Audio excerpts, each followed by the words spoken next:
The world is divided into 6 levels, and the class system is absolute.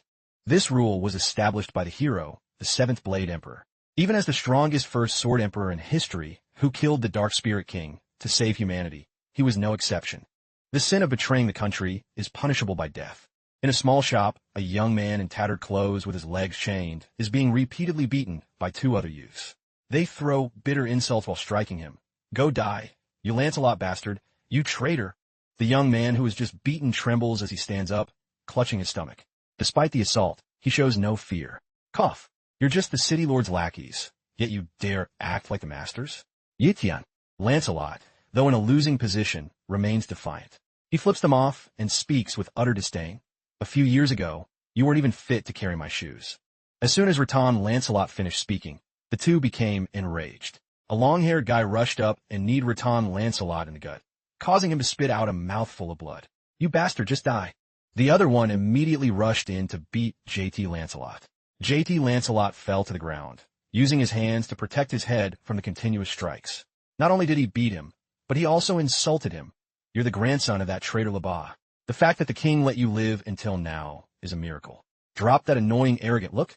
You're nothing but a slave now." His whip was suddenly grabbed. Yitian Lancelot gripped the whip tightly, wearing an incredibly arrogant smile. Despite the brutal beating, JT Entertainment continued to provoke the two. "Thanks to the existence of cowardly beasts like you, I'm occasionally reminded of my noble status." The long-haired youth raised the holy mark on his hand for JT Entertainment to see. Hearing those words, he was filled with contempt. "Noble? You? We are the ones with holy marks, the chosen holy mark masters. This mark is the true symbol of nobility." The one holding the whip approached him. He used the whip to lift Yitian Lancelot's chin, looking at him with scorn. "And you? Not only are you a traitor's grandson, but you don't even have half a holy mark." Yitian Lancelot continued to be struck by the whip. He spat out blood, but what truly enraged him was the man's insulting words. "Even if your old man came back to life, he'd die of shame because of his loser grandson. Ha ha ha. A loser like you can probably only take pride in that one advantage." Right then, a little girl appeared at the door. She spoke timidly and fearfully. Xiaomi's body trembled with fear, but she still forced herself to speak. The vice commander asked me to tell everyone to go to training." Hearing the vice commander was looking for them, they finally let Yitian Lancelot go. But before leaving, they didn't forget to threaten him. "We're not done yet, you animal." One of them even leaned down to mock Xiaomi. Seeing the two leave, Yitian Lancelot breathed a sigh of relief. Xiaomi approached Yitian and asked anxiously, "Yitian, are you okay?" Despite his injuries, Yitian grit his teeth and lied about the pain, so Xiaomi wouldn't worry. "These little scratches are nothing." Xiaomi felt incredibly guilty. "I'm so sorry. It was my fault for breaking the plate, yet you took the blame for me." Yitian stood up and patted her head to comfort her. "Don't be silly. Protecting girls is a man's job. Besides, they clearly framed you. Those guys weren't going to let me off anyway. Just stay away from them." Having her head patted, Xiaomi blushed shyly and agreed. "Yes." Then, Xiaomi covered her face and said something with an innocent expression that left Yitian speechless. "Brother Yitian, you're so cool. Even though you're so weak, you're not afraid of them at all."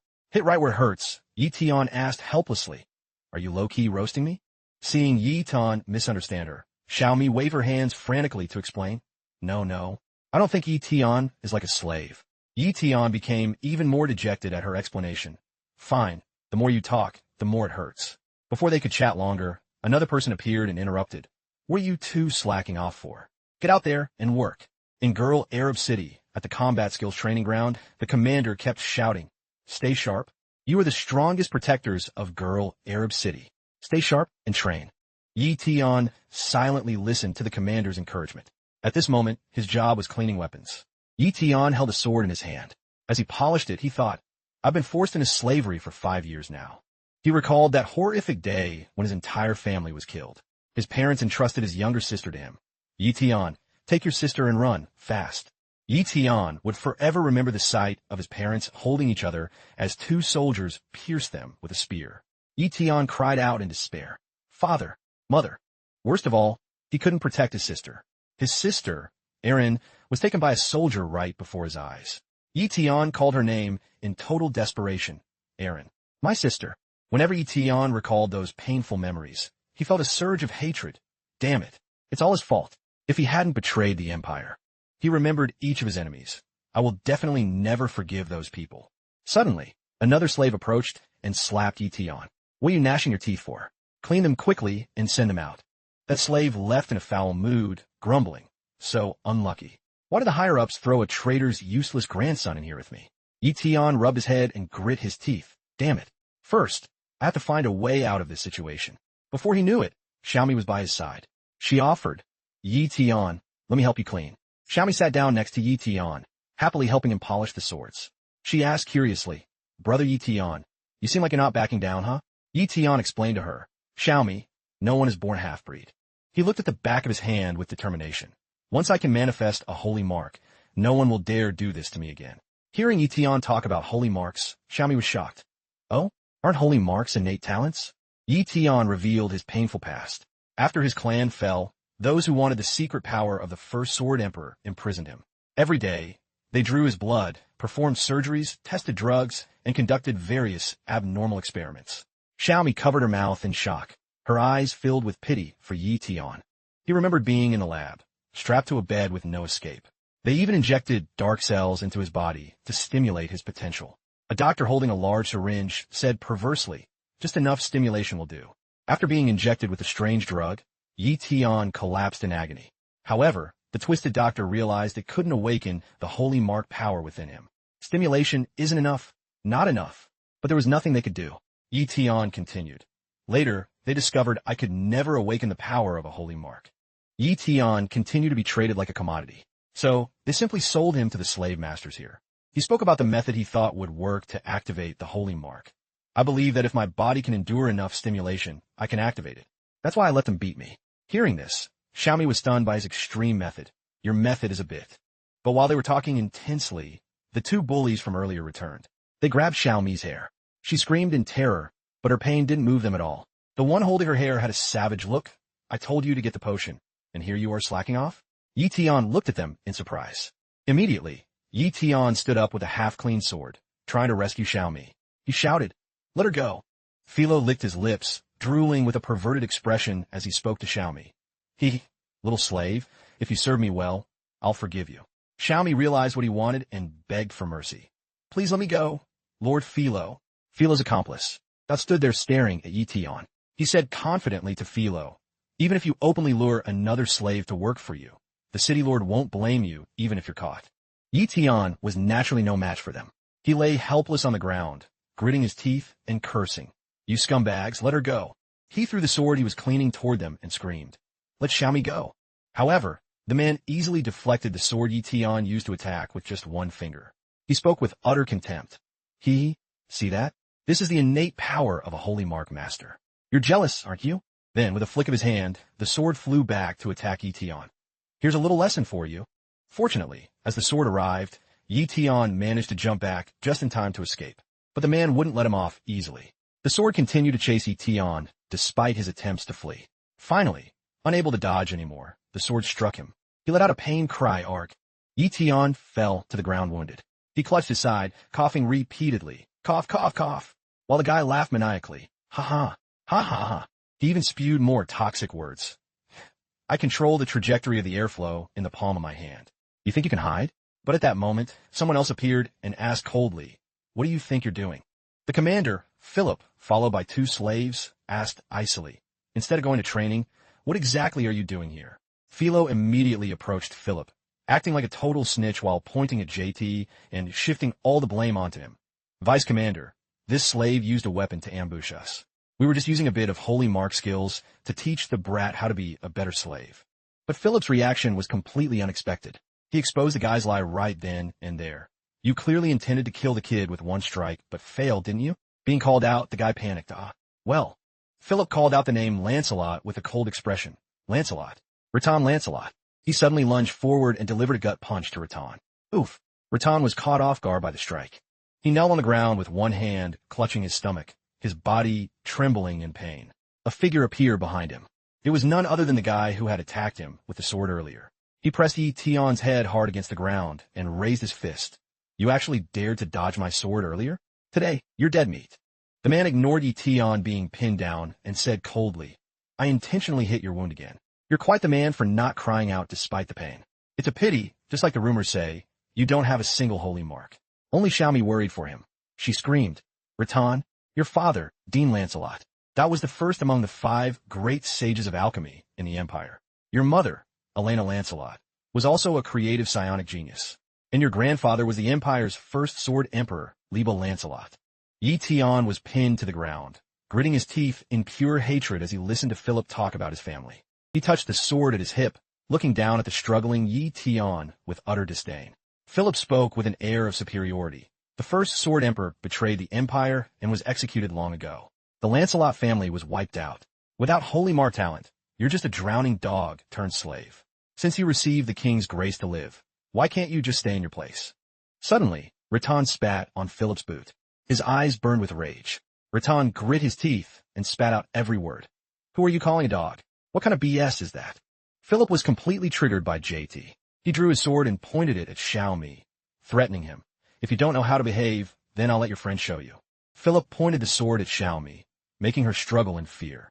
Let go. He spoke words of pure humiliation to her. Once you become a slave, you're no longer human. You're just a master's tool.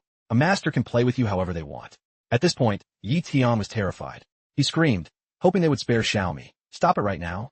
But the more he struggled, the harder the guy holding him pressed his head down. Shut up and keep your eyes wide open to watch this. The sword pierced Xiaomi's chest.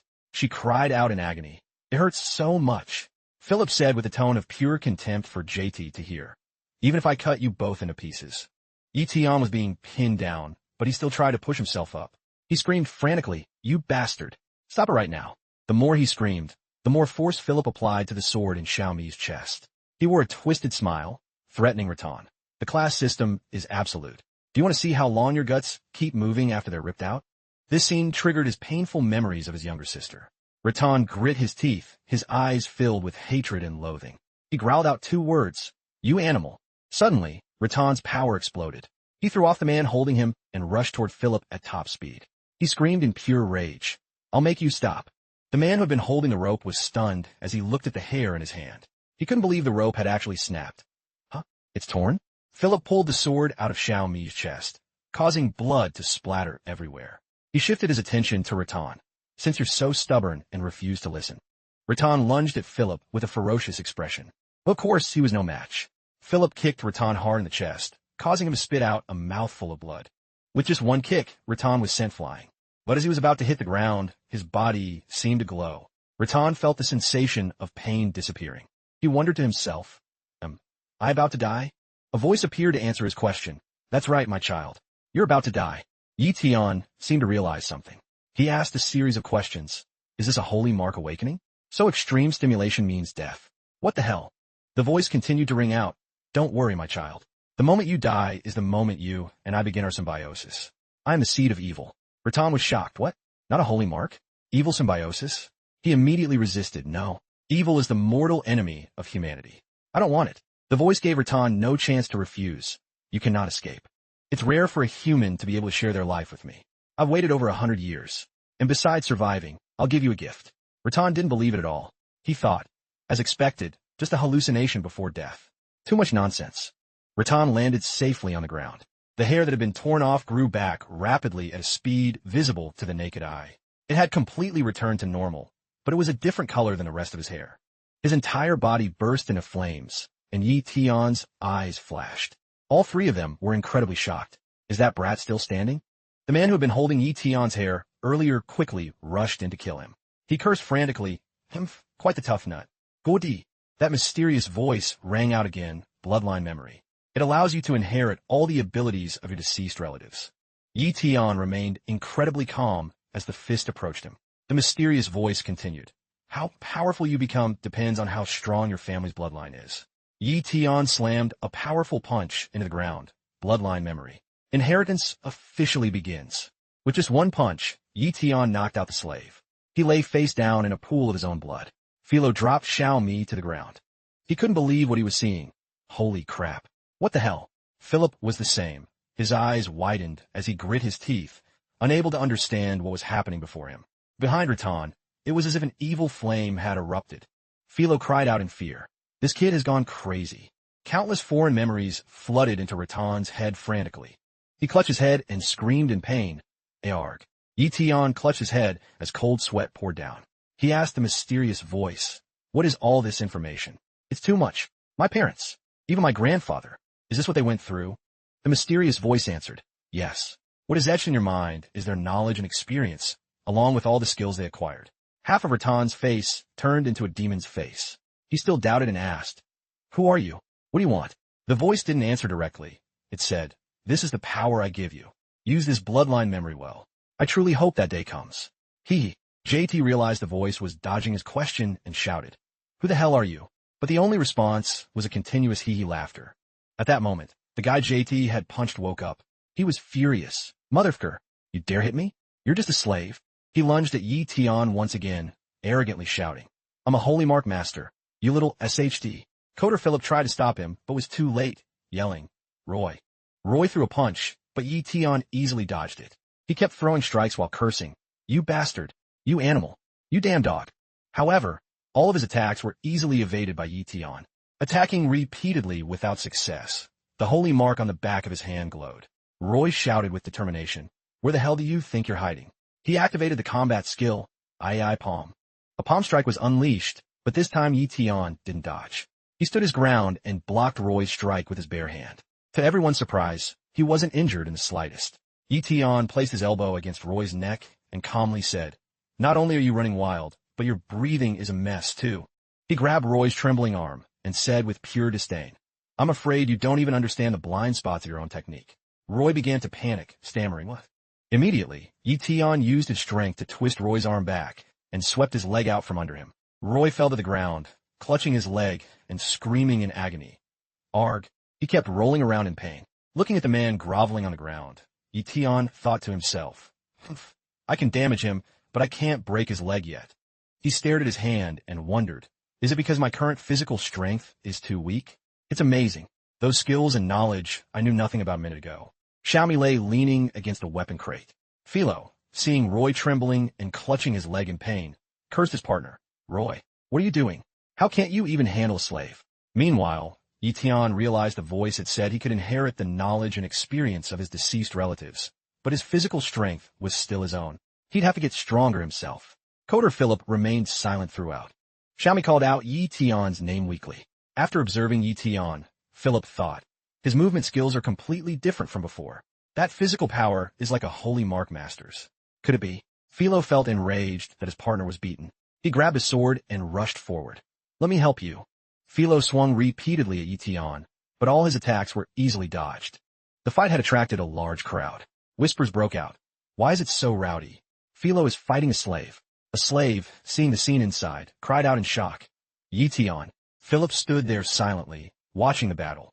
Philo kept attacking Yi Tian, but couldn't land a single hit. Among the spectators, a man asked curiously, "Is this new training content?" The person next to him replied, "No idea." Among the slaves, the gossip grew louder. "Hey, what's going on? Are those Shadow Iron guys bullying people again? You dare say that in front of the Shadow Irons? Do you want to die? Wait, is that Yi Tian? Why is that little rhino so strong?" When Philo's hand touched Yi Tian's hair, it was time for the counterattack. A punch was delivered straight into Philo's gut. Philo's eyes bulged in shock, and he spat out a mouthful of blood. With a ferocious face, he gripped Yi Tian's arm tightly and gave a perverted smile. "Hee, don't think you're getting away." Roy had managed to stand up by then. He shouted, "Good job, Philo," and prepared to unleash the combat skill, Stellar Palm. Yi Tian glanced warily behind him. Roy jumped high, condensing a sphere of energy between his hands, and screamed crazily, "Let me blow your dog head off." The spectators outside were all jaw-dropped. Are two holy mark masters really jumping one slave? And they're using holy skills? My worldview is shattered. Roy's strike hit Yi Tian's body directly, creating a massive explosion. Philo was still holding tightly onto his arm. I shouted in excitement, "D," while Philip remained silent. Xiaomi, extremely worried, weakly called out, "Yi Tian." Crazy laughter echoed. "Huh?" But where Philo stood, he was in total shock. "Huh?" He looked at the young man in front of him, who wasn't dead, but was instead frantically absorbing Roy's combat skill.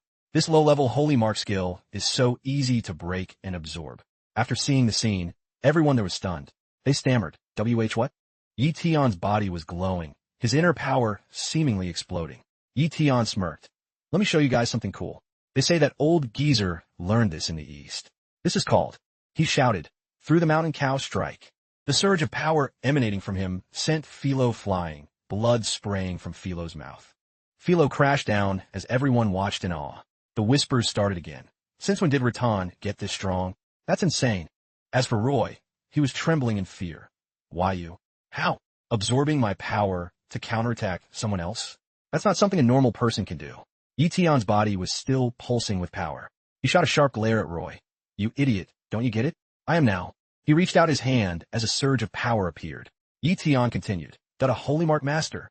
His words made Roy and Philip's eyes widen in disbelief. Xiaomi also heard what Yi-Tian said and smiled happily. Yi-Tian has become a holy mark master? Roy still refused to believe it. He screamed, "Nonsense. Impossible. Being a holy mark master is decided at birth. Stop posing." Yi-Tian just smiled. He said words that left Roy stunned. "You only know this low-level skill, don't you? You act all high and mighty every day about being a holy mark master, but deep down, you know you're just trash." Yi-Tian's body erupted in flames.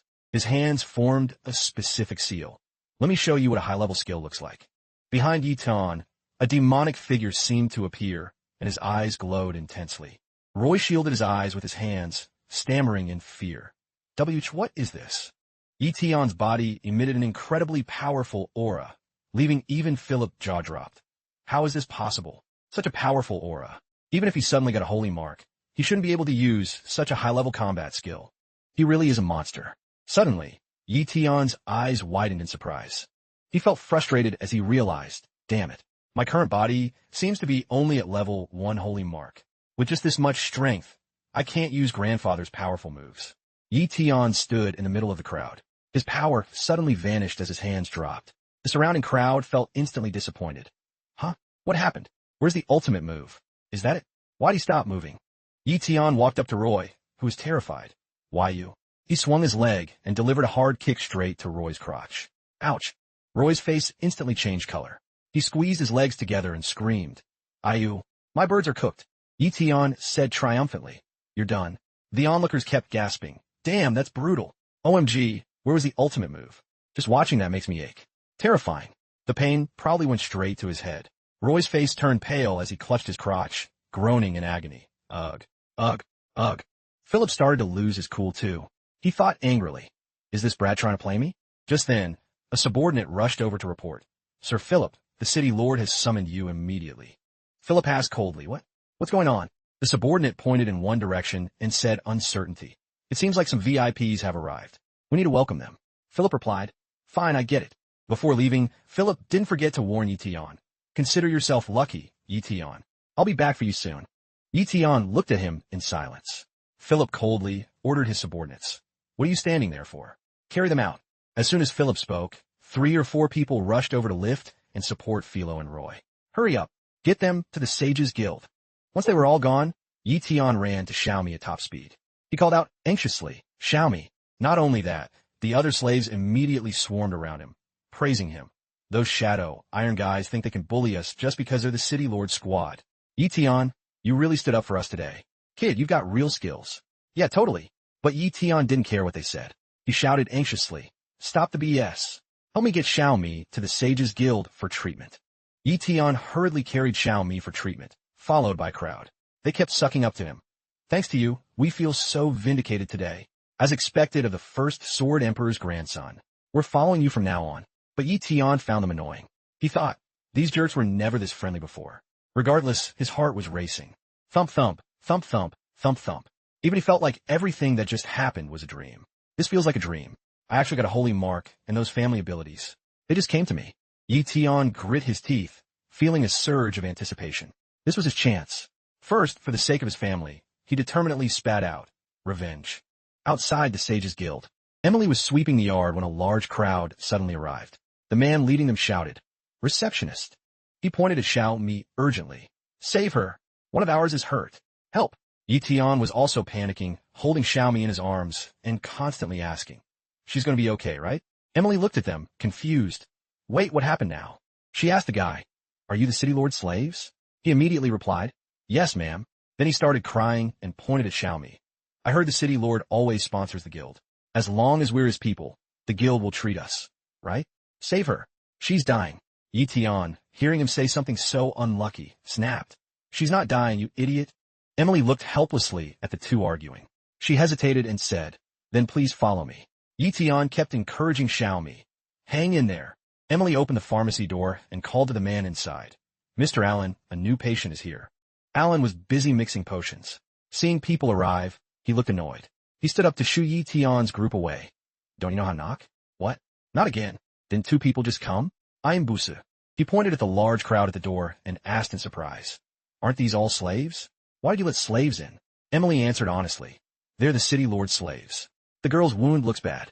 Yi Tian took a deep breath, recognizing the scent in the air. It was star dust herb from his father's memories.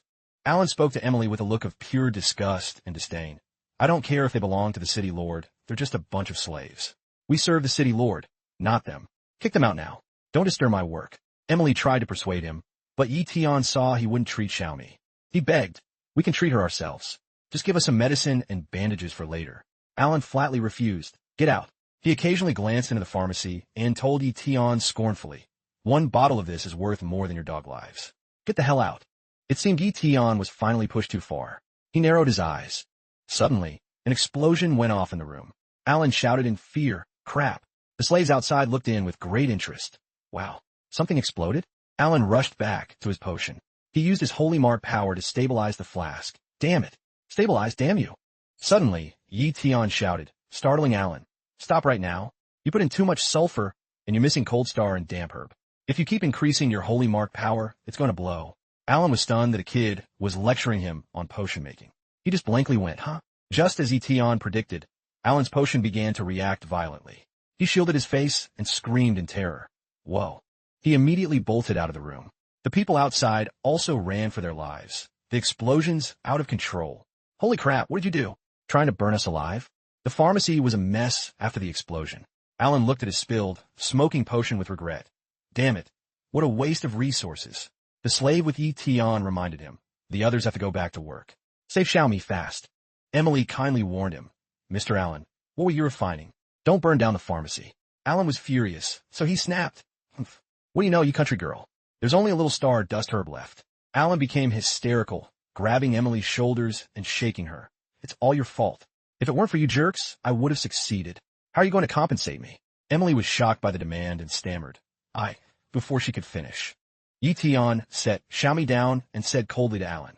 No, your refining dosage was wrong from the start. He easily pointed out every mistake Allen made. You added too many minerals and were missing several herbs. The ratio was off, and you used oil that was too thick. Only the star dust herb and witch tree sap were correct, but it's not unsalvageable. After he finished, Allen was stunned. What?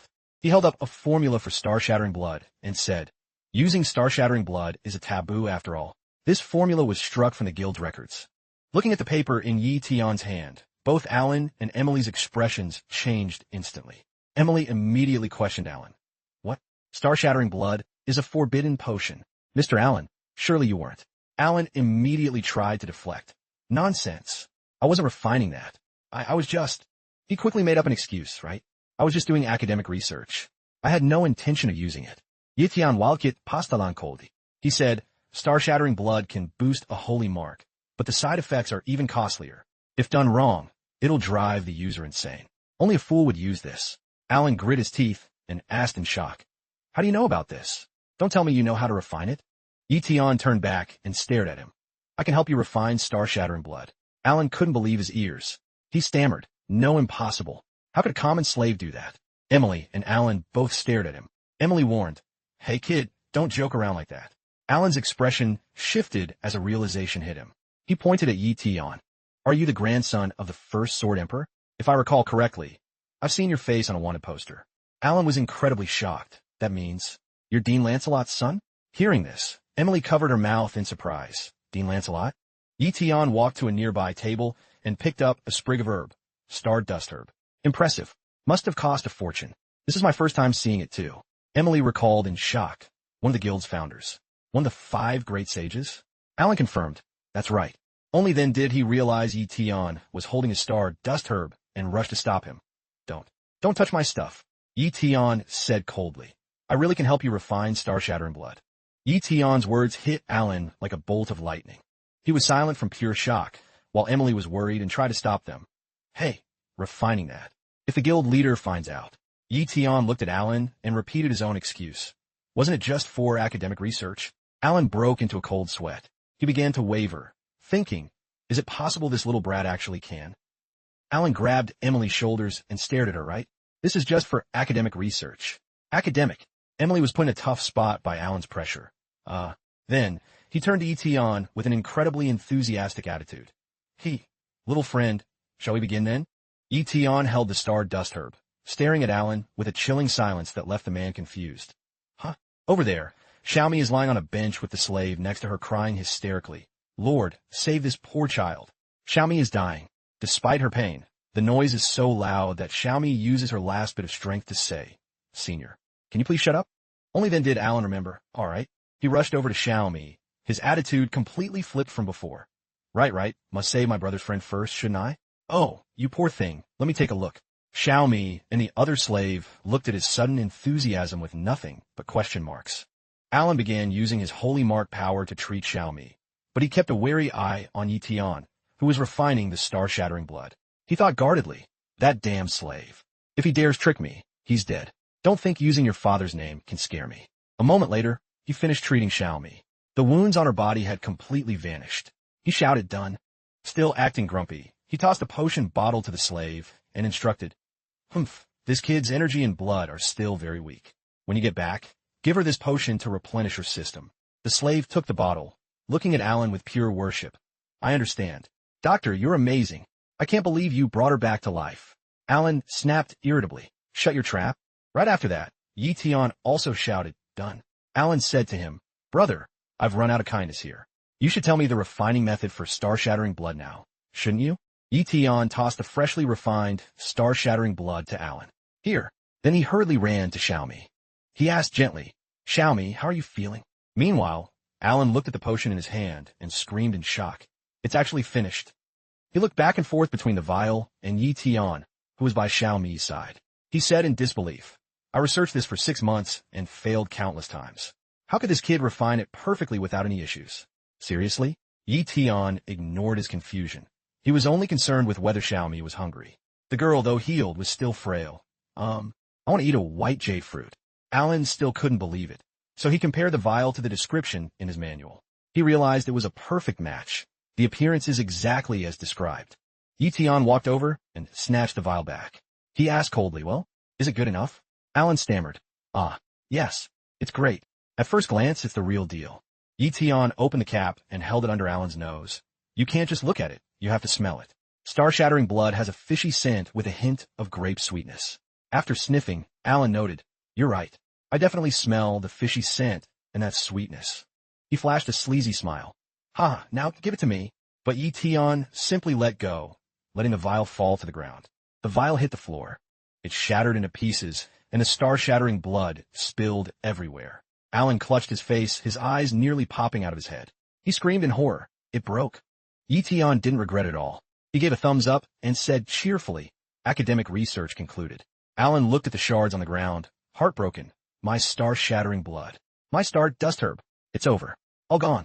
Then he became furious. He grabbed Yi Tian by the collar and asked in a rage, You little brat, what do you really want? Yi Tian raised his hand and told him patiently, If you want to continue your academic research, Alchemical Oddities, Volume 10, Chapter 6 records every detail of the star-shattering blood research. Alan screamed hysterically, Who wants to research this? I wanted to use it to boost my power. Then he realized he'd let the cat out of the bag and guiltily glanced at Emily. Emily now knew his true intention and warned him. Mr. Allen, star-shattering blood is strictly forbidden by the guild. If you keep this up, I'll report you to the chairman immediately. Allen turned back. So frustrated he started crying and yelled at Emily. Who cares? I didn't belong to this branch anyway. I just want to go back to the capital. Yi Tian poked his head out and asked Emily, What does he mean? Emily said confusedly. Emily began to explain to Yi Tian. Mr. Allen was originally a member of the Alchemist Association in the kingdom. But during an accident, his lab was burned down and many valuable materials were destroyed, so he was demoted to the Grey Rock City branch. Emily continued, I'm afraid Mr. Allen will never. Allen immediately interrupted her, shouting, Shut up. As long as my talent and level are boosted, I can return to the Kingdom's Association. Turning back to Yi Tian, he pointed and ordered, You filthy slave. Breaking my potion is a capital crime. In my capacity as a level 2 Holy Mark Master Alchemist, I command you to give me back the star-shattering blood. Yi Tian laughed. Star-shattering blood. That stuff hurts the user as much as others. It's worthless. Alan grit his teeth. Is that so? He raised his hand, channeling Holy Mark power. Combat skill. 5 sense regression. Alan shouted in fury. Taste this pain. Then you can cry while telling me about its value. Alan's hand, glowing with power, closed in on Yi Tian's face. Yi Tian said one cold sentence that made Alan freeze. It's for talent enhancement. Alan's expression instantly shifted to a goofy look. He asked, is what you said true, Joseph? Looking at Alan's silly face, Yi Tian was surprised. Wow. I heard this move twists people's senses and makes them look ugly, but if it's not released successfully, the backlash is real. Yi Tian pointed at Alan, who was making a series of stupid faces, and said coldly, in the 6 levels, countless power-hungry people are exploring different moves. High-level skills appear constantly, but the one skill everyone truly wants is. Alan looked at Yi Tian, puzzled. Facing his curiosity, Yi Tian calmly stated, it's the enhancement technique. Naturally, Alan didn't fully believe Yi Tian, but he hesitated. Is this kid talking BS? But his father was. Just then, the slave, carrying Xiao Mi on his back, said to Yi Tian, it's late. We have to get back to work. I'll take Xiao Mi back first. But Xiao Mi didn't want to go. Wait, I want to wait for Yi Tian. But Yi Tian immediately agreed with the slave. Go ahead. Alan, having calmed down, asked, kid, so what do I have to do? After the slave carried Xiao Mi away, they were thinking, time to work, time to work. Yi Tian said to Alan, for a dishonest person like you, if you got the enhancement technique, you'd definitely hurt good people. I shouldn't tell you. Alan was pissed at the insult and grit his teeth. He put his face close to Yi Tian's and said confidently, you think I have no way to force it out of you? Yi Tian provoked him. Try it then. But Alan's method was bizarre. He immediately knelt down in a tiger, descending the mountain pose and begged, my brother, please just tell me. I'm out of options. His action left both Yi Tian and Emily wide-eyed in shock. Emily immediately tried to advise him. Mr. Alan, doing this brings shame to the guild. But Alan wouldn't listen. He turned and snapped at her. Shut up, you country girl. None of your business. Beat it. Emily was stunned. He could say such things. What? Not only that, he crawled over to hug Yi Tian's leg, crying, brother, I've fought my whole life and never been this miserable. I'm begging you. This is my life's only request. Yi Tian just looked at him in silence. Emily grit her teeth in anger. Are you pretending to be a damsel in distress? Yi Tian smiled triumphantly, seemingly moved by the man's sincerity. You're truly pathetic. For the sake of your sincerity, this young master will give you a hand. Alan continued to wail. Boo-hoo. Boo-hoo. Emily thought in shock. Is he a masochist or something? In the middle of the wilderness, there was a small, thatched hut. The light was still on inside, and occasionally shouting could be heard. Good Lord, who left the high beams on? Around a wooden table, everyone was squinting their eyes. In the middle of the table, something was emitting a blinding light. Someone said, the bread and bean soup are glowing. Xiaomi pointed at the food. She asked curiously, what is this? It looks delicious. Yi Tian explained. This is alchemy to boost the nutritional value and flavor of food. My father created this. People around started gossiping. Ever since the commander beat him, Yi Tian has become a different person. He's so cool. The man next to him said, well, his family background is legendary. Maybe he really does have some hidden talents. Xiaomi took a bite of the bread. She ate happily, praising it. So yummy. The bread is so soft. It almost tastes like roast beef. Yi Tian said happily. The nutritional value is much higher now. Eat up if it's good. After eating their fill, everyone was fast asleep. Some were snoring loudly. Zzz. Zzz. Meanwhile, Yi Tian's body began to emit a soft blue glow.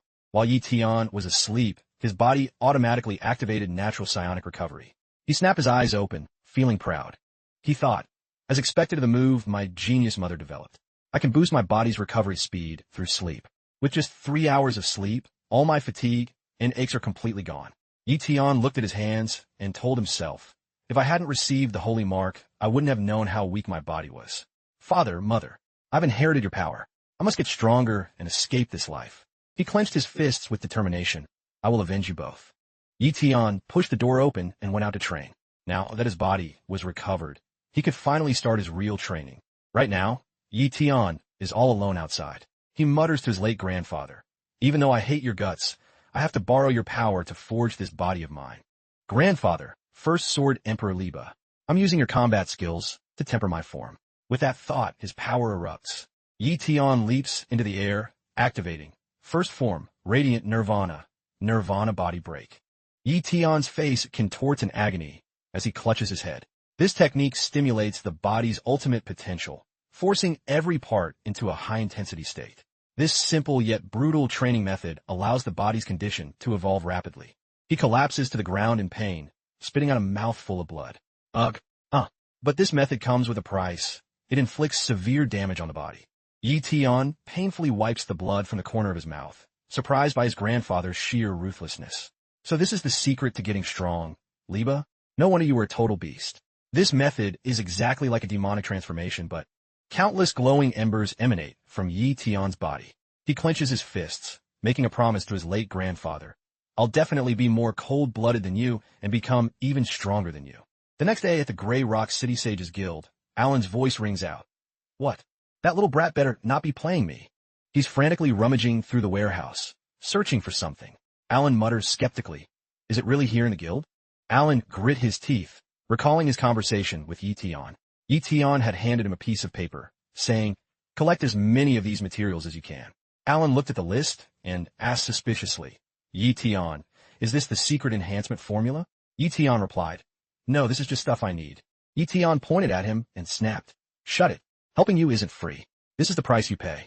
Find everything, then come find me. Alan took the paper, thinking it was the secret formula, but hearing he had to pay a price made him furious. What? I spent all day just to be your errand boy? Are you kidding me? Alan sits on the floor, irritably tossing the paper aside. He starts getting heated. Damn it. He made me kneel and then wrote this junk for me to find? I'm a total idiot for believing that kid. As he holds the paper, a noise suddenly startles him. Alan looks toward the warehouse door to see a woman standing there. He shouts, who's there? Strangers aren't allowed in the vault. The woman remarks, lithium, mica, and DT0. This formula is quite good. Garcia picks up the formula Alan just threw away. She asks, is this your recipe, uncle? Alan breaks into a cold sweat, stammering. Well. Suddenly, a man appears beside Garcia. She hands the formula to him, saying in surprise, Edward, look at this recipe of his. Isn't it fascinating? Edward, caught off guard, asks, what is it, Lady Garcia? Meanwhile, Alan's eyes go wide with terror as he stammers, G Guild Master. Edward takes the formula to examine it. As he reads, he remarks, this looks very unique indeed. Watching their conversation, Alan is filled with shock and anxiety. Edward points to a spot on the paper. Oh, is he trying to find this? Garcia says cheerfully, that's a real brain teaser. Alan is completely stunned. One question consumes his mind. What's going on? Why are they studying it? Is the formula that kid wanted actually that good? Garcia leans in close to Alan, determined to get an answer. Hey, uncle, did you write this recipe? No way, uncle. Could you be? At the slave work site. Everyone, including Xiaomi, stares in absolute shock. Yi Tian is alone, lifting a massive giant boulder. I have the soul refiner's legacy. All this training is for one thing, to become the strongest. Garcia points at the recipe and keeps questioning Alan. Uncle, do you have the soul refiner's legacy? Alan is shocked to hear Garcia mention the soul refiner. The soul refiner's legacy? You mean that legendary alchemy? Edward asks him, Alan, do you really have it? The soul refiner's legacy is a collection of mysterious, legendary alchemical formulas scattered across various guilds. These formulas are miraculous, yielding results beyond imagination. However, because the refined dark matter was too potent and dangerous, the 5 sages ordered them abolished long ago. The world labeled it dark alchemy, and to this day, no one knows the true identity of the soul refiner. Alan waves his hands and shakes his head frantically in denial. No, I don't have it. Alan thinks in a panic. Is that thing a masterpiece? How could I have it? And this woman is the Empire's genius alchemist, authorized to travel between guilds to find the soul refiner's legacy. Fina Garcia, right? I can't believe she's in Grey Rock City. After learning Alan didn't write it, Garcia is disappointed. So it's not yours? What a shame. Garcia returns the recipe to Alan and reassures him. But your formula is quite good. It can definitely boost Holy Mark power. I'd love to discuss it with you, but I won't disturb you further. Hearing Garcia confirm the formula's effects, Alan's jaw hits the floor. The two then depart. Edward gives an order to Philip. Commander Philip, take me to see the city lord, then you may return. Philip replies respectfully, understood. They leave Alan standing at the door, consumed by curiosity. Is this recipe really that cracked? What the hell did that brat write? The Holy Mark Masters of level 6 are constantly seeking ways to increase their power. This is also a phase of the Holy Mark. There are 12 phases of the Holy Mark in total. Each time a phase increases, both strength and physical energy are significantly boosted. Advancing a holy mark phase is extremely difficult. It requires constant cultivation and the support of alchemical potions to push further. One also needs a powerful fighting will to endure self-torture and training. Yi Tian is resiliently lifting a giant boulder. Nirvana body break. Unlike the other slaves lifting small stones, Yi Tian is hoisting a massive rock. Onlookers are stunned. Yi Tian. Rattan is freaking goat. Is it necessary for a slave like Rattan to push himself this hard nowadays? Rattan sets the boulder down, exhaling and wiping sweat from his brow. A slave standing near Xiao Mi is amazed. He finished all our work for the day by himself. He stares at his hands, his determination hardening. I have to get strong fast. He recalls the demon's words when it gave him the bloodline memory. You will inherit the knowledge, experience, and all the skills of all your deceased relatives. Yi Tian sits on the ground, sweat rolling down his face. Bloodline memory gives me every ability of my late family. That voice, what exactly is it? Suddenly, Yi Tian realizes something. If I inherit the power of the deceased, I can feel my mother, father, and grandfather's strength. But what about my sister, Erin? Could it be Erin is still alive?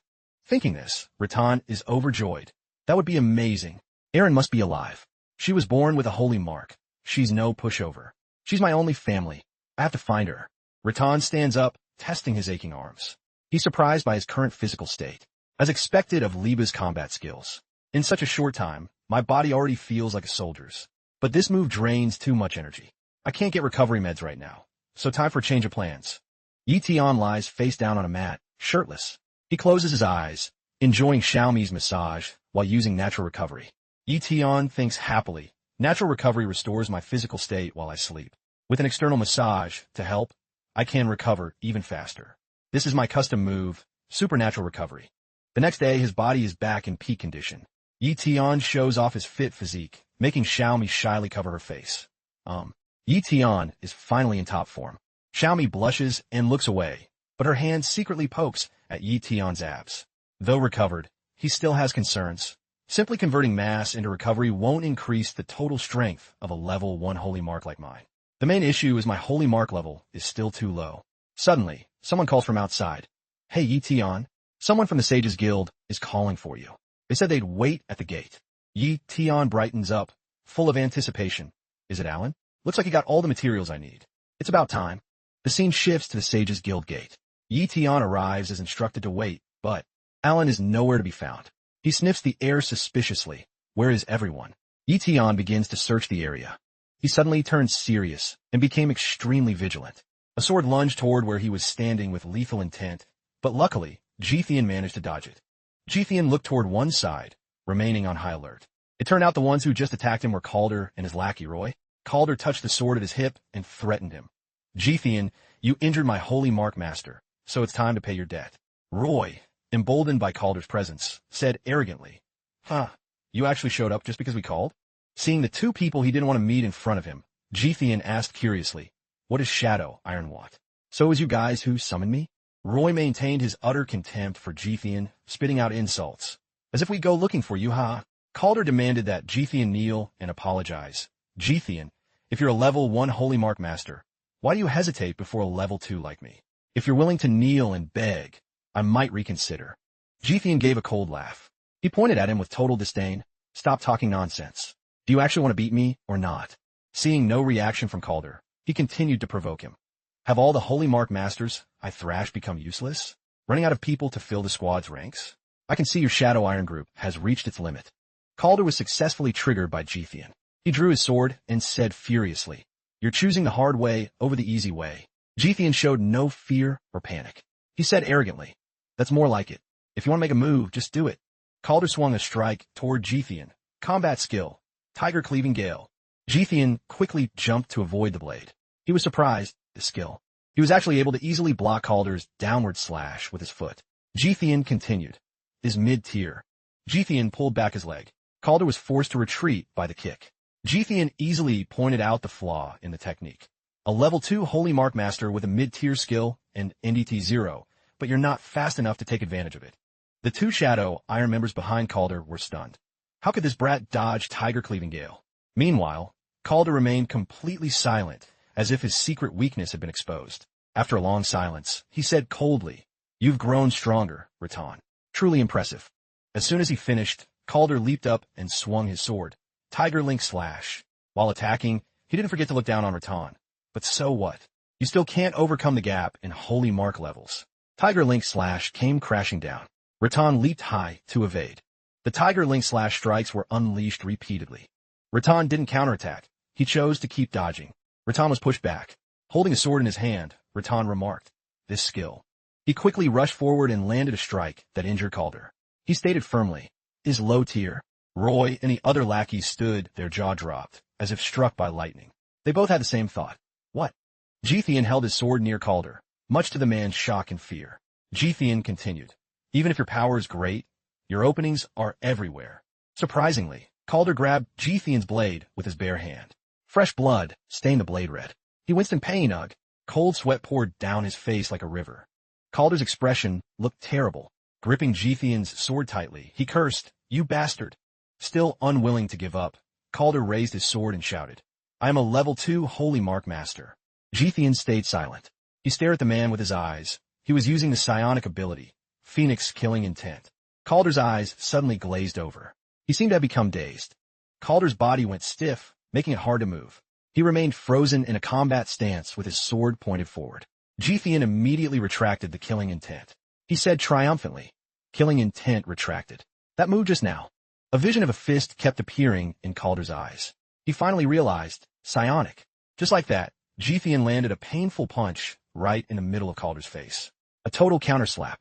The main fortress of Grey Rock City was a grand, majestic structure, much like an ancient villa. A man appeared to be welcoming someone very important. "We are truly honored to have Lady Garcia here in Grey Rock. This is a rare occasion indeed." The man, wearing a luxurious gray fur cloak, led the girl named Garcia inside. He politely gestured, "Lady Garcia, please have a seat."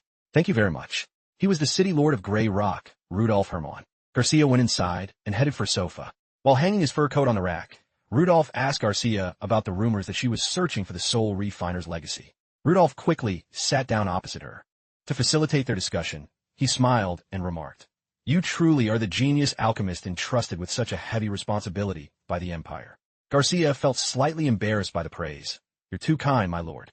In truth, seeking the Soul Refiner's legacy this time is not just to increase alchemical knowledge, but more importantly, to find a cure for the chronic illness. He asked, "Chronic illness? Could be the princess's illness?" "Exactly." Rudolph mentioned that the Soul Refiner's alchemy mainly requires integration with psionic power, but very few people have the talent to use it. He feared they couldn't help much.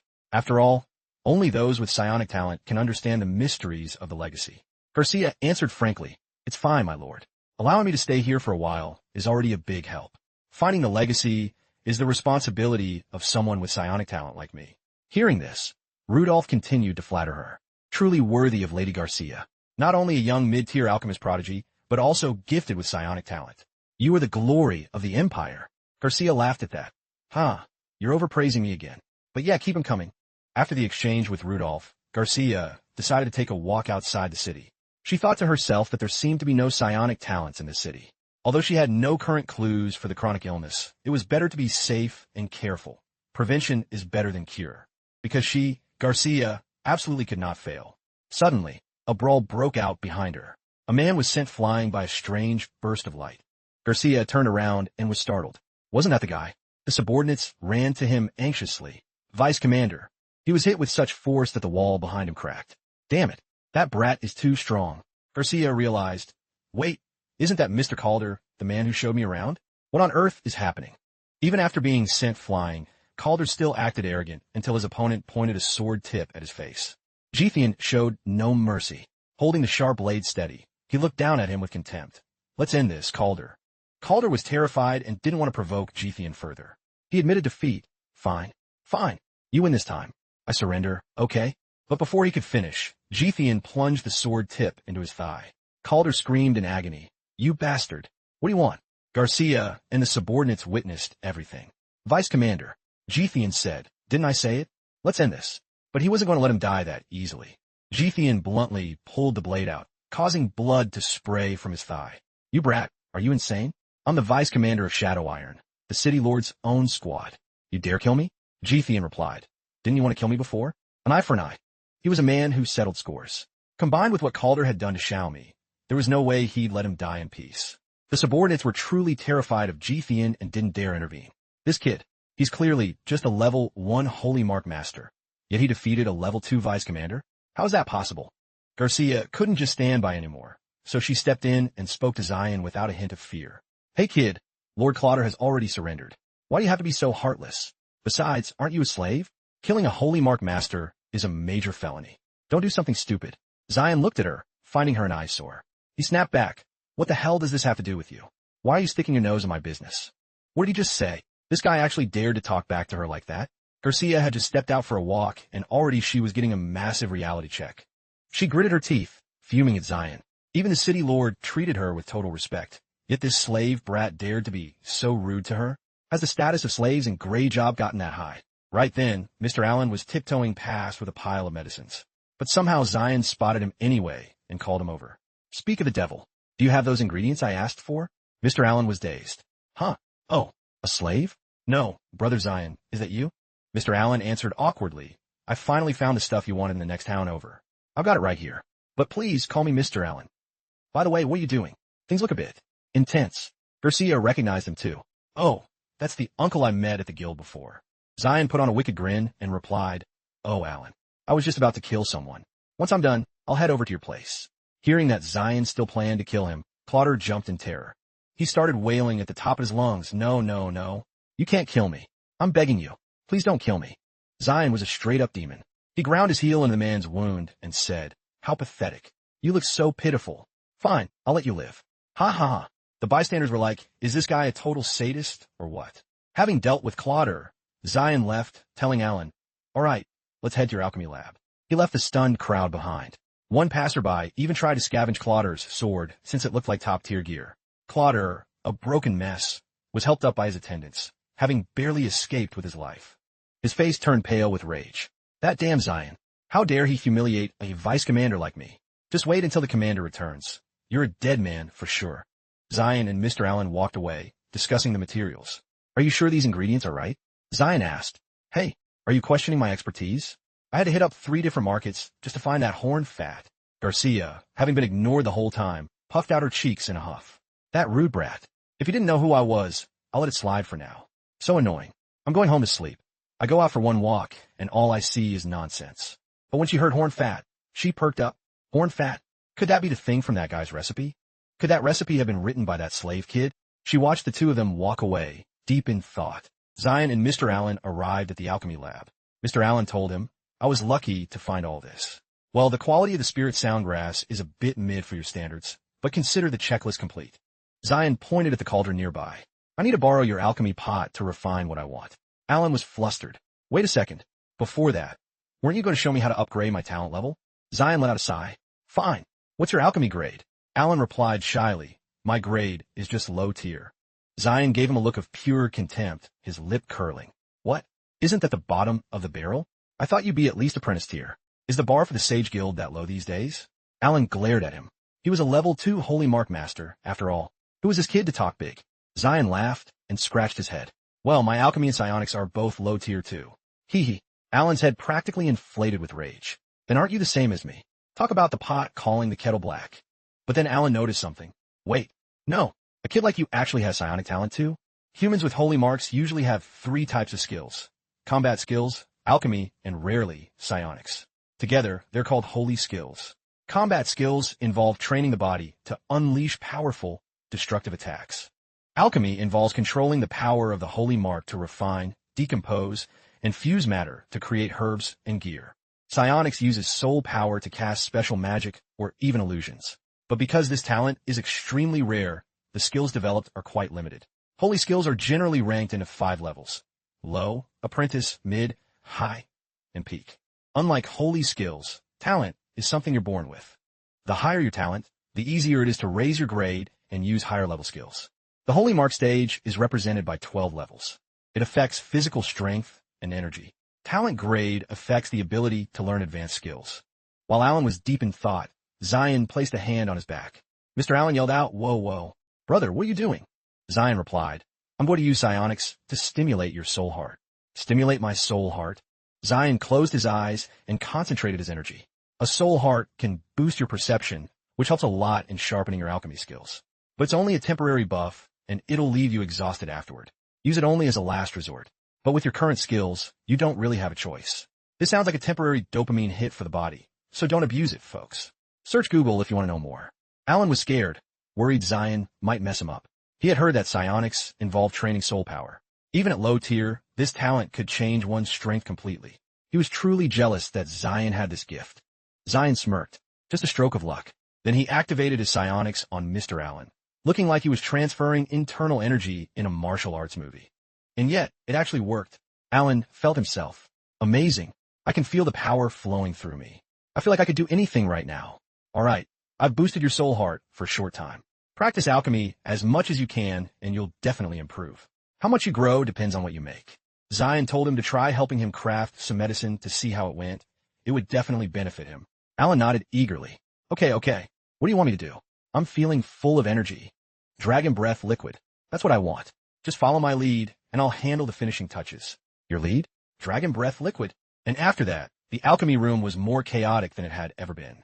Flames from the pot reached the ceiling. You idiot. Don't use so much force. Zion yelled. Alan groaned. I'm slowing down as much as I can.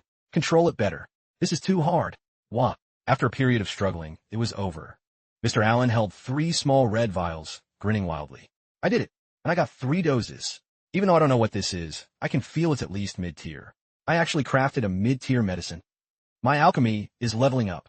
Zion snatched the 3 vials from his hand and scolded him. What a waste of resources. The colors of these 3 are all different, you moron. He had to use his own power to refine the 3 vials again. I have to do a re-refinement.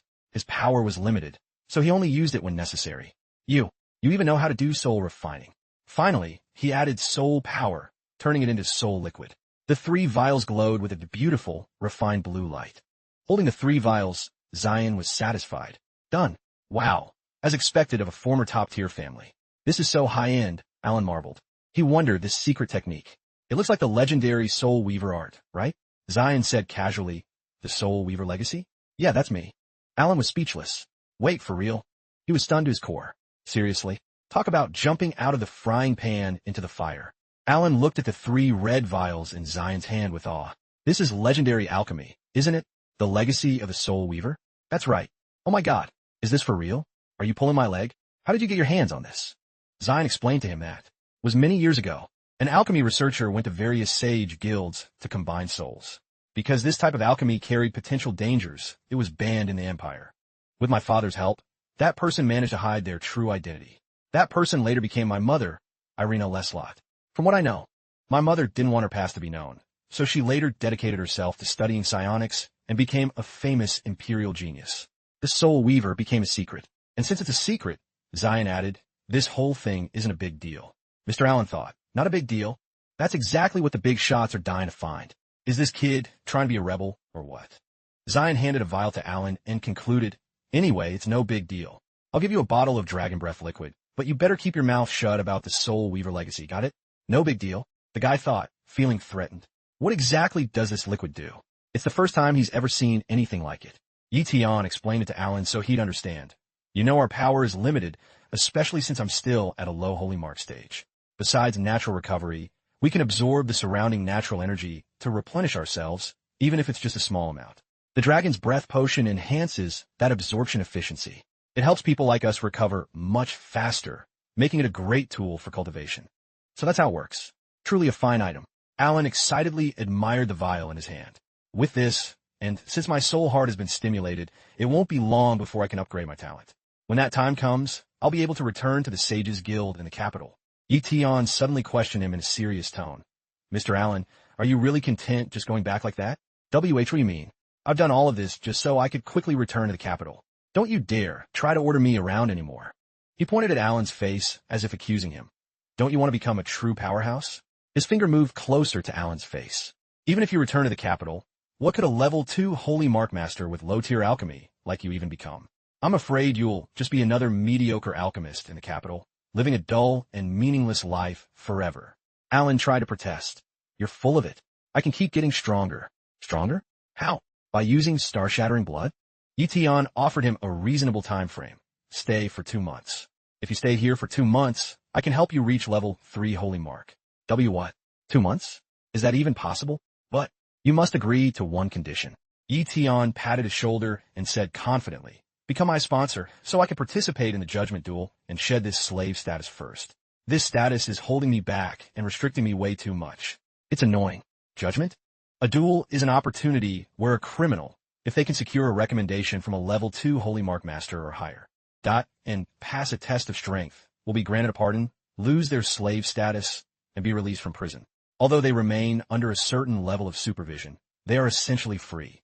Yi Tian thought to himself, even with power, if I just run away, this magical slave brand will trigger a manhunt. It would make it hard to enter cities or towns, and it would get the other slaves punished as well. After finishing the alchemy session with Mr. Allen, he headed back. What he needed to do now was quickly increase his strength, but basic training wasn't enough. Yi Tian opened the door. Xiao Mi and the others were waiting. One of them asked, Yi Tian, why are you just getting back now? They heard he had injured Calder. Yi Tian slumped down at the table. What's there to be afraid of? I'm the one who beat him. If they want to keep causing trouble, I'll just take his life next time. That's crazy. I think you've lost your mind.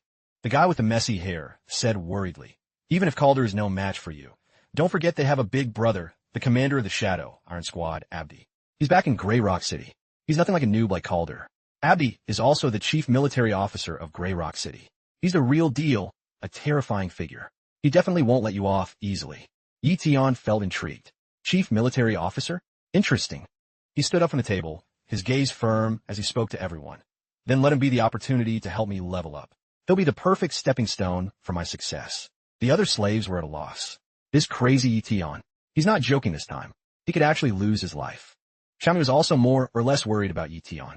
Meanwhile, at the Grey Rock City Sages Guild, Level 4 Holy Mark Master Fina Garcia was focused on refining a medicinal herb, a small glowing sprout in her hands. Beside her, 2 men watched intently. The one with the black beard was Edward, the chairman of the Grey Rock Sages Guild. The man with brown hair and beard was Hage, a Level 3 Holy Mark Master Alchemist. The sprout in Fina Garcia's hand glowed brighter. It looked like a success. Garcia placed the sprout down and handed it to the 2 men. Ethereal velvet grass. It's complete. Both praised her. Incredible. I didn't think it was possible to grow herbs from seeds like this. Truly a genius. Edward asked, is this ethereal velvet grass for treating the princess's eternal curse?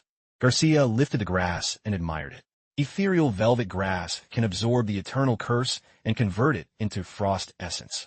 Theoretically, combining it with herbs of strong yang properties could eliminate the frost essence and cure the princess. However, I haven't found the right supplementary herbs yet, and ethereal velvet grass needs further refinement to better absorb the disease. I still need time for research. Edward and Hage rubbed their chins in thought. Converting an incurable eternal curse into treatable frost essence? This is a real eye-opener. I have much to learn. Garcia loved the praise and laughed. You're too kind. I heard Mr. Hage has also researched dark alchemy. I was planning to learn a thing or two from you. Garcia suddenly remembered yesterday's events and asked, by the way, I saw a famous slave at the guild yesterday. I think his name was Yi Tian. What's his deal? Edward said, a slave? Yi Tian. The name sounds familiar. We don't have slaves in the guild, probably one of the city lords. Edward suddenly remembered. Oh, could it be that Lancelot kid? Hearing the surname, Garcia realized, Lancelot? Edward answered her. Yes, that's the family that was once at the top. The emperor's first grandson and the son of one of the great sages who founded the guild. After becoming a slave, the boy was moved to Grey Rock. No matter how glorious his past, he's no different from a common slave now. I didn't know he had visited the guild. Garcia's eyes sparkled. You mean, he's the son of the psionic genius Irina? I never would have guessed. Edward confirmed. Indeed, the great sage's wife was a psionic genius. He asked, Lady Garcia, are you very interested in this? Garcia held her face in remembrance. Lady Irina was my childhood idol. I was lucky enough to meet her once. Since then, I've seen her as my goal. I want to be just like her. I even suspected she was the legendary soul refiner. It was so rude of me. I kept following her around asking if she was the soul refiner. Edward thought, wow, I didn't know Lady Garcia had this side to her. Garcia pondered. No wonder that kid wrote such a strange recipe. So he's Lady Irina's son, if that's the case. At that moment, in City Lord Rudolph's office, Alan was explaining some things to him. He was interrupted midway as Garcia and Hage pushed the door open and walked in. City Lord, we have something to ask. Over here, Alan was still preoccupied. I believe he's talented. We should give him a chance. Rudolph ignored Alan's business. From what he knew, he didn't want to get involved. Rudolph saw the two enter and smiled. Oh, it's you guys. You come at the perfect time. I need your advice on something. Garcia recognized Alan. Hey, aren't you the uncle from before? Huh, me? So they sat down at the table to talk. It was quite a stir. Garcia was surprised. Letting Yi Tian Lancelot join the judgment duel? Rudolph confirmed. Yes, Mr. Allen here recommended him. But that Lancelot is a traitor, the worst crime in the Empire. There's never been a pardon for that. And I only just found out the kid is a holy mark master. Allen added, there's no precedent, but there's no law forbidding it, right? The Empire has pardoned enemy generals before. As long as he's loyal to the Empire from now on, I see no problem. Rudolph replied, Allen has a point, but ethics aside, what do you all think? Mr. Hage spoke up bluntly. I'm against it. He began to point out the issues, setting aside the treason. Allen, can you even handle the responsibility of being a sponsor? Do you know the consequences? You got into trouble in the capital, and now you want to cause more here? Allen was fuming, but said nothing. That old man Hage had really poked his sore spot. Of course he knew the risks, but the kid had been so firm. Even though he had been terrified and tried to refuse, no way. If I sponsor you, I'm tied to you. You're a traitor. Are you trying to ruin me too? Yi Tian had been very nonchalant, shrugging. You're right. Sponsoring a traitor will definitely be a stain on your record. You'll face more than just an audit. If I commit a crime, your punishment will be doubled. He looked at him. But so what? Those are the chains of the weak. Become strong, and you'll see how wide your path becomes. He declared that any level 2 Holy Mark Master could sponsor him, but he was the only one who could make Alan stronger. That settled it. Alan had been completely intimidated by his aura back then. Hage challenged him.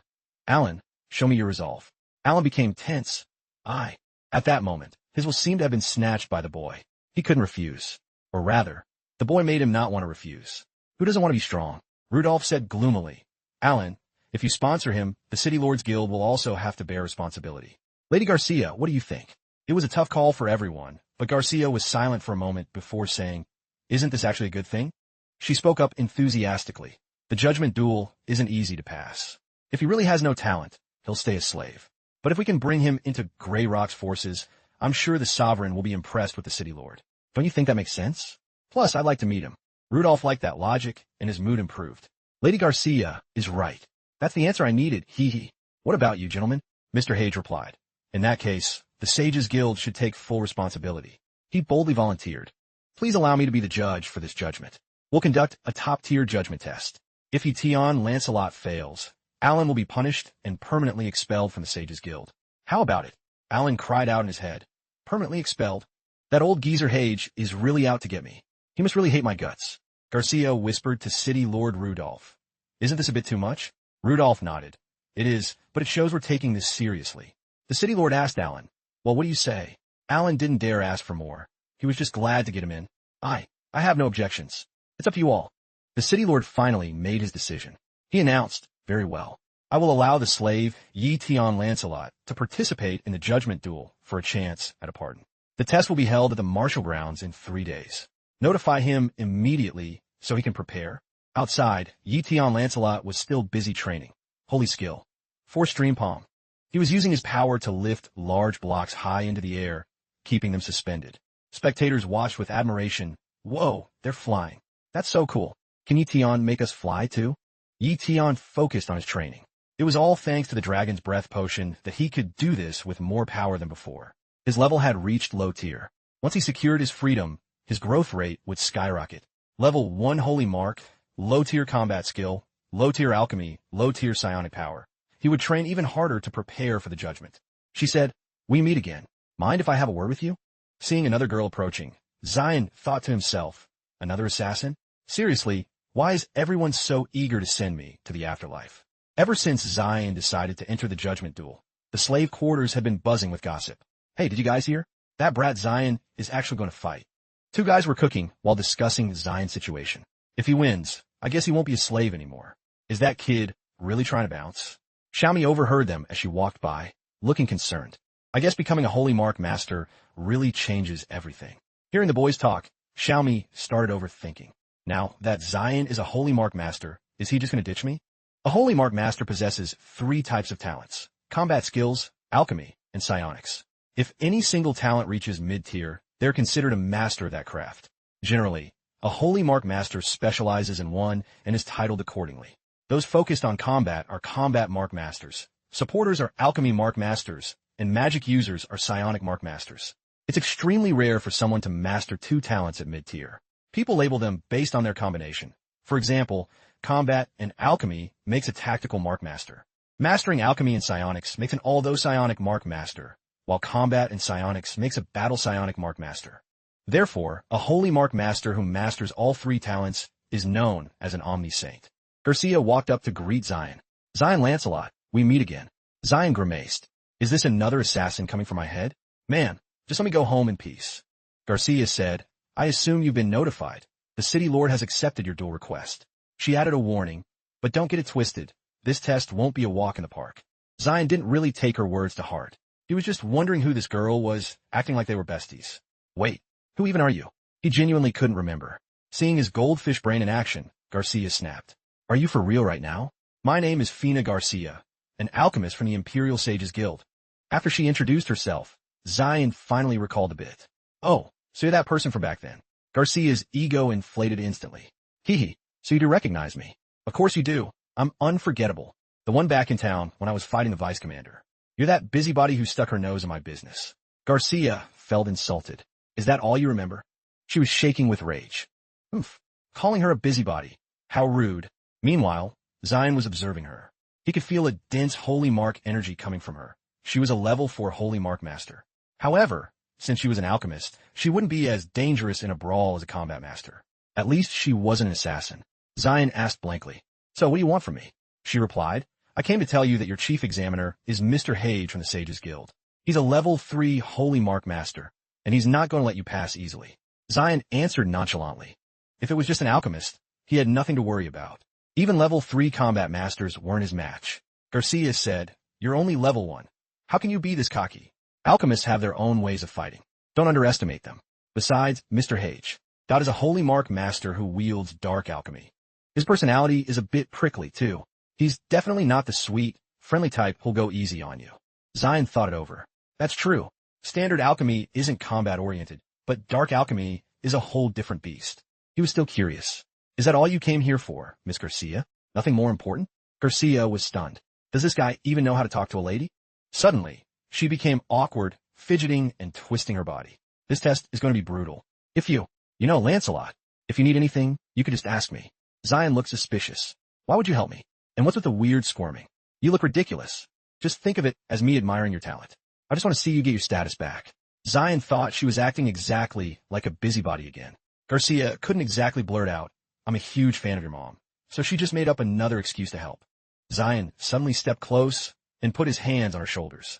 If you really want to help me. In that case, Garcia was caught off guard, her face turning beet red. Zion wore a greedy grin.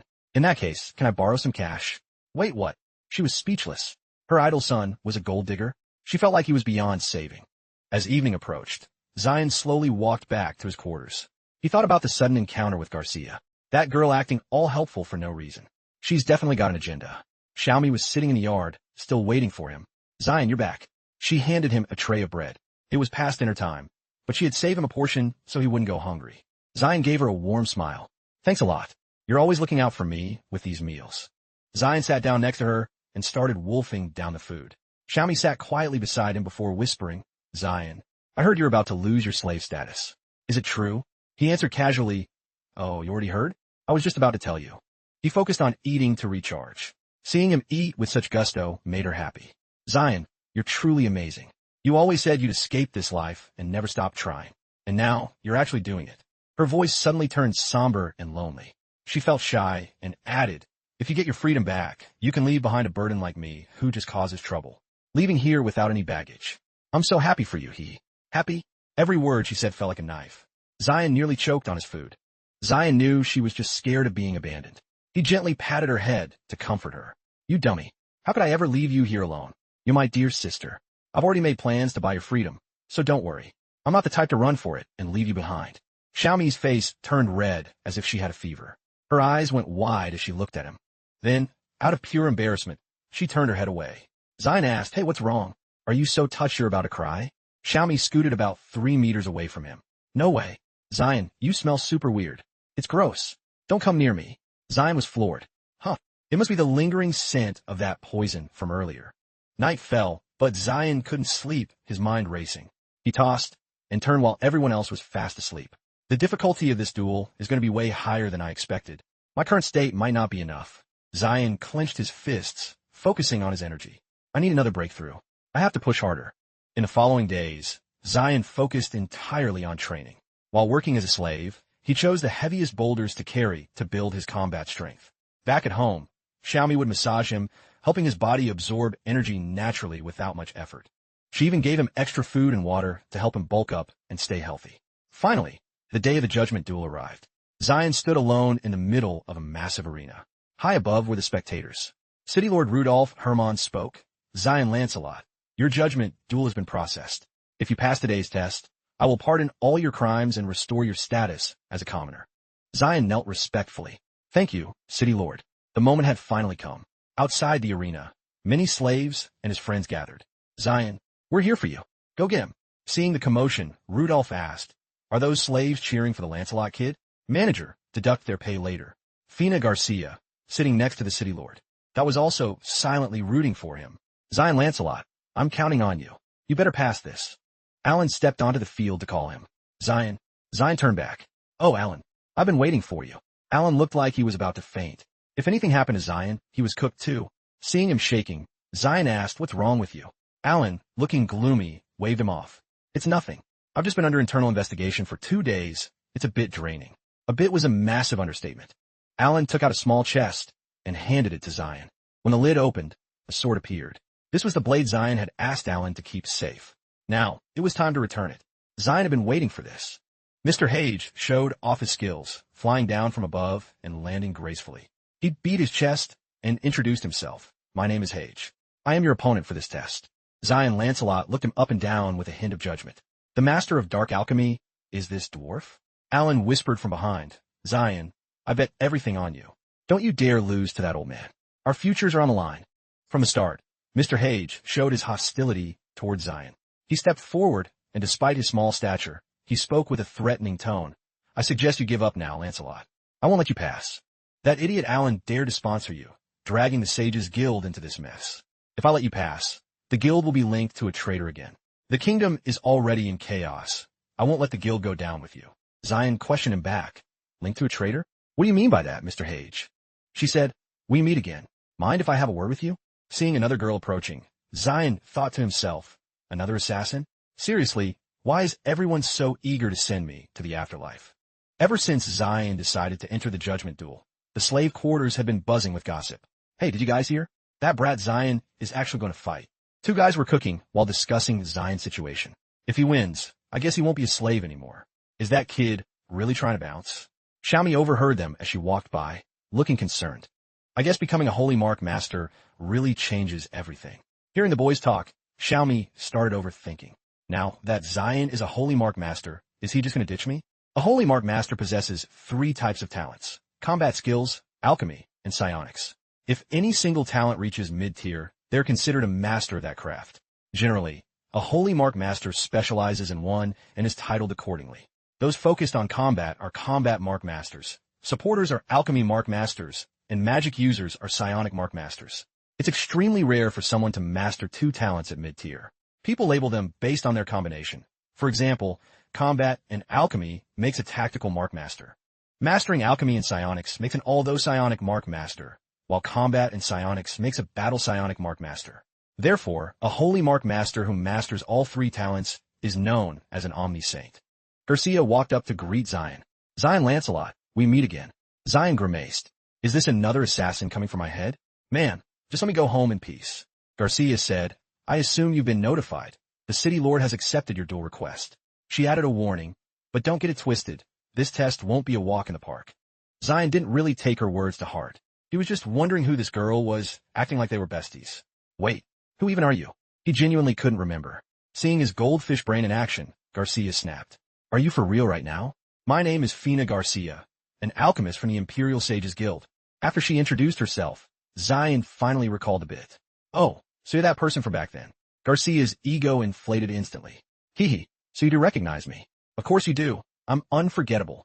The one back in town when I was fighting the vice commander. You're that busybody who stuck her nose in my business. Garcia felt insulted. Is that all you remember? She was shaking with rage. Oof. Calling her a busybody. How rude. Meanwhile, Zion was observing her. He could feel a dense Holy Mark energy coming from her. She was a level 4 Holy Mark master. However, since she was an alchemist, she wouldn't be as dangerous in a brawl as a combat master. At least she wasn't an assassin. Zion asked blankly. So what do you want from me? She replied, I came to tell you that your chief examiner is Mr. Hage from the Sages Guild. He's a level 3 Holy Mark master, and he's not going to let you pass easily. Zion answered nonchalantly. If it was just an alchemist, he had nothing to worry about. Even level 3 combat masters weren't his match. Garcia said, You're only level 1. How can you be this cocky? Alchemists have their own ways of fighting. Don't underestimate them. Besides, Mr. Hage.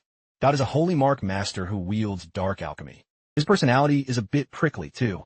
He's definitely not the sweet, friendly type who'll go easy on you. Zion thought it over. That's true. Standard alchemy isn't combat-oriented, but dark alchemy is a whole different beast. He was still curious. Is that all you came here for, Miss Garcia? Nothing more important? Garcia was stunned. Does this guy even know how to talk to a lady? Suddenly, she became awkward, fidgeting and twisting her body. This test is going to be brutal. You know Lancelot. If you need anything, you could just ask me. Zion looked suspicious. Why would you help me? And what's with the weird squirming? You look ridiculous. Just think of it as me admiring your talent. I just want to see you get your status back. Zion thought she was acting exactly like a busybody again. Garcia couldn't exactly blurt out, I'm a huge fan of your mom. So she just made up another excuse to help. Zion suddenly stepped close and put his hands on her shoulders. If you really want to help me. In that case, Garcia was caught off guard, her face turning beet red. Zion wore a greedy grin. In that case, can I borrow some cash? Wait, what? She was speechless. Her idle son was a gold digger. She felt like he was beyond saving. As evening approached, Zion slowly walked back to his quarters.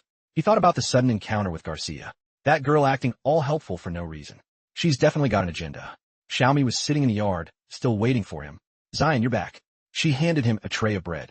It was past dinner time, but she had saved him a portion so he wouldn't go hungry. Zion gave her a warm smile. Thanks a lot. You're always looking out for me with these meals.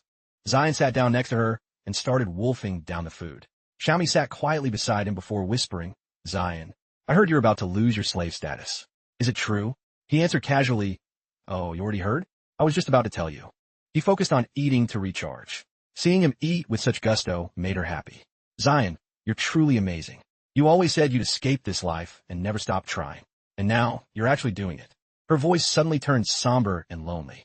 She felt shy and added, If you get your freedom back, you can leave behind a burden like me who just causes trouble. Leaving here without any baggage. I'm so happy for you, Happy? Every word she said felt like a knife. Zion nearly choked on his food. Zion knew she was just scared of being abandoned. He gently patted her head to comfort her. You dummy. How could I ever leave you here alone? You're my dear sister. I've already made plans to buy your freedom, so don't worry. I'm not the type to run for it and leave you behind. Xiaomi's face turned red as if she had a fever. Her eyes went wide as she looked at him. Then, out of pure embarrassment, she turned her head away. Zion asked, Hey, what's wrong? Are you so touched you're about to cry? Xiaomi scooted about 3 meters away from him. No way. Zion, you smell super weird. It's gross. Don't come near me. Zion was floored. Huh. It must be the lingering scent of that poison from earlier. Night fell, but Zion couldn't sleep, his mind racing. He tossed and turned while everyone else was fast asleep. The difficulty of this duel is going to be way higher than I expected. My current state might not be enough. Zion clenched his fists, focusing on his energy. I need another breakthrough. I have to push harder. In the following days, Zion focused entirely on training. While working as a slave, he chose the heaviest boulders to carry to build his combat strength. Back at home, Xiaomi would massage him, helping his body absorb energy naturally without much effort.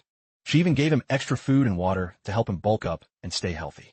Finally, the day of the judgment duel arrived. Zion stood alone in the middle of a massive arena. High above were the spectators. City Lord Rudolph Hermann spoke. Zion Lancelot, your judgment duel has been processed. If you pass today's test, I will pardon all your crimes and restore your status as a commoner. Zion knelt respectfully. Thank you, City Lord. The moment had finally come. Outside the arena, many slaves and his friends gathered. Zion, we're here for you. Go get him. Seeing the commotion, Rudolph asked, Are those slaves cheering for the Lancelot kid? Manager, deduct their pay later. Fina Garcia, sitting next to the City Lord. That was also silently rooting for him. Zion Lancelot, I'm counting on you. You better pass this. Alan stepped onto the field to call him. Zion. Zion turned back. Oh, Alan. I've been waiting for you. Alan looked like he was about to faint. If anything happened to Zion, he was cooked too. Seeing him shaking, Zion asked, "What's wrong with you?" Alan, looking gloomy, waved him off. "It's nothing. I've just been under internal investigation for 2 days. It's a bit draining." A bit was a massive understatement. Alan took out a small chest and handed it to Zion. When the lid opened, a sword appeared. This was the blade Zion had asked Alan to keep safe. Now, it was time to return it. Zion had been waiting for this. Mr. Hage showed off his skills, flying down from above and landing gracefully. He beat his chest and introduced himself. "My name is Hage. I am your opponent for this test." Zion Lancelot looked him up and down with a hint of judgment. "The master of dark alchemy is this dwarf?" Alan whispered from behind. "Zion, I bet everything on you. Don't you dare lose to that old man. Our futures are on the line." From the start, Mr. Hage showed his hostility toward Zion. He stepped forward, and despite his small stature, he spoke with a threatening tone. "I suggest you give up now, Lancelot. I won't let you pass. That idiot Alan dared to sponsor you, dragging the Sages Guild into this mess. If I let you pass, the guild will be linked to a traitor again. The kingdom is already in chaos. I won't let the guild go down with you." Zion questioned him back. "Linked to a traitor? What do you mean by that, Mr. Hage?" The power within him erupted along with his emotions. He was furious at the insults Mr. Hage had spat. Insults directed at his father. "Did you just say my father brought shame to the guild?" Mr. Hage certainly didn't back down. He also unleashed the power of an alchemy mark master. That was the truth to him. What he wanted to protect was the reputation of the Sages Guild. City Lord Rudolph saw that both were ready.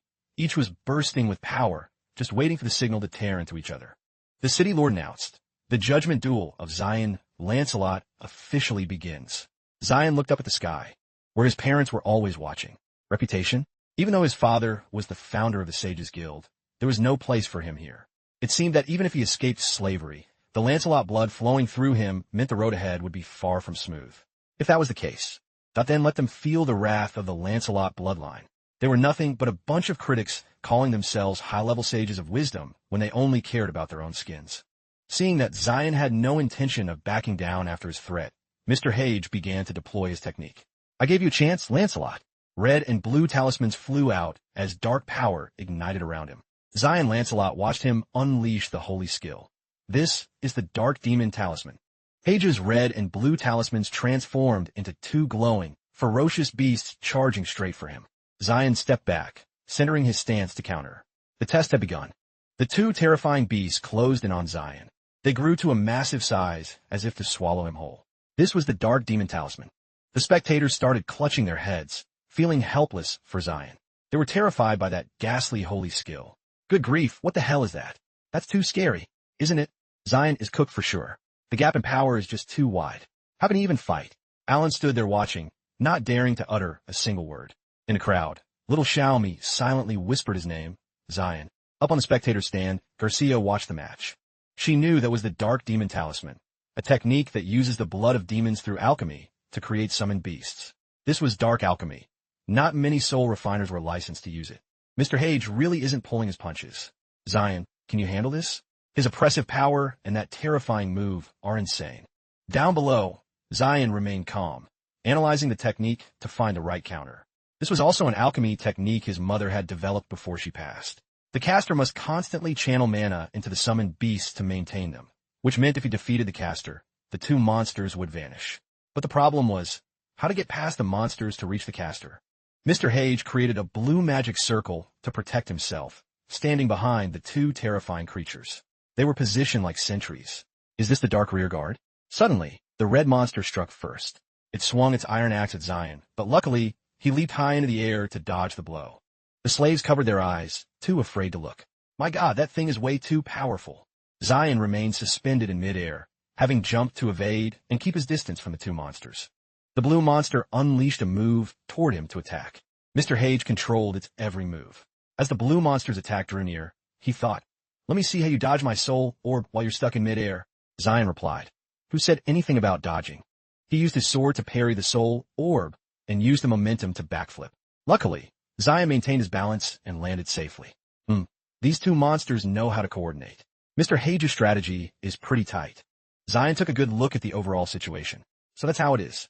Mr. Hage created 2 monsters, a bull-headed one using melee combat skills down below, and a horse-faced one using magic for aerial attacks, plus his own alchemy. The three of them coordinated into an Omni-Saint stance. This dwarf really wasn't your average guy. City Lord Rudolph sat above, smiling with satisfaction.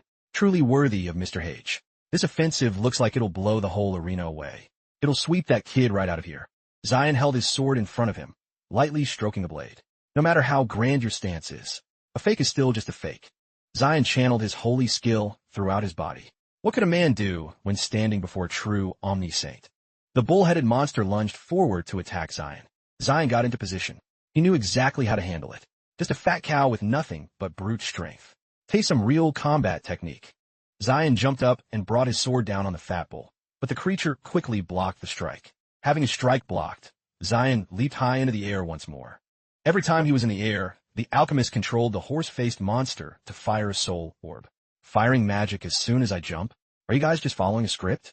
Get lost. This time, Zion spun in midair and smacked the soul orb with his sword, reflecting it back where it came from. Mr. Hage was stunned. What? Why did the soul orb explode? The soul orb flew right back to where Mr. Hage stood and crashed into him. However, he had a protective barrier ready, so there was no significant damage. Mr. Hage was furious that his own move had been swatted back at him. You arrogant brat, taste the soul destruction orb. He poured all his mana into controlling the horse-faced monster to create a massive destruction orb. But immediately after, the bull-headed monster appeared out of nowhere and sliced its own teammate in half. The horse-faced monster vanished upon being attacked. Mr. Hage was terrified to see the bull-headed monster he had created now standing before him. It looked much larger and more vicious, baring its teeth as if to devour him. What the hell is going on?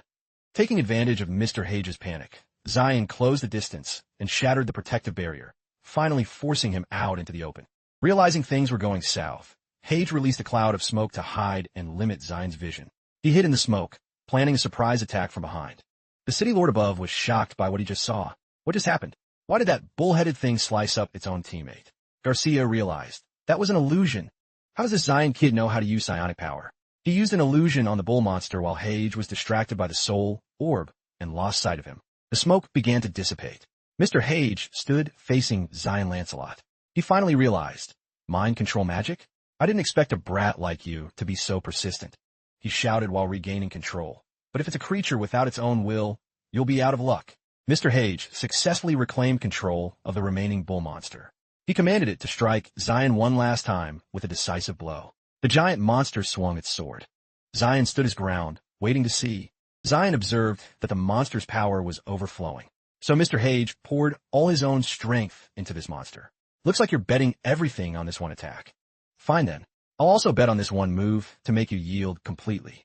Zion Lancelot stroked his blade, channeling a specific psionic power he possessed. The sword was enveloped in a massive layer of spiritual energy, becoming enormous and clearly capable of slicing through that monster.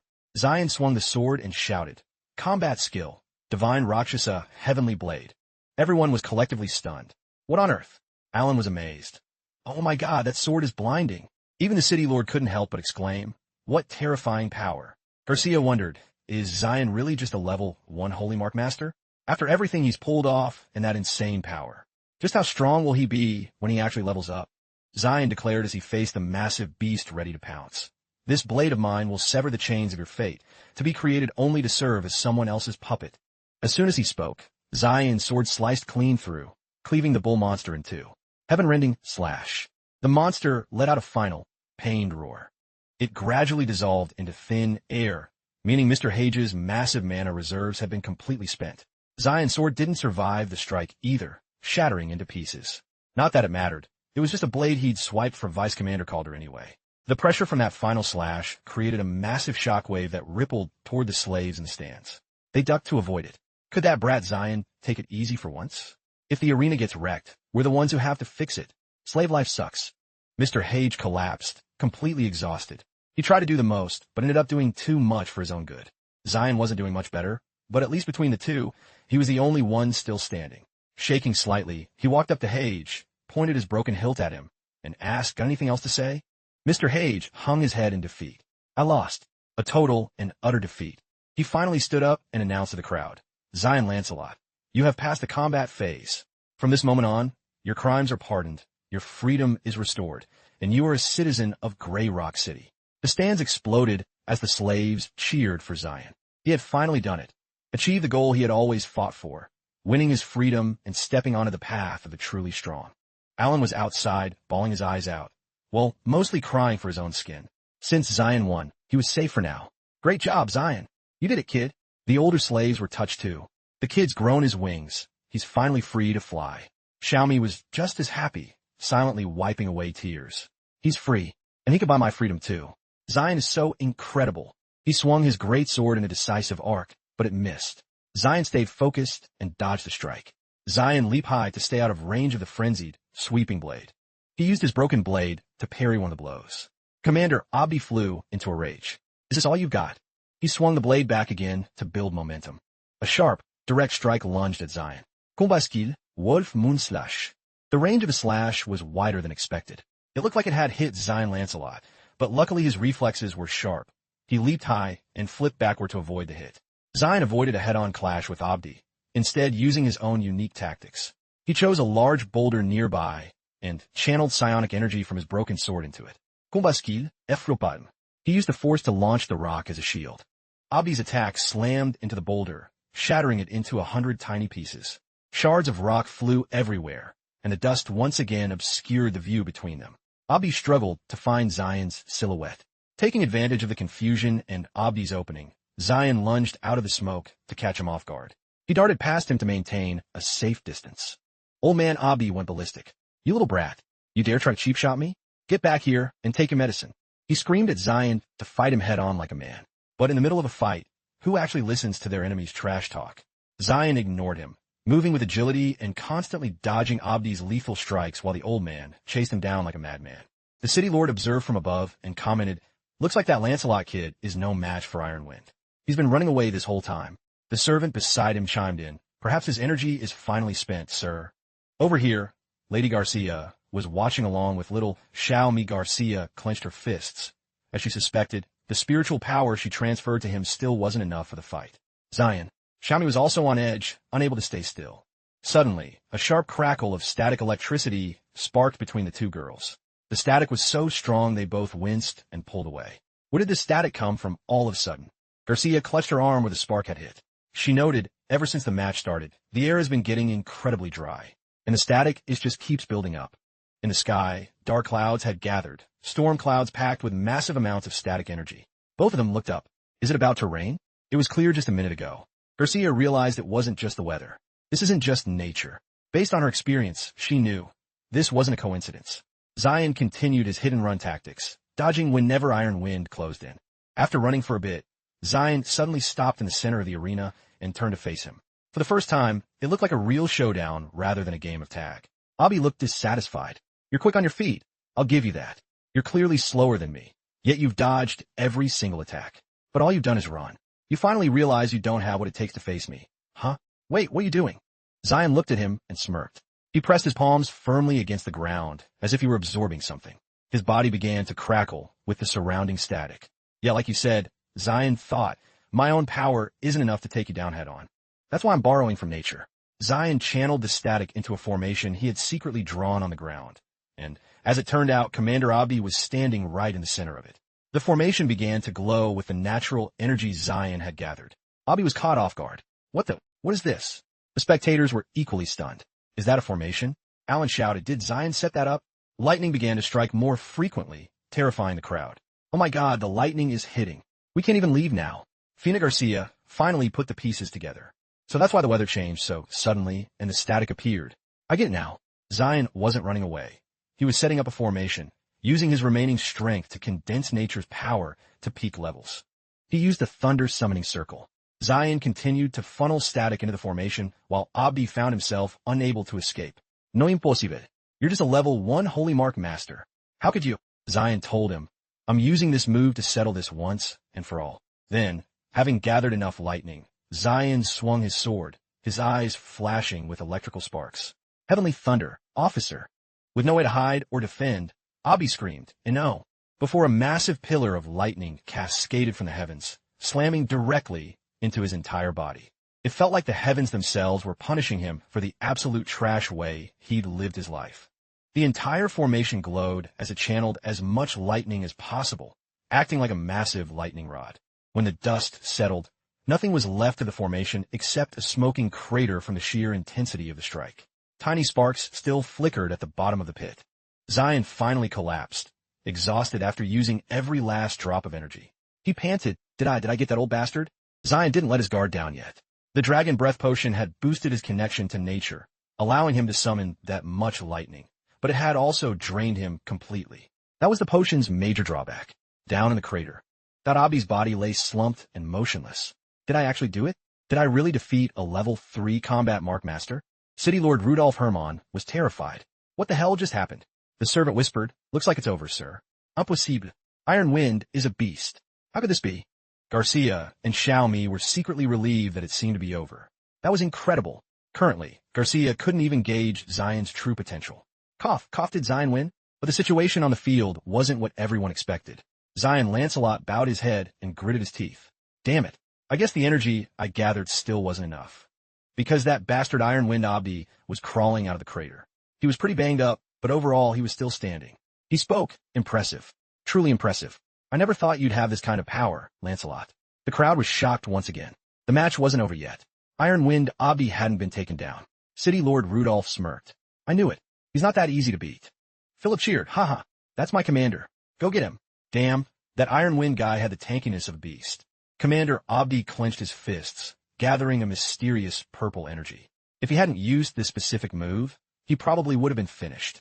Iron Wind let out a savage roar. The energy around him blazed, and behind him, it coalesced into the shape of a massive, purple firewolf. Now it's my turn to return the favor.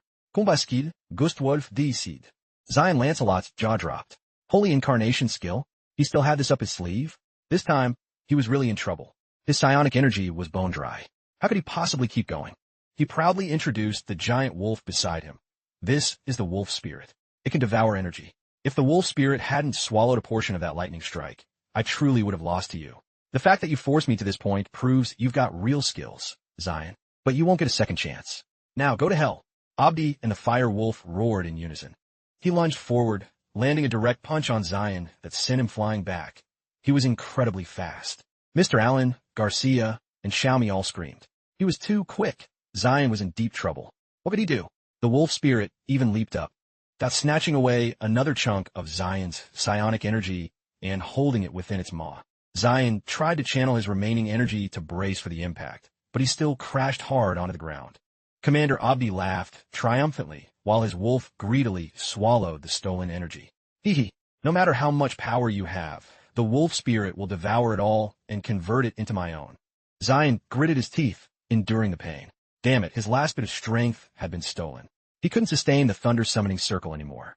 This holy incarnation skill. It was a technique that sealed a specific power within one's own body, a skill originally created by that bastard Reba. He never expected to encounter it here. Abdi told him, Next you die, Zion Lancelot. He was dead set on killing the boy today. He couldn't let Zion escape slavery. Once free, the kid's potential was a massive threat to his life. Zion struggled to push himself up. Actually, he could have dodged that move, but could his current body even keep going? Wait, Divine Rakshasa, Judgment Body? Is that it? Zion suddenly remembered. The Judgment Body helps a person who has reached their physical limit break through their skills. That ridiculous. Reba, you really are a demon. He finally stood up straight to face his enemy. But I told you I'd work harder than you, so I'll definitely surpass you. Abdi roared and charged with the wolf spirit behind him. Just die already. Zion didn't dodge this time. He stood with his arms wide, welcoming Abdi's attack. It was a gamble. Let's see what this bastard can really do. Xiaomi was paralyzed with fear. What was Zion doing? Why was he just standing there instead of running? That hit could literally kill him. No. The light of the wolf spirit engulfed Zion. His body became nothing but a dark silhouette amidst the energy. The spectators couldn't see a thing. They screamed as the shockwave of the technique spread through the arena. Whoa, here it comes. Lady Garcia didn't want to give up. She tried to use her power to save Zion, but she was pushed back by the sheer force of Abdi's move. After that horrific attack, the dust began to settle. Abdi expected to see Zion crushed under his feet, but all that remained in front of him was an empty patch of ground. Zion Lancelot wasn't just okay. He was hovering in the air. His gamble had paid off. A light of psionic energy surrounded him, It was the divine Rakshasa breakthrough, the second form, Rakshasa Slayer. When a human is pushed to their limit, this breakthrough appears to forge something new. He looked down at Abdi and smiled. It was just as he predicted. He'd won the bet. Level 2 Holy Mark. Now let's get back to the fight. Zion had successfully broken through his combat skill, and he didn't have a single scratch on him. This match was dragging on far longer than anyone anticipated. Commander Abdi never saw this coming. How?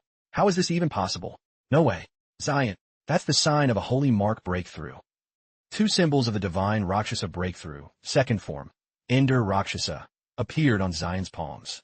He looked at the symbols and thought, by enduring that brutal attack and forcing himself into a state of extreme stress, he unlocked his potential.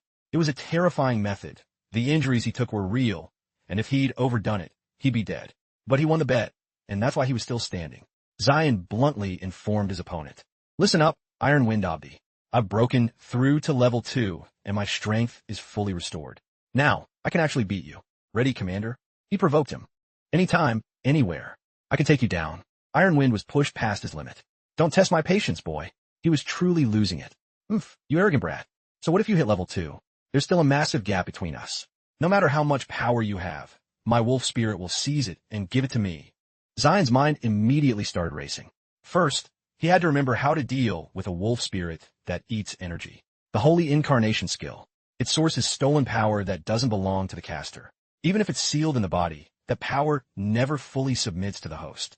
If your seal is a wolf spirit that devours power, then I, Zion, will give you a feast you'll never forget. Here, take all the psionic energy you crave. He actively launched his energy toward the wolf. The old bastard's wolf spirit snapped it up greedily. Abi laughed out loud, having no clue what Zion was actually doing. He just arrogantly thought the boy was surrendering out of fear. Ha ha, offering it up to me yourself? You're quite cooperative. He frantically controlled the wolf to continue the attack, rambling on, I'll admit you're a real Holy Mark master, but now I'll use your own power to set you free. Shut up. Skill Twin Moon Fangs. As the wolf spirit lunged at him, Zion threw another massive orb of energy at it. Eat up. Eat until you're satisfied, you beast. As Abi's wolf swallowed the power, something started to feel different. The spectators were all stunned. Those with actual knowledge could see that Zion wasn't just giving the wolf energy for fun. Zion called out to Abi to wake him up. Do you even know what I just fed your wolf spirit? The wolf began to chew on the power, but strangely, it slowly turned its head back toward Commander Abdi. Its eyes weren't submissive. They were full of bloodlust.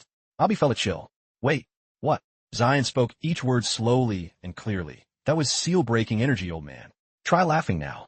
Abi's face turned pale, and he started shaking. As the one using the incarnation skill, he knew exactly what a broken seal meant. The white wolf spirit didn't hesitate. It lunged forward, ready to tear Abdi apart. He could only watch in horror. It bit into a piece of his cloak and ripped it away. He started screaming for help. Zion held an orb of energy in his hand and pointed out the flaw. You only use the wolf spirit to fight for your own goals, but you never bothered to actually tame it. Did you not know this sealed power is filled with resentment towards host? You treated it like your slave, and once the seal is broken, well, you get it. Plus, you're a level 3 master with plenty of energy, so of course it wants to eat you first. Commander Abi's followers were horrified. How could their leader be in this state? The two girls watching also called out his name, Zion. The blonde servant standing next to the city lord spoke up again. Even he felt a bit of secondhand fear. Looks like the winner is finally decided, city lord. Rudolph was not happy. Oh, my dear Ironwind. Zion tossed the energy orb in his hand casually, enjoying the show. While your wolf was attacking me, I caught its vibe immediately. Now, take your time enjoying its resentment. The wolf spirit bit into Abdi's shoulder, making him shriek in pain. Ack, stop it. City Lord Rudolph. Rudolph Hermann, fearing a major incident, yelled at Zion. That's enough. The winner is clear. Stop it now, before something terrible happens. Zion glanced at the coward and said, City Lord, once the wolf spirit's bond is broken, it can't be controlled anymore. He claimed he didn't know how to stop it. He was just letting it pay back what it had endured. But don't worry, City Lord. As soon as he dies, the wolf spirit will automatically vanish. Hearing this, Rudolph panicked. What? He urged Abi's followers. Quick, find a way to save him. He's an officer of the Grey Rock Military Academy. We can't let him die like this. Before anyone else could act, Lady Fina rushed forward to handle it. She stood in front of Zion. He looked at her like, what is she doing now? Lady Garcia clasped her hands together, creating a symbol that emitted a soothing green psionic light. The energy drifted quietly into the wolf spirit. The wolf gradually became transparent and then faded away. Abi had narrowly escaped death. Commander Abdi's groupies finally caught the nerve to storm the field in a total panic. Hurry, get the commander to the Sages Guild right now. We're running out of time. Apply pressure to the wound. Lady Garcia caught Zion Lancelot with a low-key, lingering gaze. Was she being extra cautious of him, or just low-key curious? Even from his high seat, City Lord Rudolph was literally shaking. He didn't expect the duel to end in such a mess. This was a massive L for the arena's budget. He was already looking for a way to dip. He needed to get back to the treasury because the finances were looking shaky, and now he had to deal with Zion. But Zion wasn't about to let him ghost like that. He called out, "City Lord, hold up a sec. Did you forget something? There's no need to be in such a rush to leave." He reminded him, "You still haven't officially declared my pardon, have you?" Rudolf Hermann shot him a look of pure salt. He waved him off with a shady tone, saying, "Let's just put a pin in that for now." He claimed he needed to review if the trial was actually legit. Basically, he wasn't ready to pull the trigger on the announcement. Zion's face went dark, looking like he was ready to end the man. Are you kidding me right now? He had passed a vibe check twice, and now the man was saying it wasn't legit? Where exactly was the problem? Did he need to fix it for him? Rudolph kept yapping about how this concerned the reputation of Grey Rock City, and how every decision needed to be carefully weighed. "I hope you understand." Zion snapped back. "Then what did you even come here for today? To catch a tan?" Rudolph kept acting high and mighty. "Zion Lancelot, remember your place. You're a slave and a criminal. You have no right to question my decisions. In this city, rank is absolute." "Oh, so that's how it is?" Zion was officially triggered. Even little Xiao Mi could feel the heat. "Zion," Mr. Allen was stressing out, wondering how long the city lord's toxic attitude could survive Zion Lancelot's savagery. Zion's power started surging again. He was ready to give the man the smoke he was asking for. His psionic energy was overflowing. But before it could pop off, Lady Garcia stepped in to block him. She went straight to the city lord. "City lord, you're out of line." Zion passed not one, but two assessments. Legally, his slave status must be pardoned, and he should be restored as a commoner. Lady Garcia, but standing before her, Rudolph folded a bit because, let's be real, she was way smarter than him. Garcia continued, "You made a deal. If you back out now, everyone's going to be disappointed. Word will spread all the way to the imperial capital." Lady Garcia played him like a fiddle, hitting Rudolph's weak spot. If rumors reached the higher-ups, he might end up with some really embarrassing nicknames. "Do you really want that?" Rudolph started panicking. Wait, for real? The thought of being stuck with a cringe nickname for life was a total nightmare. Terrified of the clout loss, City Lord Rudolph was forced to announce it then and there. "By the power of the judgment duel, I declare that from this day forward, Zion is no longer a slave. His status as a commoner is restored." The crowd went wild for him. It was a long road to get here. Mr. Allen was crying actual rivers. "It was so hard, but we finally made it. Thank God." He could finally breathe easy as the one who recommended him. "Great job, Zion. We knew you had it in you." Zion looked around at everyone. It seemed his win meant a lot to them. Maybe it would even motivate them to grind for their own freedom. He let out a soft sigh of relief. He was beat. Finally, it was over. All that hard work and all the assists had paid off.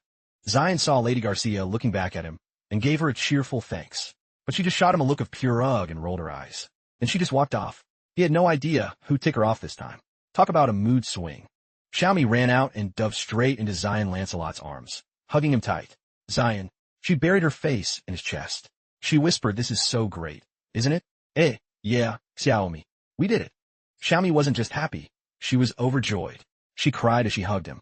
This victory meant they were both finally getting out of this slave hole after all the unfair treatment they'd endured. Zion was a bit taken aback by her reaction. Was she really this happy? He gently pulled her into a hug. He patted her head. "I'm okay, and we won. It's over now." Xiaomi flashed back to when she was still a new slave. The city was always full of people yelling at her. "Xiaomi, what the hell are you doing now?" She had accidentally knocked over a shelf and gotten hurt, but those people didn't have a single drop of empathy. They just railed on her. "You knocked over the shelves and mixed the sulfur and silver. How are we supposed to separate them now?" "I'm sorry, I didn't mean to." But they didn't care about her excuses. "It's break time now. We're done with you. Clean this mess up yourself. If it's not done, don't even think about getting dinner." Xiaomi could only whisper back, I understand." As the afternoon sun dipped low after a long day of work, the little girl was left all alone to deal with the chaos. Xiaomi slowly started sorting everything, picking them up piece by piece. Triangle one's here. Round one's there. Okay, 2 boxes done. She was hyper-focused on the task. She was starving and exhausted, but she kept a brave face and kept cleaning. She had no other choice. She told herself, there's still so much to do. If I don't finish before morning, I'm toast. Right then, a boy walked in, curious about why she was still there. As Xiaomi was struggling to put a box on a high shelf, Zion suddenly spoke up from behind her with a piece of green onion in his mouth, startling her. What are you doing? Xiaomi looked at him. Are you the new slave? He pointed to himself. I am Zion. Why are you still here? Did you get in trouble? Oh, so your name is Zion. And no, Xiaomi said, refusing to admit it. She puffed out her cheeks. This is none of your business. What are you doing here anyway? Stealing food? Zion casually replied while taking a bite of his onion. Yeah, I'm stealing. So what? Xiaomi tried to be the good girl. You're gonna get punished for stealing. Still beat starving. So I stole it. Got a problem?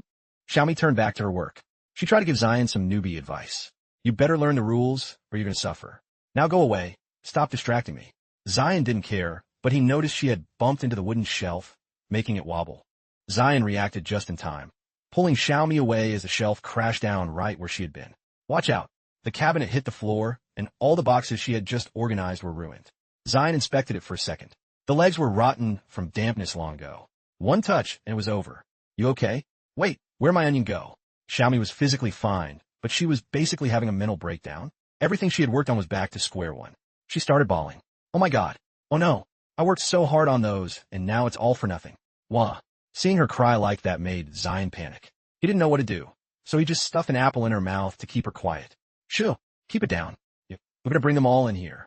Stop crying. I'll help you. Just stop, okay? Xiaomi hadn't eaten all day, so the apple was a huge win. She stopped crying and looked at the mess. How we fix this? Zion looked it over seriously. This is silver and sulfur. Mixing them is a big headache. Silver goes in the forge, but sulfur explodes when heated. If we don't separate them perfectly, it's dangerous. Zion came up with a big brain solution to speed things up. I got it. We find a big wooden plank and tilt on the ground. Then we pour the mix. The irregular sulfur pieces will stay put, but the round silver beads will roll right down. We'll be done in no time. Xiaomi realized he was right. Picking them one by one would have taken forever. He reminded her they needed to move fast. They could finish it all before sunrise.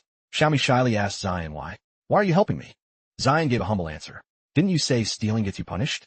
Well, just consider this my punishment. Same thing. Zion. Since that first meeting, a lot of time had passed, and everything had changed. Xiaomi sat on a bench, clutching her backpack. She remembered every little moment between them. Outside, someone called Zion's name. After winning his duel, Zion was finally ready to leave. He was officially a free man. His friends crowded around to say goodbye. Wah. Zion, don't leave us. The guy with the mohawk was taking a hard. Yo, congrats on becoming commoner. Come back and visit us at home sometime. Zion snapped back, who's home? My dad's a slave here. I don't have a home. Xiaomi brought Zion's backpack to him. Zion, you told me to pack up, and I'm all ready. What's next? He told her, good, glad you're packed. Just be patient. I'm gonna find the city lord to buy your freedom right now. Okay, I'll wait. Xiaomi was glowing. This was something she never dared to dream of. Losing the slave title? She had been a slave since she was a little kid, used to just taking orders. Honestly, she was a bit anxious about what life would be like afterward. Zion warmly patted the little elf's head. Don't be a dummy. You've got me with you, right? He promised he'd buy her freedom, and he wasn't about to ghost her. I never lie to kids. Xiaomi peeked at him. For real? Her elf ears even twitched with excitement. Zion smiled at her. Haha, you silly girl. Mohawk guy overheard and got a bit pressed. Wait, what? Xiaomi isn't going to be a slave anymore either? Does she have to do a judgment duel too? Zion waved him off. Dumbass. Only slaves with criminal records need a pardon through a duel. Normal slaves can be bought out if you have the cash. Oh, really? Then, are you going to buy all of us out too? Zion shot him a look. Do I look like a billionaire to you? You guys just stay here and hold down the fort. Mohawk guy started yelling, what? You heartless jerk. You're dead to this family. Zion didn't have that kind of bread to buy everyone out. He told Xiaomi to wait a moment while he went to see the city lord. Zion ran to the main hall of Grey Rock to find the person he actually wanted to see. Lady Garcia. Lady Garcia. She was already annoyed. It's too early for this noise. Can I get some peace? What do you want now? Lady Garcia didn't even stop. Zion struggled to keep up. Wait, don't go. I have something to tell you. Spit it out. Are you finally admitting you were wrong? Zion heard her and was like, and then, wait, what do you mean admitting I was wrong? Isn't this about the money? Didn't you promise to lend me some cash earlier? Can I have it now? I need to buy Xiaomi's freedom. Ugh, you insufferable brat. Garcia started throwing hands at Zion. You're literally going to be the death of me. Zion stood there looking innocent, having no clue what he did. What's your deal? Why are you so salty with me? I don't get it. After he begged for a bit, Lady Garcia. Dot finally caved and lent him the money. After all, it was to free that little girl. She handed him a pouch of coins. Thanks, I'll pay you back with interest as soon as possible. But she wasn't looking for profit. Keep the interest. I just want to ask you a few things. Like what? She interrogated Zion. Yesterday, when you defeated Iron Wind, you clearly had a way to stop the wolf spirit. So why didn't you? Why did you just let go wild? Zion tossed the borrowed coin pouch up and down. He replied, I was just being cautious. I didn't want to let my guard down and give him a chance to counterattack. She wasn't buying it. Capping. You knew exactly that he was already out of the fight. Garcia indignantly called him out, and after that, you were ready to square up with the city lord himself, weren't you? What is actually going through your head? If I hadn't been there, who knows what would have happened? Do you realize how much trouble you'd be in? Zion shrugged. They had it coming. Who told them to try and back out on my pardon? They were playing games. Lady Garcia wasn't done yet. She continued her lecture. When you clashed with Vice Commander Calder, I knew you weren't the type to follow rules. I get that, but at least show some respect and behave yourself in front of me. I know you have beef with them, but you need to watch your mouth and your actions around the city lord, especially given your status. Yeah, sure thing, Mom. Zion kept dodging her as she vented. He only borrowed a little cash, and she's already acting like his mother. Stop calling me that. It's Lady Garcia. She yelled. I made up my mind. I'm taking you on as my apprentice. That way, you'll be my official student. I can keep an eye on you, and I can teach you holy skills. It's a win-win. I stayed up all night thinking this through. Zion was like, not this again. Lady, can you just let me live? He held up his hands in an X shape to signal a hard pass. Huh? No way. Who in their right mind would want to be your student? Sis, I'm good, no thanks. Hearing his answer, Lady Garcia literally turned into stone. Zion, try to bring the lady back to reality. What are you even talking about? I don't need to be part of your honor, and I don't need you to teach me skills. Honestly, your psionic control is mid compared to mine, and you want to teach me? Bruh. Anyway, if that's all, I'm out. Thanks for the loan. I'll pay you back. This kid, he dared to look down on her not once, but multiple times. Her noble lady mask was completely shattered. You little jerk. I'm charging you interest now. 15 points. Zion felt that was a total scam. Loan sharking much? Didn't you just say no interest if I answered? You're capping now. Totally untrustworthy. Philo walked into the room where his comrades were recovering after their disastrous clash with Zion. From Vice Commander Calder to Chief Military Officer Abdi, all of them had been wrecked by that kid and were now stuck in bed. Philo gritted his teeth, nursing a deep grudge. Looking at his battered allies, he thought, Zion, this town ain't big enough for the both of us. Just you wait. That night, after all the drama, the trio, Zion, Xiaomi, and Mr. Allen, finally got to relax and celebrate. Xiaomi had been officially bought out by Zion. The three of them hit up a tavern to toast their success. Cheers to becoming commoners. Mr. Allen hadn't been this hyped in ages. He put his arms around both of them. He turned to Xiaomi and said, Don't be shy, little sister. Tonight's on me. Then he turned to Zion. Ha ha ha. So good, man. I knew you could do it. Ha ha ha. Chill out, sir, Zion said.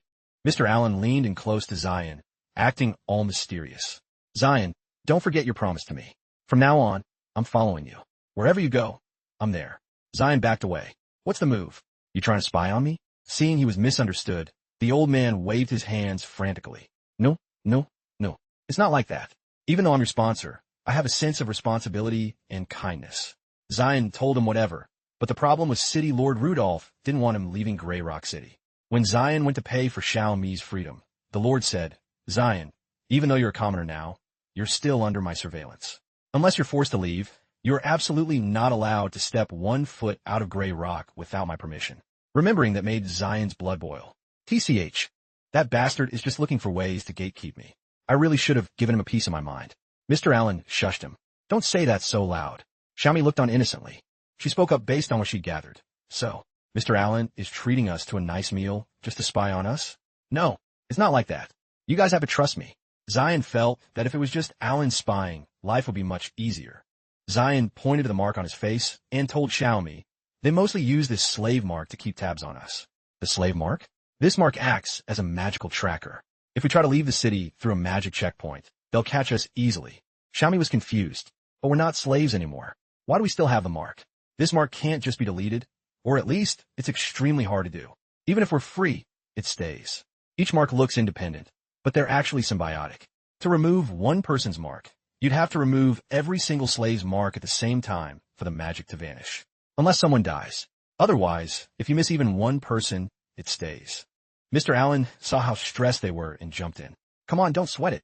If you're strong enough. That mark is just a face tattoo, right? Zion patted his shoulder. Whoa, Mr. Allen, did you just have a big brain moment? You hit the nail on the head. He laughed it off. Haha, well, I learned from the best, you Zion. So what's the next move? Zion thought for a second. First, we gotta get that bread. Everything takes money, and I still owe a debt. Mr. Allen suggested, oh, if you guys need a job, I can hook you up. Zion asked, as a laborer? No way I'm doing manual labor. Zion smirked because he had already mastered alchemy techniques. We use alchemy to build wealth. Why waste time on side hustles when we can't train? Alchemy was literally born to make bank. We gotta use it. Meanwhile, at the gates of Grey Rock City, a carriage procession was entering. They were outsiders. On the road, a group of slaves was working. Hurry up. It's just road repair. Why are you guys grinding your teeth at us? Later you gotta fix the training grounds too. Speed it up. The man on the horse thought to himself, are slaves always this hard to handle nowadays? He galloped past, shooing them away. Get out of my way. Move it, you peasants. Get lost. The slaves watched the procession with massive attitude, rushing into the city like they owned the place. Give me a heart attack. Who do they think they are? Definitely outsiders. Probably from the capital, acting all high and mighty. That morning, Mr. Allen and Zion were training Xiaomi to start her journey into alchemy. All right, Xiaomi, you ready? Pick out the best stone in this pile. Xiaomi looked at the rocks and thought hard for a while. She picked one she thought was the best and showed it to Zion. He smiled and said, this one's a no-go. Meanwhile, Mr. Allen was facepalming because he thought she was a lost cause. Does this girl even know what she's looking for? Xiaomi fell down because she failed again. Ugh, I really don't have the talent for this. Mr. Allen agreed. Xiaomi, it's tough. I guess not every elf has the insight crystal talent. Zion patiently comforted her. Take it slow, Xiaomi. He corrected Mr. Allen. No, that's not true. Every race has its own unique talent. Humans, dwarves, merfolk, demons, and elves. If Xiaomi is an elf, she definitely has the insight crystal to distinguish the quality of ores. He patted her head. If Xiaomi can unlock this talent, it'll be way easier for us to pick out high-quality minerals. We could forge much better weapons. Allen said that if is the keyword. Maybe we should use some alchemy potions to stimulate her potential. Alchemy potions mostly trigger holy mark potential. Normal people are better off with regular herbal brews. Honestly, I'm not an expert on that side of things. Xiaomi started crying. A normal person? Didn't you know that? Allen was at a loss too. Zion wanted to hype Xiaomi up. Xiaomi, don't be sad. Even a diamond doesn't shine if it's not polished. Talent still depends on your own grind. I believe you can master this. Xiaomi felt a lot better. I'll do it. Mr. Allen thought, damn, Zion's got a silver tongue. In his eyes, untalented people probably don't even exist. Zion told Allen, Mr. Allen, we've finished picking 11 dragon silver stones. The rest are trash. Please take them back to the warehouse. I'll pay for these 11. Huh? Allen replied, Zion, my brother. I'll let you use my alchemy lab. And now you're bossing me around? Don't you think that's a bit backward? Oh, so you're feeling some type of way about it? Fine, I'll find another spot.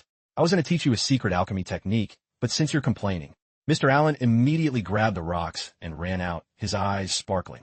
I'm returning these right now. Wait for me. I'll be right back. Directly below Allen's alchemy lab was Lady Fina Garcia's private lounge. She had just broken through to a sub-tier combat skill while practicing. I actually did it. I broke through my skill level. She clearly wasn't expecting to have a breakthrough in this area. Rank 4 Holy Mark Master Fina Garcia. Sub-tier combat skill, mid-tier alchemy, low-tier psionics. Ever since that moment, her body had been itching for a breakthrough. Was it because Zion influenced her? That kid is a pro at combat skills and has mastered psionics. His strength is deep. No wonder he didn't want to be my student. No. Normal people can only master 2 fields at most. If he's already mastered 2, his alchemy must be kind of mid, right? Alright, he's only a rank 2 master. I'll show him my true strength and make him want to be my student. I can't just ignore a potential protege like him. Hee. And so, Lady Garcia decided to drop by the lab, but what she saw left her speechless. What are you doing? Don't tell her he was actually practicing alchemy. And that's exactly what was happening. Both Zion and Mr. Allen were working together on triple mystery alchemy. Zion was scolding him. You're not helping me like this. You need to keep the energy output more stable. Mr. Allen couldn't take it anymore and tapped out. I can't hold it. I'm a failure. It's over. This batch of dragon silver is about to be trashed. Seeing her arrive, Zion called out, Lady Fina, help me out. Take over the astral threading. Use Allen's part. Astral threading. She was confused. I don't know this technique. Just take over the flow. I'll guide your power. Garcia reluctantly took over. Fine, but if something goes south, I'm not taking the fall for it. Zion and Garcia focused all their energy on refining the pile of stones together. Luckily it worked. The dragon silver refining was a total success. Zion exhaled in relief. That was close, almost trashed the whole batch. Garcia asked, did you just turn low-grade dragon silver into high-grade quality? Yep. The market price just jumped at least 4 to 5 times. This stuff is a staple for forging holy power weapons, so it'll sell like hotcakes. A 600-unit piece can now go for 3,000. Over here, Xiaomi was busy checking on the old man. Mr. Allen, you okay? Allen, what gives? If you can't handle astral threading, fine, but you couldn't even manage the energy support? Sorry, my alchemy has been feeling, kind of, stuck lately. Lady Garcia focused on the power in her hands. Astral threading, also known as astral manipulation, can penetrate deep to extract specific elements from an item, a precision extraction technique. This skill can only be learned through direct teaching. She didn't expect to pick it up from Zion. Zion, how on earth did you pull all this off? Zion suddenly remembered something and told Alan, oh, it looks like the side effects of Soul Core are kicking in. It made you sharp before, but now your senses are going to be laggy for a while. Lay off the alchemy for now. I knew there were side effects, but I didn't think it'd hit you this hard. Don't sweat it though. I'll find a way to help you. What? Side effects? Just as Lady Garcia was about to call Zion, the receptionist, Emily, rushed in. Sorry to interrupt, but someone's here for you. A group of men stepped in with authority. They were the strangers from the capital. Finally, we found her. Alan turned pale as a ghost when he saw them. They all bowed in unison. Lady Fina Garcia, please return to the capital with us to treat the princess. Garcia greeted them back. Master Pallet, long time no see. Hope you've been well. Zion spoke up. Who the hell are you guys? We are alchemists from the royal court. The long-haired man was Pallet, a rank 4 royal alchemist. Next to him was Locke, also a rank 4 royal alchemist. They came looking for a cure for Princess Puss's death stare disease. Hearing Lady Fina had a breakthrough, they came specifically to invite her. So they were royal alchemists from Shinhua. Garcia replied, I have indeed found a way to treat the death stare disease, but it needs testing. What's the princess's current condition? It's not looking good. We've tried everything, but it's all been useless. The princess has fallen into a deep coma. Currently, the Grand Master of the Sages Guild is personally looking after her. We can't delay the treatment any longer. Garcia was worried. She didn't expect it to be that serious, and her method hadn't been field tested yet. Pallet interrupted. May we know what method Lady Fina plans to use? She explained, death stare is a cold-type toxin. Its root is actually a condensed crystal in the organs. I plan to use sky velvet herbs and channel psionics to draw the condensation out into cold-scale toxins, then use Wrath Shadow Grass Potion to dissolve it and pull the disease out by the root. They were all impressed. You can actually dissolve the core of the condensation. If that works, this could cure all the complications. Lady Fina, you truly are a natural genius. Haha, it's nothing. I just put in a lot of work and study to find this way. Zion thought to himself, condensed crystals? Wrath Shadow Potion? No, Fina's method is total cap. Should he be blunt? The vibe was heavy with everyone praising her while she soaked it in. Lady Fina, when can you depart for the capital? If it's that urgent, give me a moment to pack and we'll leave immediately. Zion had no choice but to use a telepathic message to stop her. Lady Fina, your method is a bit sketch. She turned to look at him. What do you mean? Don't get triggered. Just listen to what I have to say first. Fine. Garcia told the group, Master Pallet, I forgot I need to prep a few things. Can we leave tomorrow? No problem. But the princess is critical. They decided to head back first. We'll leave guards to escort you tomorrow. Thank you for your hard work. After they all left, Mr. Allen finally peeked out. Are they finally gone? Garcia immediately grilled him. Zion, spill it. What's the deal? Don't get hyped. Your plan can technically kill the disease, but you missed a major detail. According to what I know, Princess Puss has been sick for 5 or 6 years. That crystal has kept her body in a state of extreme cold for way too long. She's incredibly frail right now. Wrath Shadow Potion is indeed the only way to break the cold toxin, but its medicinal properties are much harsher than you think. The side effect produces heat toxins in the body. If the body were healthy, it could easily suppress and process that heat. But the princess is too weak. That heat toxin will eat her body alive like a lethal poison. I'm afraid Princess Puss won't die from the cold disease, but from the heat. If she doesn't freeze, she'll burn. She was stunned. How is that? He really was a genius. If that actually happens, Lady Fina, you'll be the one who poisoned the princess. It hit her like a lightning bolt. Me? A murderer? She looked like she was about to cry, asking weakly, then what should I do? Those royal alchemists won't be able to handle this correctly. Then we'll have to use another way. And that's by using the astral threading I just taught you. It's not just for refining minerals. It can be used to condition a human body. Use it to prep the princess so she can tank the side effects of the Wrath Shadow Grass. What? Astral threading can be used for therapy? Of course. My father used to use this all the time. This is the way. I believe this can fully cure the princess. You just need to master the technique. Ugh, you're a natural-born genius. You'll pull it off. I've got nothing else to say. You go, I'll handle this dragon silver first. I gotta go sell this stuff now. Mr. Allen, let me borrow your storage ring. Xiaomi volunteered. I'll go with you. He patted her head. You stay here and rest. I'll go solo. Lady Garcia then nudged him. Why don't you come to the capital with me? You can back me up and even make some connections with the royal court for saving her. Go. What to the capital? Zion had her figured out. You're just scared, aren't you? I am not. This is for the princess's safety. Lives are on the line. We can't be messy. Zion complained. I'd love to, but my hands are tied. I am under strict surveillance. The city lord forbid me from stepping 1 foot out of Grey Rock. Even if I want to go, I can't. I've only been a commoner for 2 days. What? Are we really doing this right now? Are we sticking to formalities at a time like this? I'll go talk to Rudolph. I think it'll be hard to convince him this time. I'll leave it to you. Honestly, if Zion could get in good with the royal court, he could use their power to find news about his lost sister, Erin. This trip to the capital was a huge opportunity for his future. Zion held a big pouch of cash, looking incredibly hyped. This went smoother than I thought. 1 dragon silver stone for over 6,000 UK long. But man, that was a workout. He had the cash in one hand and a small chest in the other. He worried about Fina. Wonder how she's doing. No more playing around. That Rudolph guy is a total pain. He's probably still salty about Fina's last stunt. Fina and the group were on their way. Zion was suddenly drawn to a slave auction. A slave market? A man shouted, strong male slave, for 1,800 UK long. Sold. Congrats to the big spender. The crowd below was whispering, that's a ripoff. 3,000 Makshima. After the man was sold, they brought out a female slave. She was gagged, her hands bound by heavy chains. She struggled to break free from her guard. The auctioneer announced, next up, a beautiful female slave, noble-born, skilled in herbalism, starting at 900 UK long. Who's in? Zion looked at the girl and was shocked. That girl. Zion realized it was the girl who had set him up before. He stroked his chin, thinking something's fishy. This girl tried to end me by helping the Shadow Iron squad with poison. How did she end up as a slave? She's an herbalist pro, though. Could be useful. As soon as the auctioneer finished, the bids flew. 1,200. 1,600. 2,200. No more. Just then a fat guy in the crowd shouted, 5,000. The crowd went wild. 5,000? Who's the baller? The auctioneer, seeing no other bids, started the count. 5,000 going once. 5,000 going twice. The fat guy thought he'd already won. He smugly told his crew, don't say I don't treat you right. Tonight, the Eagle Gar boys are going to have some fun. His lackey immediately started brown-nosing. On behalf of the captain, thank for the love, young master. We're going to have a blast. The creep added, just don't kill her. They were talking so loud the girl could hear everything. Terror filled her face. Just as the auctioneer yelled, 5,000 going 3, Zion cut him off. 8,000. Zion immediately became the center of attention.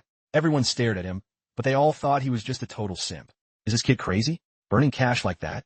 Zion walked easily to the center as the crowd parted for him. Some whispered, is that kid a slave too? Nah, no mark. He's free. The girl looked at Zion, stunned. Wait, it's that jerk who framed me. Zion ignored the chatter.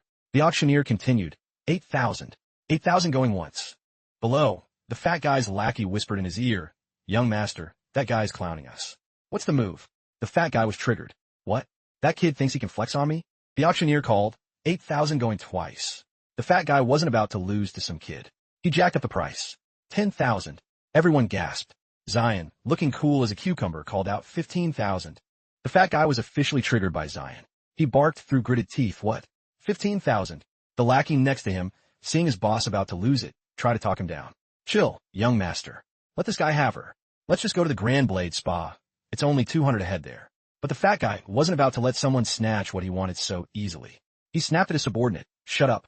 Now, completely livid, the fat guy started bidding like a madman.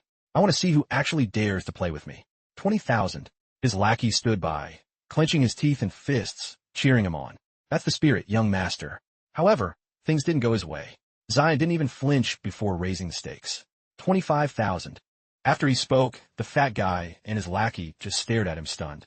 Even the female slave's eyes went wide with shock. The auctioneer's eyes lit up with pure joy as he yelled, 25,000 going once. Going twice. 25,000 going 3 times, sold. Congratulations to this big spender. Zion looked smug as he raised his hand high. Realizing Zion was the one who bought her, the girl blushed and thought, what is this guy even planning? Zion walked ahead, holding a document while the girl followed behind. He started reading the paper out loud. So, your name was originally Leah Boji, a member of an assassination guild turned slave. A slave with no money, not a holy mark master, and even your duels were suspended. Zion shrugged and said helplessly, I was going to give this pocket change to Fina, but I ended up spending it here. Hope I didn't take an L on this. He realized he'd been talking to himself and asked, why are you ghosting me? Say something. He suddenly had a dark thought. Wait, don't tell me. Zion scared himself with his own guess. He immediately leaned in and tried to check Leah's mouth with his hands. Did they cut out your tongue? Is that why you can't talk? Leah was triggered by Zion's sudden move. She spat at him aggressively. PTU, what do you think you're doing? You got no manners. Zion awkwardly waved his hands. My bad. I just thought if your tongue was gone, I'd be down bad. Leah was fuming. She pointed at Zion and yelled, you're the reason I ended up like this. And now you're trying to profit off me? Don't even dream of me being your slave. I'd rather die, you piece of trash. Zion waved his hands again, getting annoyed himself. Look, I'm not trying to start beef. Who do you think you are, catching an attitude with me? Zion rubbed his head, feeling exhausted. I'm not trying to humiliate you. I was just passing by and saw those high society jerks. After he said that, Leah backed away even further. She asked hesitantly, then what were you planning? Leah had a theory, and she was shocked by her own thoughts. Don't tell me. She blushed with embarrassment and looked away. Stop acting. The whole hero saves the beauty trope? You bought me at a high price just to rescue me, so I'd fall for you? Haha, that's so mid. You've been reading too many novels. Zion had zero clue what she was yapping about. Hero saves the beauty? Realizing she had totally misread the situation, he explained, Hold up. I just want you to work off your death. Just be a good girl and do what I say. Zion being blunt like that made her even more pressed. Leah cursed at him, you total jerk. Zion flashed a wicked grin to tease her. Why so salty? You actually low-key liked the hero idea, didn't you? Leah screamed back like hell I did. He pointed to himself and told her confidently, actually, I've got my eye on your talent. Potioneers are rare these days. Ever since I tasted your poison, I knew your skills would come in clutch. Help me out, and I'll let you flex your talent. Leah was stunned by Zion's offer. What did you say? Suddenly, the cat at Zion's feet bristled, sensing danger. A group of people was approaching Leah from behind to start trouble. The leader, sounding like he was asking for a beatdown, told Zion, yo kid, stay right there.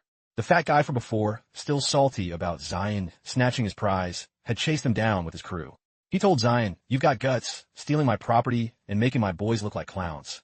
The lackey next to him tried to flex, threatening Zion. If you don't want to beat down, hand her over to the young master right now. Leah was disgusted by how arrogant they were. She gritted her teeth and cursed, dirty dogs. Zion, full of confidence, pointed to himself. As long as I'm here, you won't lose a single hair. Just let me handle them. You touched yet? Leah obviously didn't buy his big talk. Enough, you idiot. Zion beat his chest and promised, as long as I'm here, that you won't lose a single hair.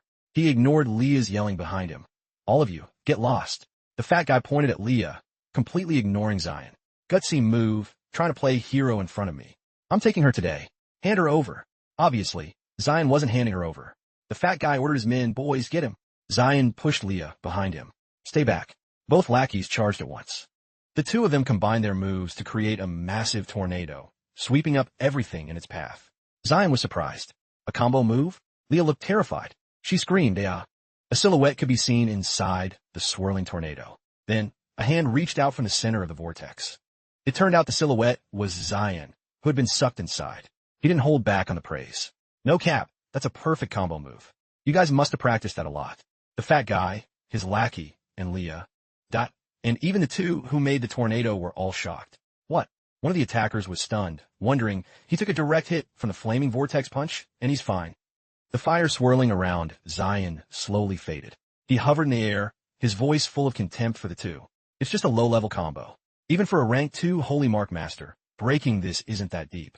The guy was salty that Zion looked down on his move. He snapped back, you're just a rank 2 master yourself. Quit flexing. Zion raised his fist, which was now shrouded in a surge of power. Let me show you just how big the gap between us really is. Immediately after, he unleashed his combat skill, Rock Dragon's Descent. As soon as the move landed, countless stone spikes erupted from the ground, launching the two guys into the air. They screamed in terror, "Aya!" Leah covered her face. The fat guy gritted his teeth in a rage. This guy. The fat guy's other lackey was calmer. He remarked, interesting. The two who got launched crashed back to the ground, screaming in pain. Ack. Leah watched the scene with her eyes wide open. She felt a surge of hatred for her former guild. This guy's power is insane. And those Shadow Iron bastards told me to kill him? Zion, still hyped, asked the group, so you guys still want to play? The fat guy wasn't giving up that easily. He ordered his men, "You two useless bums. Hurry up, get the dragon blood out." One of his lackeys fumbled through his gear and said confidently, "No need to go all out on nobody, young master. Leave this to me." After speaking, he stepped forward and asked Zion, "Your power isn't half bad. Who are you?" Zion replied humbly, "Just an ordinary citizen." The man didn't believe a word of it. "For real?" He then pulled out a weapon that looked like a scythe. He said arrogantly, daring to make an enemy of the Eagle Guard and the Tai family, "You got a death wish. The game starts now." Zion was genuinely surprised when he saw the weapon. A holy class weapon? An actual holy mark master's weapon? The man pointed the weapon at Zion and barked, "Daring to mess with the young master? You're dead meat." Based on the weapon, Zion made a guess. Carrying a holy class weapon. Looks like they're not just some random rich kids. The fat guy shouted from the back, "Teach that peasant a lesson for me." The lackey immediately charged. "On it, young master."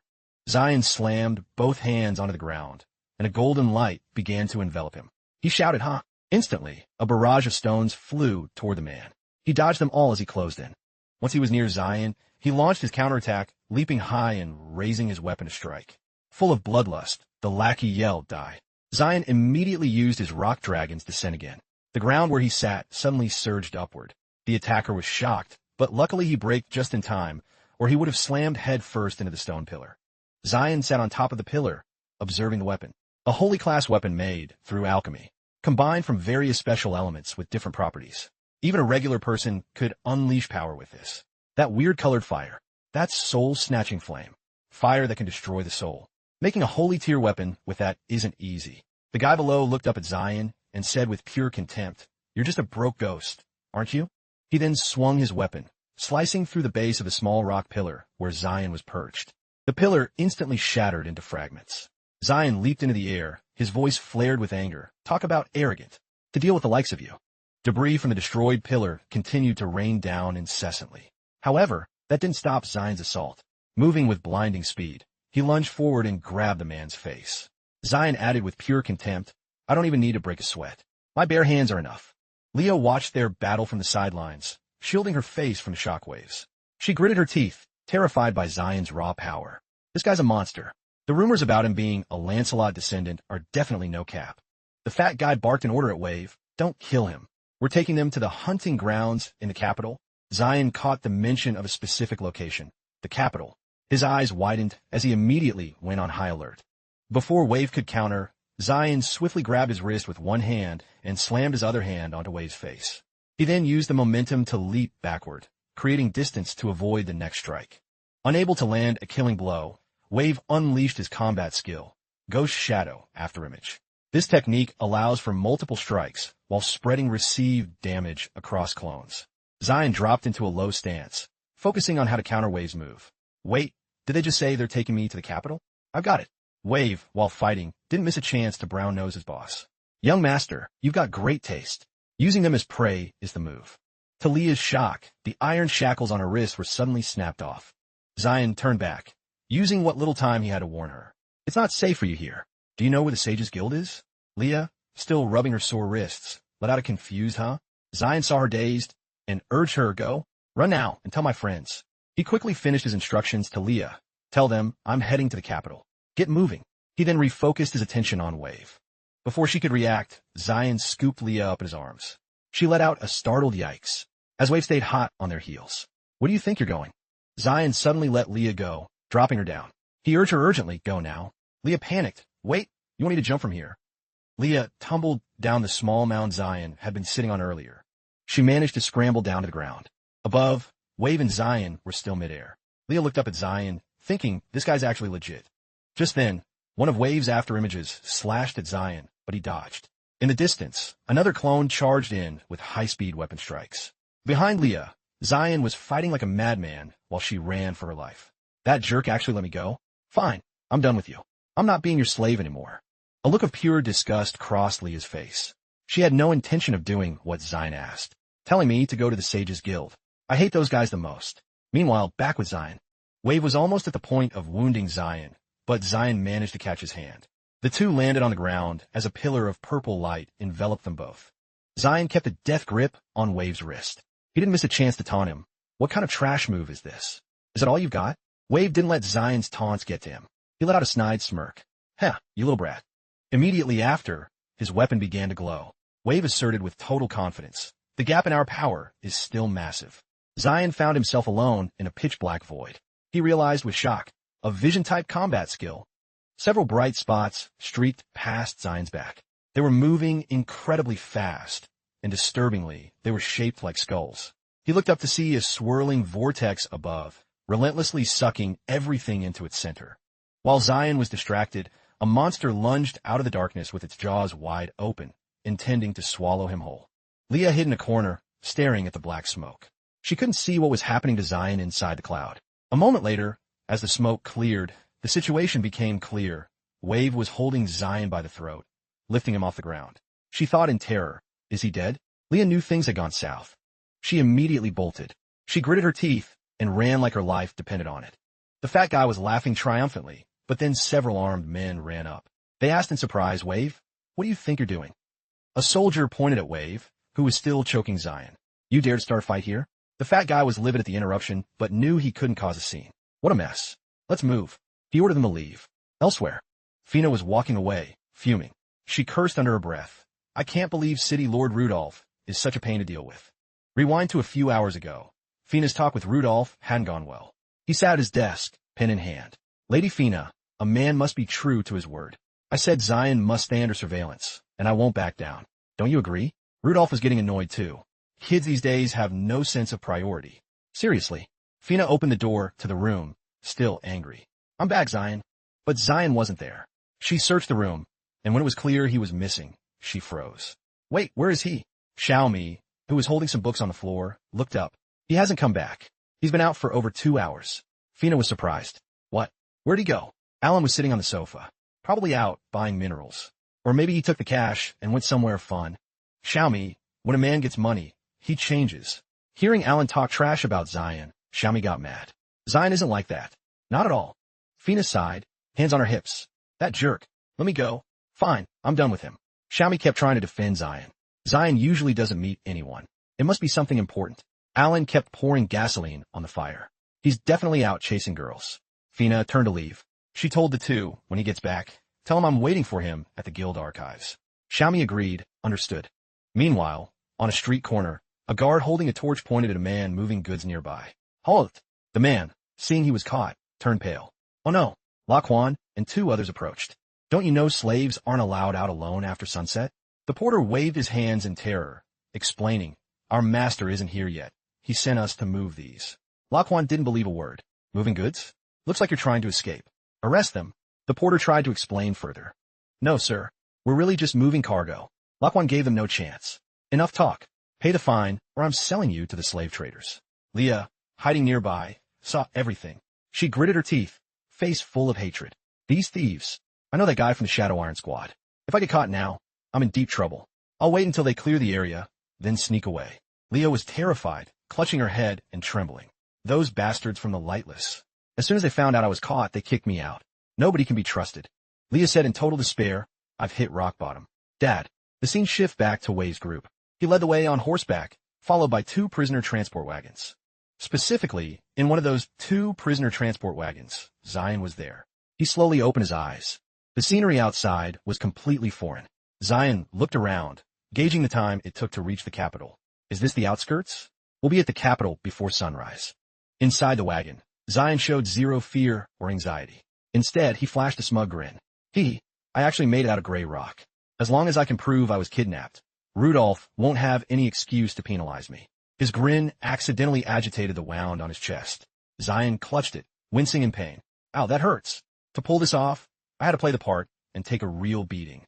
My body's aching. The soul-snatching flame definitely did a number on my spirit. If it were any worse, I'd be paralyzed or a vegetable. Luckily, I can recover naturally. Holding his chest, Zion set his next goal. "No, natural recovery isn't enough. I need to boost the efficiency and rapidly level up my psionics." Flashback to 6 years ago. A little girl sat on her bed, stubbornly refusing her medicine. "I'm not taking it. It's too bitter." Her dad kept coaxing her. "It's for your own good, sweetie. You have to drink it." Leah stared at the bowl of medicine. She didn't want it all. "Why'd I have to drink this? Last time I was sick, the medicine wasn't this weird black and red color. Why is it different now?" By the way, Leah is Leah Boji's nickname. Leah's father lost his cool and raised his voice. The last one was an alchemy potion. This one is a formula I just developed myself. Both can treat your white eye disease. Drink up, Leah. But she remained stubborn. I want the one from before. Leah huddled on the bed, clutching the sheets, crying out of frustration. You just want to use me as a guinea pig, don't you? Every time, you use me to test your white eye cures. There's no way you researched a new one. This stuff tastes like death. Hit right where it hurt. The father felt a pang of guilt and called out her name. He calmed down, sat by her, and held her hand, trying to convince her with total sincerity. Leah, not everyone can afford alchemy potions. Your condition is serious. Many poor people are dying because they have no medicine. This new formula is their only hope. We need subjects for testing, whether adults or children. We're doing this not just for ourselves, but for the clan. Leah picked up the bowl, having completely lost faith in her father. Restoring the clan. Which one is more important, that or your daughter's life? You old jerk. After she downed the medicine, her father immediately checked her eyes. He was stunned. Is this the effect of the new formula? Later, poor little Leah was poked and prodded by a bunch of strangers while her father talked to a man holding a staff. Exactly. I used crystal incense and marigolds for clinical trials on 23 patients. The results were clear in every case with no harmful side effects. I believe we can start investing in mass production. The man who had been examining Leah turned and snapped. Cut the crap. You want to invest based on such a small sample size? The other man agreed. Exactly. It's not like we're out of options. What's the rush? Leah's father panicked and tried to explain. I get that, but seeing the infection rate rise makes me worry. The first man scolded him. What if something goes wrong? You can't do this just for the bag. These are lives, Mr. Page. Little Leah just watched the farce in silence. Leah's father tried to explain. You've got it all wrong. Before he could finish, the two men interrogated him. Furthermore, I've never seen a formula like yours. How can anyone trust medicine that isn't alchemy certified? We all know you're just trying to get a slice of the pie during this crisis. You need some ethics, man. Our Sage's Guild is different from greedy businessmen like you. Leah couldn't hold back her rage. She screamed. Not everyone has the status to use your medicine. My father's medicine works for regular people too. If you guys are so righteous, why don't you just give your medicine away for free? Suddenly, Leah stood up, fuming, and pointed at the man who had just insulted her father.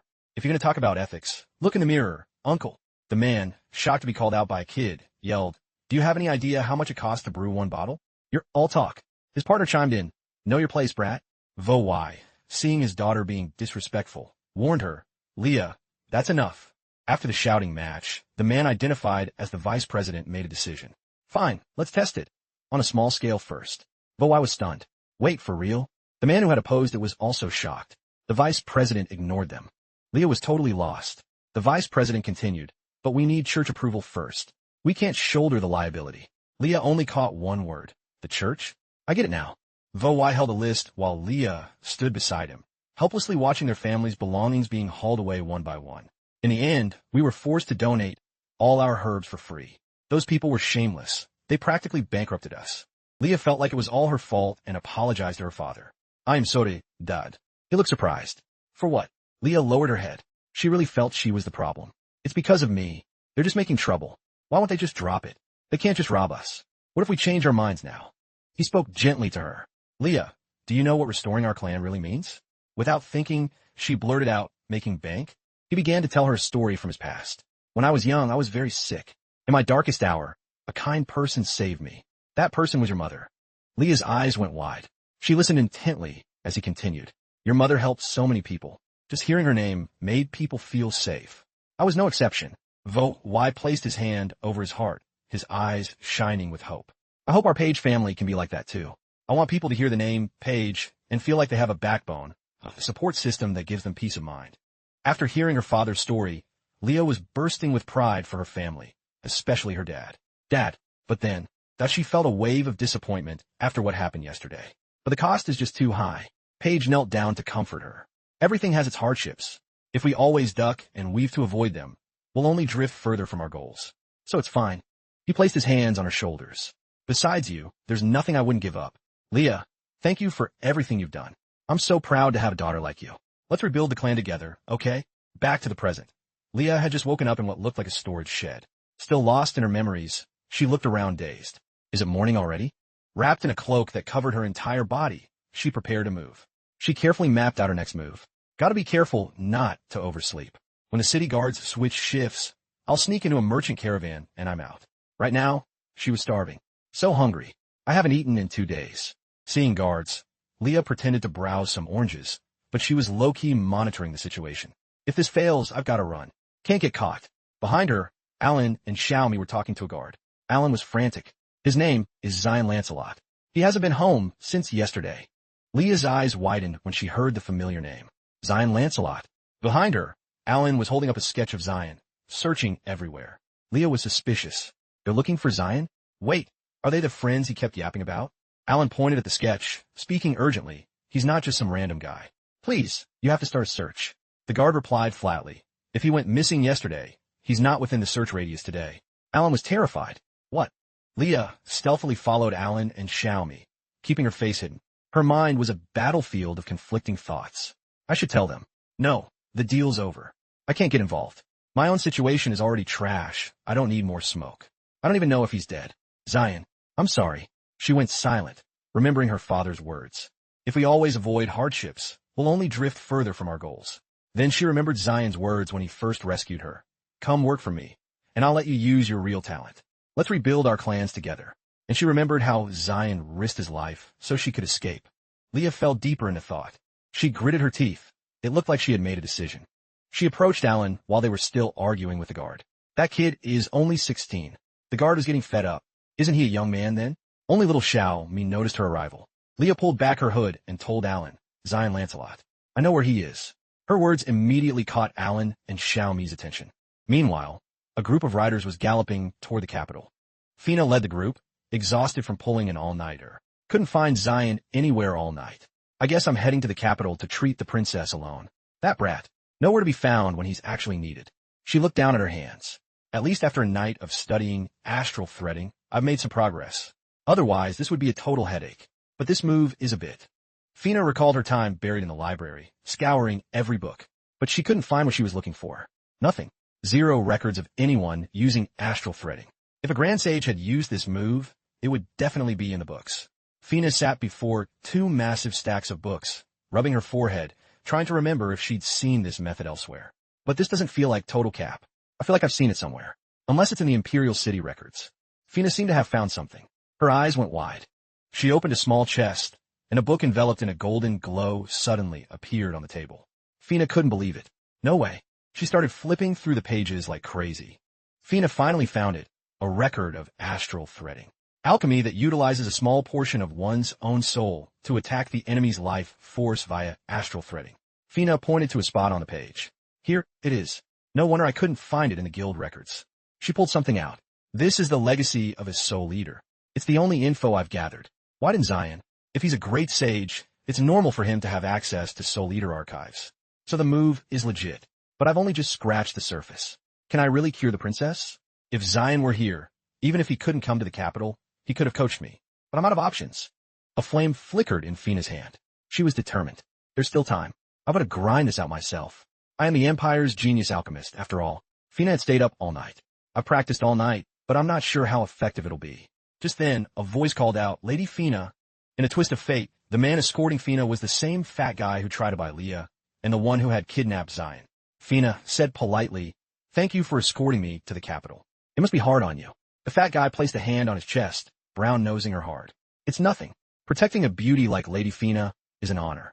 By the way, Lady Fina, do you enjoy hunting? Fina felt incredibly awkward at his invitation. She politely declined. I'm not much of an outdoorsy person, so I rarely go. Perhaps next time. Despite her refusal, the fat guy remained persistent. That's a shame. We have the best hunting grounds in the capital. If you're ever interested, Lady Fina, I'll take you there myself. Lady Fina, truly. Before he could finish, Fina cut him off. You're a good man. The fat guy, suddenly hit with a good person compliment, went silent. Fina recalled the situation from yesterday. Everyone was extremely worried about Zion. Fina asked, Zion hasn't come back all night? Alan looked completely disheveled, still lost in his thoughts about men staying out all night. So, Xiaomi answered for him. Yes, something must have happened to him. Fina had urgent business and couldn't stay to help them search, but she left instructions. Go to the city guards and ask for their help. Wait for me. I'll be back as soon as I finish up at the capital. Fina was deeply worried about him. She thought to herself, I just hope Zion doesn't start beef with the nobility. The scene shifts to Alan and Xiaomi. After Leah said she knew Zion's whereabouts, all 3 of them turned their full attention to her. Leah repeated, Zion Lancelot. I know where he is. Alan looked at the girl in front of him. He stroked his chin suspiciously and pointed at Leah. And who exactly are you? Leah stammered, trying to dodge the question. I am. Just then, Roy appeared. He recognized her and pointed. Hey, why are you here? Weren't you sold to the slave traders? How did you get out? Did you escape? Then he pointed at Xiaomi. Is that you, Xiaomi? What are you doing here? Talk about a small world. Xiaomi pointed back at him, looking surprised. You're Roy? Roy was furious that Xiaomi barely recognized him. He pointed to himself, eyes turning red. It's Roy. Don't act like you don't know me. Even after the introduction, Xiaomi still couldn't place him. She innocently asked who. A moment later, she finally remembered and snapped her fingers. Oh, it's that guy. I thought you were just some random small fry, so I didn't remember. Roy was triggered by the comparison. He barked. You want me to kill you right now? Turning back to Leah, Roy aggressively grabbed her wrist. He was dead set on the idea that she was a runaway slave and wanted to drag her back. Weren't you a slave? Where do you think you're going? You escaped the traders. You're coming with me. Leah panicked, struggling to break free. I didn't escape. I'm not a slave anymore. Of course, Roy didn't believe a word of it. You think you can lie to me? We've dealt with plenty of runaways. Trying to lie right under the vice captain's nose? I'll hang you at the city gates. Leah was genuinely terrified. With no other choice, she screamed, let me go. I'm Zion Lancelot's slave. The moment she said that, Alan and Xiaomi's jaws dropped. Roy still didn't believe it. Zion's slave? Leah affirmed firmly. That's right. He spent 25,000 to buy me. That's more than the bounty you offered. Hearing the amount Zion dropped on a slave, Alan was even more shocked. 25,000. Roy seemed to have a deep grudge against Zion. He gritted his teeth, his voice dripping with hatred. Him again. That animal always dares to oppose the Shadow Iron Squad. If you were just a regular runaway, I might have reconsidered, but since you're his slave. Roy raised his hand, ready to strike Leah. He hissed, blood debts must be paid in blood. Leah was terrified and scrambled to dodge. No. What? Suddenly, Alan jumped between them, separating the two. He pointed at Roy and scolded. Stop. She said she's Zion's slave. Why are you still putting your hands on her? Roy was utterly dismissive and spoke arrogantly to Alan. What? A mere servant of the Sage's Guild dares to raise his voice at me? I'm the guard captain. If I say she's a runaway, she's a runaway. I'll do what I want. My power is the law here. Alan was stunned by his audacity. What? In his mind, Alan was fuming. This brat dares to be so cocky? Calling me a servant? You're asking for it. Alan wasn't about to let him win. He brought up the city lord to threaten him. It seems you're ignorant of the relationship between the city lord and the Sage's Guild to speak so recklessly to me. Roy remained dismissive. You guys just sell medicine. Why do you have to know our city lord? You're basically our subordinates. Alan laughed loudly. You're so narrow-minded. You actually think the Sage's Guild relies on Grey Rock? Roy bit back. Is that not the case? Alan pointed to himself and recounted the past. Years ago, a plague almost turned this place into a ghost town. The former city lord nearly died. It was our guild that stepped in to save them. That's the only reason Grey Rock survived. Today, the city lord asked me to find you soldiers for help as a way to repay that debt. To a low-level guard like you. Our connection to the city lord is everything. Alan stepped closer, poking a finger at Roy's chest. We don't interfere in Grey Rock's internal affairs, but influencing the city lord's decisions isn't hard, like making some personnel changes. You tell me, is your power more valid, or is our connection more valid? Roy was finally silenced. He gritted his teeth in anger, but couldn't do a thing. His face twisted in rage. Oof, you damn servant. But no matter how mad he was, Roy had to endure it. He led his men away. Let's go. Alan, having gotten his way, was triumphant. Trying to outlogic me? You're not on my level. Alan turned back to Leah. Stroking his chin, he asked, so what exactly happened? In his mind, he was sizing her up. Zion spent 25,000 to buy her. She's not bad looking. But what happened? Where is Zion now? Leah pointed and began to explain. It went like this. After hearing the whole story from Leah, Alan was shaking with fear. He couldn't believe his ears and asked again, what? Taken to the capital by the Eagle Guard squad? Xiaomi covered her mouth, terrified and worried to the point of tears. Her attention was stuck on one thing. Zion was beaten within an inch of his life. Alan gradually calmed down. He tried to figure out Zion's intent, but he said he had to take a trip to the capital. So he must have gotten caught on purpose. Leah waved her hands frantically. How should I know? We're not that close. Little Xiaomi was crying for real now. What do we do? Is Zion going to be okay? Alan leaned his head on his hand, feeling helpless. That kid Zion, only 2 days as a commoner, and he pulls a stunt like this. How are we going to survive the coming days? We can't let the city lord find out about this yet. Xiaomi looked at him expectantly. Mr. Allen, we have to go rescue Zion right now. Alan immediately agreed to Xiaomi's plea. He grabbed Leah and Xiaomi's hands. raising them high to show his determination. Fine. We're going to the capital to save him. We can ask Lady Fina for help too. Whatever it takes, we're bringing him back. In reality, Alan was just terrified of the city lord finding out Zion's location before they did. Xiaomi cheered yes, while Leah looked completely lost. Wait, why am I included in this? Elsewhere, Zion was slowly opening his eyes. The first thing he saw was a pitch-black room. 4 bare walls, straw on the floor for bedding, and a cell packed with all kinds of people, men and women. Zion thought in surprise, where is this? He looked out through the bars. On a nearby table, various torture tools were laid out. Zion couldn't figure out why the fat guy had thrown him in here. Am I in the capital already? Why'd I be here? What is that guy up to? Suddenly, he noticed some familiar faces in the cell and was surprised. Oh, those guys got caught too? Zion tried to check his body, but he was still shaking from the pain. My soul still hasn't recovered. I'm using self-recovery, but it drains too much energy. Without a recharge, I won't be able to move for a while. Just then, a man pushed in a cart with a large wooden barrel. He spoke in a mocking tone, "Chow time, you little bunnies." He stopped in front of Zion, looking livid. So the brat is finally awake? My brother still can't get out of bed, because of you. Zion, suddenly getting chewed out, was confused. And you are? With a totally blank face, he asked who? The guy was driven crazy by the response, and pointed at his own face. I'm the twin brother of the guy you fought 2 or 3 days ago. Don't play dumb. Zion put on his most innocent, guilt-free face. Oh, my bad. I thought you were just some small fry, so I didn't remember. Zion's words successfully made the guy lose it. He threatened, I'll kill you right now. But he couldn't actually kill him. So he decided on another way to teach Zion a lesson. He turned back to the barrel. Maybe if I don't give you a taste of reality, you won't know how salty the sea is. Zion looked at the food barrel with disgust. Is this jerk gonna make me eat dog food? Zion would rather starve. But reality wasn't what he expected. The man pulled out a totally normal meal tray with meat and veggies and gave it to Zion, leaving him confused. Today's meal is rosemary smoked meat. It didn't stop there. The man, with a weirdly obsessed look, sprayed some kind of sauce over the meat. Don't worry, here's the finisher, black garlic honey sauce. I'll make sure the aroma reaches every corner. He ordered Zion now eat. Let's see you do it. Zion sat against the wall, looking at the tray tossed in front of him with suspicion. Is this actually gourmet? Or is it a trap? A sugar-coated bullet? After distributing food to everyone, the man pushed the cart away. Before leaving, he stopped and pointed at the prisoners. You better eat every bite. If I find anyone leaving scraps, I'll cut out your tongues. Zion silently observed him. Is he trying to poison me? If it's poison, I can just use alchemy to neutralize it. Easy. Since Zion's hands were tied behind his back, he had to eat in a very embarrassing position. To the shock of everyone in the cell, Zion leaned down to the plate and used his tongue. He even muttered, this tastes mid. But after catching the flavor, Zion licked his lips greedily. Actually, this slaps. Then he realized, wait, no poison. I didn't expect them to treat slaves so well here. I guess the capital is just built different. Suddenly, the other prisoners surrounded Zion, constantly offering him something, much to his confusion. What are you doing? Someone said, here, eat this too.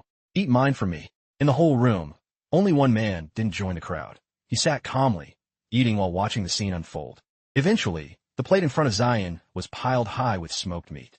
He thought happily, wait, there's a silver lining? I need to recover anyway, so this is perfect. I never thought these guys would be nicer than the slaves back in Grey Rock. Wow, people in the capital are so wholesome. Zion then started wolfing down the offered food. Don't mind if I do. But he didn't notice that the others were moving as far away from him as possible. He couldn't see their faces. They weren't being friendly. They were looking at him with pure discomfort.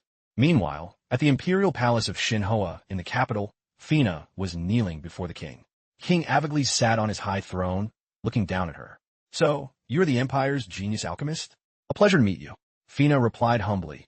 Your Majesty is too kind. I am here to treat the princess. A man whispered something into the king's ear. King Avigles nodded. Treating the princess? I see. The princess is gravely ill, and Lady Fina is here to help. I wonder what her current condition is. Fina said, I have just arrived at the palace to meet your Majesty. I haven't seen the princess yet. Hearing this, the king immediately ordered, Very well, I shall not delay you further. Lady Fina, please go and heal the princess. Fina responded, By your command. After leaving the king's presence, Fina kept asking the man beside her about the princess's condition. The old man replied, Thanks to the president's care over the past few days, her condition has stabilized somewhat, but she's not out of the woods yet. Fina followed up, Are the ingredients for the treatment ready? Yes, Locke has prepared everything. Fina stroked her chin, still anxious. All right, I can do this. As long as I'm sure of the steps, I never fail. But The king didn't seem to care much about the princess's situation. That's really weird. Just then, the third prince, Bailey Avignon, stepped in front of them. He asked Palette, are you sure she's the genius alchemist you talked about? Palette answered respectfully, yes, your highness. This is Fina Garcia. Fina also greeted him. Your highness. Bailey, with a look of pure admiration, stepped forward and grabbed Fina's hands. He praised her warmly. I never imagined the genius alchemist will be such a young and beautiful lady. Please, you must save my sister. Faced with the third prince's excessive enthusiasm, Fina gave a forced smile. Yes, of course. I'll do my absolute best. Fina and Palette finally reached the princess's bedroom. By the bed, someone else was already treating her. The princess lay in bed, seemingly asleep. Her skin was deathly pale from illness, and her face lacked any color. The man who had been treating her said helplessly, I've done my best to keep her from getting worse, but continuing like this won't help. The president, exhausted, gripped a nearby chair to keep from falling.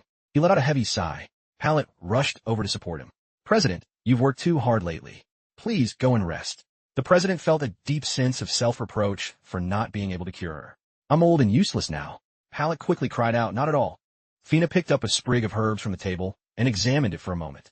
She realized the quality of the celestial root herb was actually top tier, but it seemed to have been refined already. The man beside her confirmed, correct. Even with the best materials, we refine them first to guarantee quality. The other ingredients you requested are ready as well. Fina looked at the herb and thought to herself, the princess is suffering from a grade 1 frost toxin. First, I'll administer this celestial herb and use psionics to boost its activity, then let the princess absorb it for a few hours. During that time, I must monitor her reaction. Once her state shifts and she starts emitting frost chi, I'll use the severing herb to neutralize it. During this process, I must use astral threading to regulate her body until the core sensation of cold is gone. This will take at least 5 hours. If other symptoms pop up later, I'll prescribe medicine based on how she looks. Fina gripped the celestial herb tightly, her resolve firm. All right, let's get to work right now. The scene shifts to Zion. He was sitting alone in a corner of the cell, opposite the group of slaves. Zion was feeling anxious. Darn it. Even though my energy is topped off and my body has recovered, if I can't find a way to rank up my psionics, relying solely on natural recovery to boost my healing speed won't cut it. I need to find a way to level up. Zion looked at the group huddled in the furthest corner from him. There's no life energy in this place at all. What am I supposed to use to rank up? He noticed something and his eyes suddenly widened in shock. Wait, death, energy? Zion looked at the torture devices outside. Right? This place is reeking of death. Plenty of people must have kicked the bucket here. A small orb appeared in his hand. Zion had no other choice. Even though this method is pretty gross, I'm out of options. Lend me your power, you spirits of the dead. After he gave the command to the spirits, the orb in his hand began sucking in streaks of white air. The people across from him were startled. What's going on? Who lit a lamp? The young man opposite him watched the scene, suspicious. Is he a holy mark master? Meanwhile, in the princess's room, Fina was working on her tirelessly. The princess's body was enveloped in a shroud of light. Fina was using astral threading. Palette rested his chin on his hand, observing silently. Not only does Lady Fina truly master this method, the bald man beside him added in praise, but she can actually apply it to a human body. She's a straight-up genius. Fina was exhausted after the long treatment, but she didn't quit. Exactly as Zion predicted, the medicinal properties of the severing herb are still pretty aggressive. I can barely keep things stable. She watched the princess's condition gradually improve. But it's actually working. A while later, Fina finished the treatment, gasping for air from exhaustion. Palette went over to check on the princess. He was stunned. Unbelievable. The princess's illness, he continued, is completely cured. Although her body is still a bit weak, there are no serious side effects. The bald man blurted out in shock, holy cow. Fina sat down on the floor, drained. Her worries finally lifted. That's such a relief. Seeing her so tired, the bald man asked with concern, are you okay? You really push yourself. Fina replied, I'm Fina. As long as the princess is okay, that's all that matters. She thought to herself, 2 days straight with no sleep. I feel like I'm literally going to die of exhaustion. Fina managed a small smile, thinking of Zion. Honestly, I have to thank that brat Zion. Without his advice and help, things wouldn't have gone this smoothly. Palette took the princess's hand to check her pulse. Suddenly, he spoke up. Lady Fina, the princess's state seems a bit weird. Fina asked urgently what's wrong. After checking her pulse, Palette looked terrified. The illness is definitely gone. Normally, she just needs rest to recover, but her pulse is getting weaker by the second. It feels like it's about to vanish. Fina's face went pale. She stood up abruptly and yelled, what? Fina grabbed the princess's hand from Palette and checked the pulse herself. As she did, her expression darkened, fear and panic written all over her face. How can this be happening? Fina gritted her teeth, looking grim and scary. Palette called out anxiously, Lady Fina? Fina was fuming because she couldn't figure out the cause. How is this possible? She had clearly suppressed the severing herb's aggression and the core illness was gone. So why was her body failing so unnaturally? Palette, fearing Fina would keep using astral threading, stepped in to stop her. Lady Fina, are you going to use astral threading again? You've been at it for hours. You can't keep going. Should we try giving her some nutrition? Fina replied. We already gave her some condensing pills. The nutrition should be enough. But her pulse pattern is just bizarre. Fina gritted her teeth, frustrated. What on earth is going on? She's literally dying. Astral threading isn't fixing the problem. Is it because I haven't mastered it yet? What do I do? At this rate, she won't last until tomorrow. We come so far, and yet. Suddenly, someone called her Lady Fina. Feeling helpless, desperate, and angry, Fina finally broke down in tears. She couldn't accept facing an L after coming this close. She searched frantically for the cause. This can't be happening. What's the problem? Why can't I find a cause? Seeing her so agitated, the others tried to soothe her. Lady Fina, please try to calm down. An eye slowly opened until the scene came into focus. It turned out Fina had fainted from pure exhaustion. Palette was tending to her. Lady Fina, are you awake? You were so tired you blacked out for a bit. Fina's voice was still weak. I fainted. A moment later, she snapped out of it and sat up, asking frantically about the princess. Where is she? How is she? Tell me now, you bald guy. The bald guy was dabbing the princess with a wet towel. Palette tried to calm her. Lady Fina, chill. You need to rest first. The bald man said worriedly. While she's not at death's door this second, she's getting weaker. She's not out of the woods yet. We can't figure out the problem. I'm afraid the princess is about to. Fina bit her lip, refusing to accept it. No way. The illness was cured. The frost chi and the severing toxin were neutralized. What do we miss? What is it? Fina suddenly remembered Zion's words.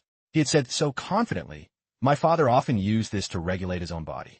She blurted out, Grand Sage Zion. If Zion were here, he'd definitely know. His astral threading would find the problem. Palette, hearing Fina mention someone named Zion, asked in surprise, Zion? Who's that? Fina spoke quickly, Zion Lancelot. He's the orphan of the Grand Sage. If he were here, there would definitely be a way. Palette was stunned. The Grand Sage? The bald man asked, the Lancelot clan? Knowing Zion's identity now, Fina hurried out. Hurry. He's currently in Grey Rock. If we ask the guards and the combat squads, we can definitely find him. The Zion they were looking for was currently sitting with his eyes closed, channeling energy. His psionic talent had officially ranked up to average. After the successful rank up, Zion was thrilled. I did it, even though this method was a bit sus. Sorry, everyone. Zion looked at a glow in his hand.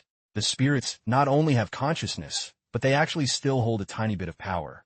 But in this situation, that leftover energy is meaningless. They can't affect or harm the living. This energy can't really do anything. But even so, it still belongs to them. If it's taken away, they'll hold a grudge and haunt the one who snatched it. Their power is like a consumable. Once it's used up, it's gone. He smiled. My soul is mostly recovered now. If I could just get some proper nutrition. Just then, shouting drew near their cell. Get up. All of you get up. Time's up. Step outside now. A chorus of complaints followed. What? No way. It's too early. Zion was confused. He didn't know their next move. Oh, they're letting us out? What are they up to? Outside, the sun was shining brightly. The slaves and Zion were chained together in a long line and led out. Having been in the dark too long, Zion couldn't adapt to the light and shielded his eyes. The guy who brought food earlier kept pushing them. Hurry up. Move it. They were led to a desolate mountain wilderness. The fat guy sat on a chair, stroking the head of a hound with razor-sharp teeth. After a lackey reported they had arrived, the fat guy said excitedly, you guys sleep well? Now it's time for our fun. Let me explain the rules of the game. There's one more rule. I'll give you 5 minutes to run. This place is a mountain. Zion let out a cold O. He was actually looking to settle the score. I thought I'd have to wait until my soul fully recovered to find these two, but they dragged me here themselves. I wonder what they're planning. The fat guy continued. Anyone who survives for 2 hours can stay here with free room and board. If you die, you're dog food. If there are no more questions, let's start. Wave whispered in the fat guy's ear, Young master, those are the new guys. I think you should tell him what game we're playing. Wave's reminder jogged his memory. Oh right, you're spot on. The fat guy stroked his dog's head, his expression twisted. Our game is a hunting game. You guys are the prey, and we are the hunters. After speaking, he ordered, flat, unlock their shackles. Flat obeyed. Yes, sir. He went and unlocked everyone one by one. After hearing the rules, Zion realized the situation. So that's how it is. These people are purely evil. Letting me run like this. Do they really think I won't escape? He immediately ditched the idea of just running. No, I can find a chance to take them out. Zion noticed a guard with his head completely covered nearby. That guy is. He observed the man closely. That guy hiding his identity. That's some impressive power. Looks like they came prepared. Zion shook out his hands, gauging his chances of winning. In my current state, I probably can't take them head on. If that's the case. A shout rang out. Are we all set? When I count to 3, the game starts. Zion's plan was simple. Just book it. He immediately took off at a frantic speed right in front of the group. The fat guy was only halfway through his countdown when someone bolted, leaving him completely baffled. Seeing someone make a move, the other slaves panicked and followed suit. Run. Run for your life. What the? Flash could only shout in confusion. The fat guy gritted his teeth, absolutely livid. Fine. You want to play it like that? He patted the hound's head and stood up, his eyes cold. Then you're all going to die. Zion had already disappeared into the woods, completely confident in his speed. They totally underestimated me. Even on horseback, they've got zero chance of catching up. I'll settle the score with them later. Right now, I need to find Fina, help her treat the princess, and then use the royal family's influence to find.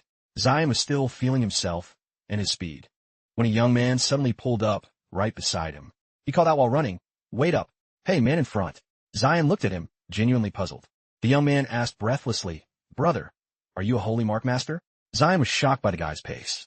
How did this guy actually keep up with me? He thought. The young man was now running neck and neck with Zion. Zion answered, "Yeah, what of it?" The guy turned serious. "Then do you know how to break the air wall? Because if you don't, it doesn't matter how fast you run. It's useless." Zion's heart sank. Air wall? So that's how it is. The mountain they were trying to escape from was encased in a barrier, making it an inescapable cage. Zion realized what was happening. Is it a barrier seal combat skill? Locking down the whole area? The young man replied, "I don't know the technical name, but that thing is keeping us from leaving the mountain. I don't know where the nearest section of the wall is, but if you can break it, I can get you out of here." Zion pointed at the guy, realization dawning on him. I remember you. You were in the cell." He then said something that made the young man feel totally helpless. Zion added, "You're the guy who wouldn't share his meat with me, right? Talk about a petty detail to remember." Seeing the guy stay silent, Zion kept pointing and said, "Yeah, you're the cellmate who didn't give me any meat. Am I right?" The young man replied awkwardly, "Is it because I didn't give you meat that you don't want to help me escape?" Fair enough. But then Zion did something totally goofy, flashing a grin. "Nah, actually it's the opposite. Let's go. Take me to the nearest barrier point. We need to move fast. Otherwise, they'll find us in no time." Meanwhile, the fat guy was already on horseback, hunting them down. In another part of the forest, Fina was preparing to mount her horse. Behind her were Pallet, the bald guy, and a squad of soldiers. Pallet said, "Lady Fina, I've reported to His Majesty and secured 20 guards to accompany us. But where did you say this person is? Or should we even start looking?" Fina said bluntly, I'm not entirely sure. We'll head toward Grey Rock first.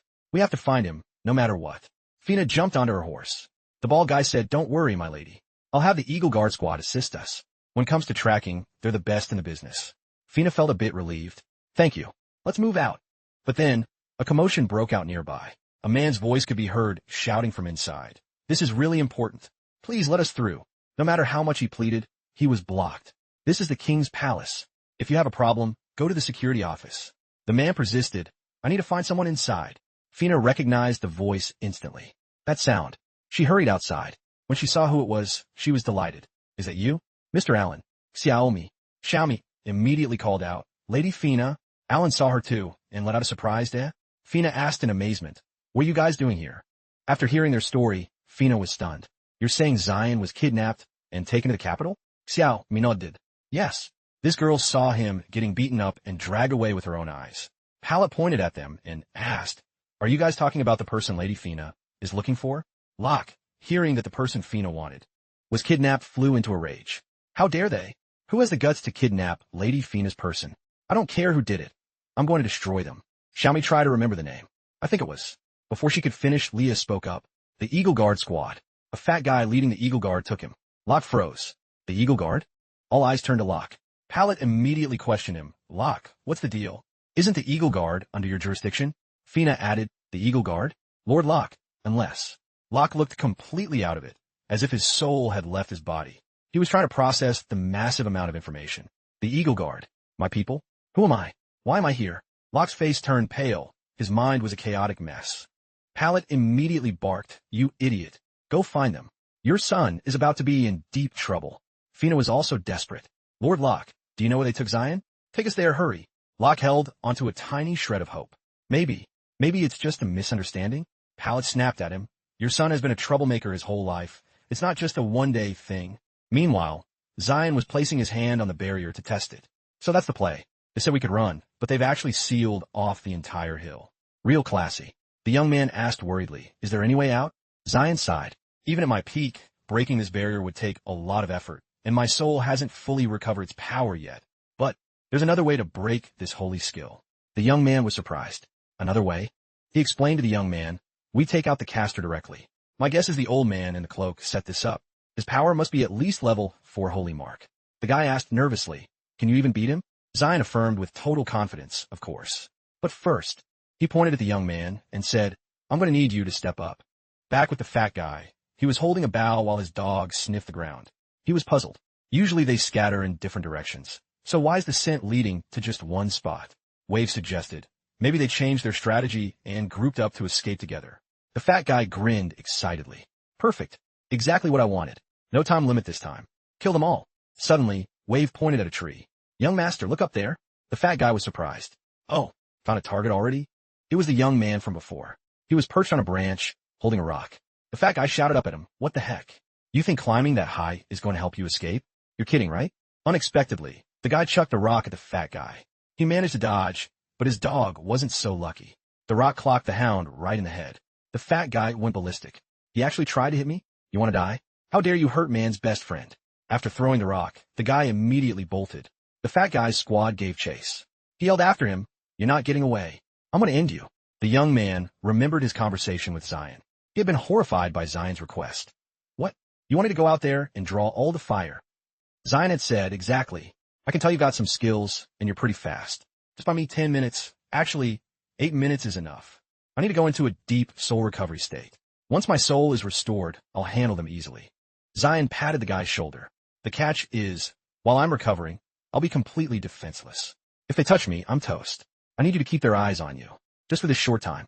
If you protect my life now, I can save your life later. Right now, our lives are literally in each other's hands." Back to the present, the fat guy drew his bow, tensioning the string. Wave galloped alongside him, pointing, "Young master, that way." The fat guy gritted his teeth. "Hee, you don't have to tell me. Let's see how long this monkey can keep jumping." He roared, drop dead. The young man was running for his life, but when he glanced back, his expression completely changed. His eyes went wide with pure terror. Zion was currently focused on his internal healing, seemingly oblivious to everything happening around him. His brow was furrowed. He looked to be in significant pain. Elsewhere, Fina's group was still searching for Zion. Alan had finally lost it, shouting, "Why is this hunting ground a ghost town?" Pallet also sensed something was wrong and asked Locke, "What's the deal? Didn't you say your son would be at the hunting grounds?" Locke insisted, "He should be, but I don't know exactly which one." Pallet was ready to explode. "How many hunting grounds does your son have? Do you have a map?" Locke stammered, I don't." Fina had been silent and brooding this whole time. Zion isn't someone who gets taken down easily. But even if he's a genius, he's only level 2 holy mark. The gap between that and level 3 is massive. Even if he holds out until we find him, I'm afraid the princess won't be able to last. Where on earth is he? Suddenly, she remembered the fat guy's invitation from the day she returned. "I have some hunting camps in the capital. If you're interested, Lady Fina, I could take you to Sirius Mountain." Remembering this, Fina urgently said to Locke, "Sirius Mountain. Do you know a hunting ground on Sirius Mountain?" Locke thought for a second. "Sirius Mountain? Oh wait. Yeah, there's a private ground there." Having pinned down the location, they moved out immediately. Fina turned her horse sharply. "Hurry, take us there now. Your son definitely took Zion to that place." At the hunting ground on Sirius Mountain, the young man had dodged the arrow, but his shoulder was grazed. He shivered in pain. "Ugh. Luckily it didn't hit me square." Wave's delighted voice rang out. "Got him. Well, not a direct hit, but close enough. He's lucky." The fat guy notched another arrow. He drew the bow back. "Humph. You won't escape this time. Let's try that again." Wave suddenly advised, "Young master, let the dragon blood bow cool down for a bit before you use it again. For a small fry like this, we can just let the dog handle the rest." The fat guy liked the idea. "True. Let's show him what it feels like to be mauled by an animal." He called his dog, "Go get him, boy." But his dog didn't appear. It was busy sniffing intensely in a different direction. The fat guy was furious. Hey, puppy, get over here and rip him apart. You stupid mutt, come back. But the dog completely ignored its master and kept moving away. The fat guy got even angrier. Damn it, you're ignoring my orders? You want me to slaughter the lot of you? Wei found it strange. That's weird. Maybe it found a different prey. Taking advantage of their distraction, the young man charged at the group with incredible speed. He screamed, "Aia!" The fat guy, caught off guard by the sudden attack, yelled, "What?" But his subordinate, Flat, managed to activate his blazing heat combat skill just in time. The blast sent the young man flying backward. His body was charred from the flames. Across from him, the fat guy praised his man. "Nice work, Flat." "Humph, consider my atonement," Flat replied politely. "Thank you, young master." Suddenly, the fat guy's dog bolted deep into the forest. He shouted, "Hey, where you going?" Wave said calmly, "There must be prey nearby attracting it. Let's follow it." They immediately abandoned the young man and chased after the dog. The fat guy kept grumbling, "Stupid mutts won't listen. When this is over, I'm turning you all into stew." The young man was still on the ground, a large wound on his stomach emitting black smoke. Zion was still sitting with his eyes closed, focusing on his healing. An arrow suddenly whistled past his face, but Zion didn't react at all. It turned out the arrow belonged to the fat guy's crew, who had followed the hound here. After missing the shot, Wave immediately started sucking up. "Whoops, my aim is trash compared to yours, young master." Flattered, the fat guy laughed heartily. "Hee hee, lucky for you that you're still captain. But hey, at least you helped us find new prey." "Is he seriously still taking a nap?" The man in the cloak spoke up, "Young master," but the other two ignored him. Wave noticed Zion was healing and told the fat guy, "Young master, he's not napping. He's recovering. Looks like he wants a final showdown with us." The fat guy flew into a rage. "What? The nerve of this guy. Kill him now." Wave continued to hype up his boss. But before they could strike, the young man who should have been dead reappeared. He leaped down from above toward them. Ay. Seeing him, the fat guy was both shocked and pissed. "Huh, that guy's still kicking?" Flat was also stunned, stammering this dude. Suddenly, the fat guy's hound lunged and bit the young man's arm. He gritted his teeth, his face contorting in pain. While he struggled with the dog, the fat guy notched an arrow and aimed right at him. "You piece of trash, you really walked into this one." But before he could fire, Wave stopped him. "Young master, I think we should handle the other guy first. This small fry can jump around all he wants. He's no threat to us anymore." The fat guy agreed. "Good point." He shifted his aim. This time, the target was Zion, who was still deep in recovery. The arrow flew from the bow, streaking toward Zion as the fat guy roared with murderous intent. Drop dead. The arrow seemed to find its mark. "Bullseye." Wave cheered enthusiastically. "Beautiful shot, young master." The fat guy was on cloud nine. He's toast now. But as the dust settled, their expressions flipped. Their jaws dropped in total disbelief at what they were seeing. Zion, who should have been dead, was standing before them completely unscathed. He said coldly, "My soul is fully restored." It turned out the arrow meant for Zion had been blocked by the young man. He was now heavily injured, his clothes in tatters and his body smoking. Zion repeated, "My soul is back to 100%. The fat guy was fuming at the young man. This jerk. Wade was shocked. He actually blocked a shot from the Dragonblood bow. Zion looked at the wounded man before him. "Looks like I was a step too late." Zion reached out to catch the young man's collapsing body. Zion said with determination, "I'll get payback for you." The fat guy barked at his men. "What are you standing around for? Finish him." Flat charged forward, a small fireball forming in his hand, yelling, "Aia!" But before Flat could finish his battle cry, he caught a punch from Zion. The strike was so powerful, it literally deformed his face. Flat was sent flying, landing right at the feet of the fat guy's horse. The horse reared up in terror, nearly throwing the fat guy off. He shrieked, "Yikes," while Flat continued to tumble. Flat finally landed nearby, out for the count. Zion didn't skip a beat and charged at the next target. This time it was Wave's turn. He drew his weapon, still acting high and mighty. "I'm the one you should be worried about." Zion easily grabbed Wave's weapon hand and said irritably, "I'm not in the mood for your crap. Beat it." Wave sneered, "Humph, a loser like you still talks big?" Wave provoked him arrogantly. "Try getting past me first before you start barking." Zion didn't back down. "Fine, have it your way." Zion swung and landed a punch square on Wave's face, making him spit blood. "Stay down," Zion commanded. With a bruised face, Wave tried his old trick again. Combat skill. Soul Shadow Mirage. Zion wasn't the same as before. He said coldly, "Splitting damage between your illusions?" "If that's the case." Zion lunged, using combat skill, Meteor Strike. Numerous orbs of light slammed into Wave simultaneously. Wave was stunned. He didn't think Zion could be this cracked. Zion finished his thought, that then you could just share all of this damage equally. Wave coughed up blood, gritting his teeth in hatred. You bastard. He activated combat skill, Abyssal Soul Array. A cloud of black smoke began to swirl, surrounding the area. Standing in the pitch-black space, Zion thought silently, this technique again. It doesn't have a defined psionic shape. So what's the point of him using that scythe? Just like before, a mass of black smoke shaped like a demon's gaping maw lunged at Zion. He felt pure hatred for them. Not only had they slaughtered countless innocents, but they even bound spirits to their weapons. For these sins, Zion used combat skill, Spirit Turtle. He looked up and roared, "You're gonna pay the price." The black shadow shrank. Wave watched silently, while the fat guy asked impatiently, "Did you get him?" The shadow vanished to reveal Zion, standing there without a single scratch. However, the black smoke was now swirling around Zion's right arm, forming a staff. He said coldly, "You treat lives like trash. It's time you felt what it's like to be consumed." Wave gasped, "What?" The shadow then morphed into a scythe for Zion. "And I'm not done. The spirits you slaughtered on this mountain." He raised the scythe high. "They'll have all turned into the power that will bring you down." Zion unleashed combat skill, Spectral Dance. He continued, "These souls were imprisoned by you. All their agony." The fat guy's crew looked on in sheer terror. Zion wound up for a massive swing of the scythe. "It's coming back to haunt you." At that exact moment, the man in the cloak charged in. Zion's eyes glowed crimson as he delivered a blow. A massive explosion erupted.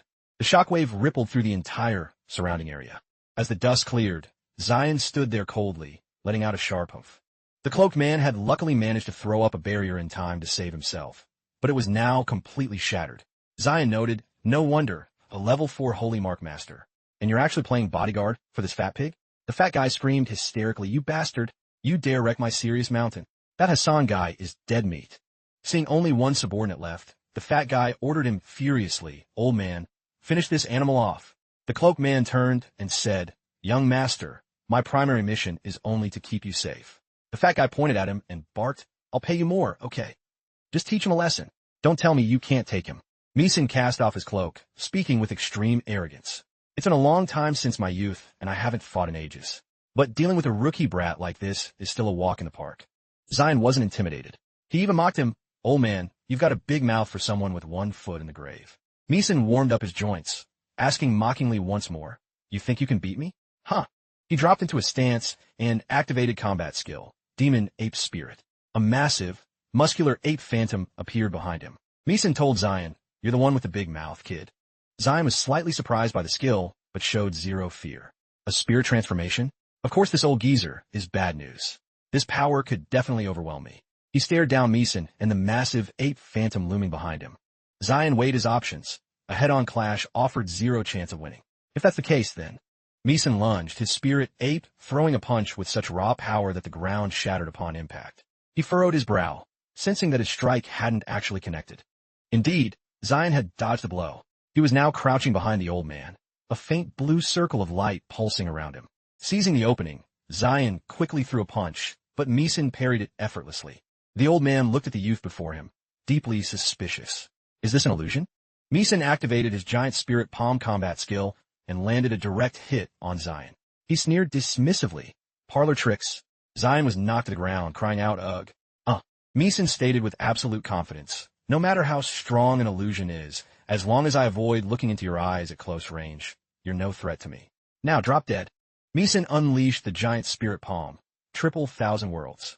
A barrage of simultaneous strikes rained down on Zion. He groaned, "Arg," as the continuous punches created a massive explosion, sending dust and debris flying everywhere. He looked down at Zion, who was pinned to the dirt, his face and body covered in wounds. He muttered with pure contempt, couldn't even handle one palm strike. He continued, "Not even enough to make me break a sweat." Suddenly, a surge of power coiled tightly around Meeson's neck. Zion emerged from beneath the ground. He watched Meeson struggle and claw at his throat, looking down on him with disdain. "Ha fast reflexes. Are you warmed up now?" Meeson let out a choked gasp, unable to believe his eyes. "What is this?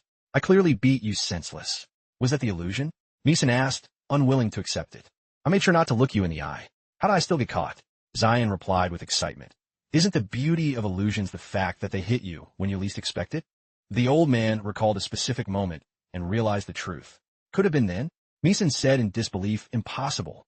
Even if it was an illusion, every punch I landed felt incredibly real." Zion smirked triumphantly. "Exactly. To make it feel real, I had to influence your soul while taking the hits myself." It was pretty sketchy, to be honest. Even using my full power to block your giant spirit palm, you almost took me out. The grip on Meeson's neck tightened. He roared in fury, "You little brat. I'll kill you."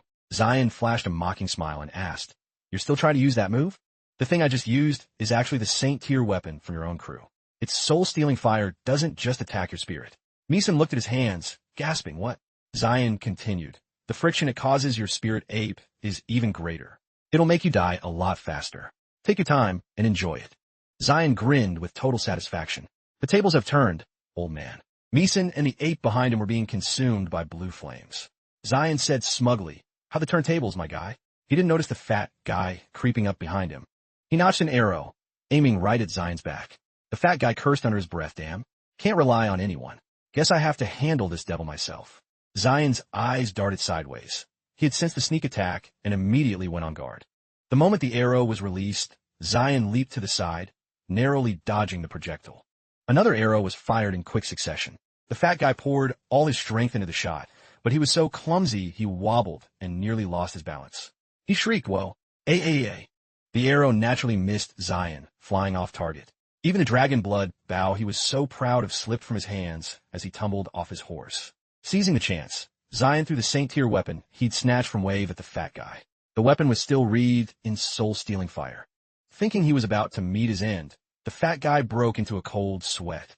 He reflexively threw his hands up to protect himself, but Meeson lunged forward to shield him. Meeson used the last of his strength to activate the ceiling barrier combat skill. A barrier shimmered into existence, protecting him and the fat guy inside. The Saint-tier weapon Zion threw was blocked by Meeson's barrier. The old man advised coldly, "Young man, let's call it a day. I've deactivated the perimeter barrier. You're free to leave." Of course, Zion wasn't about to let them off that easy. He let out a cold laugh. "You're letting me go? Or are you begging for your life?" He leaned down to pick up the dragon blood bow. "I'm not sure if I can beat you, but if I just walk away now." Zion thought of the young man who had been killed while trying to help him. He continued, "I'd be doing a disservice to the brother who took the heat for me." In the nearby bushes, the slaves who had run earlier were spying on them. One man pointed at Zion and said, "Isn't it the new guy? What was that noise? Did he just take down Huofo?" The fat guy sat on the ground looking like a mess, yet he still had the nerve to provoke Zion. "You animal. You think you can use the dragon blood bow against us?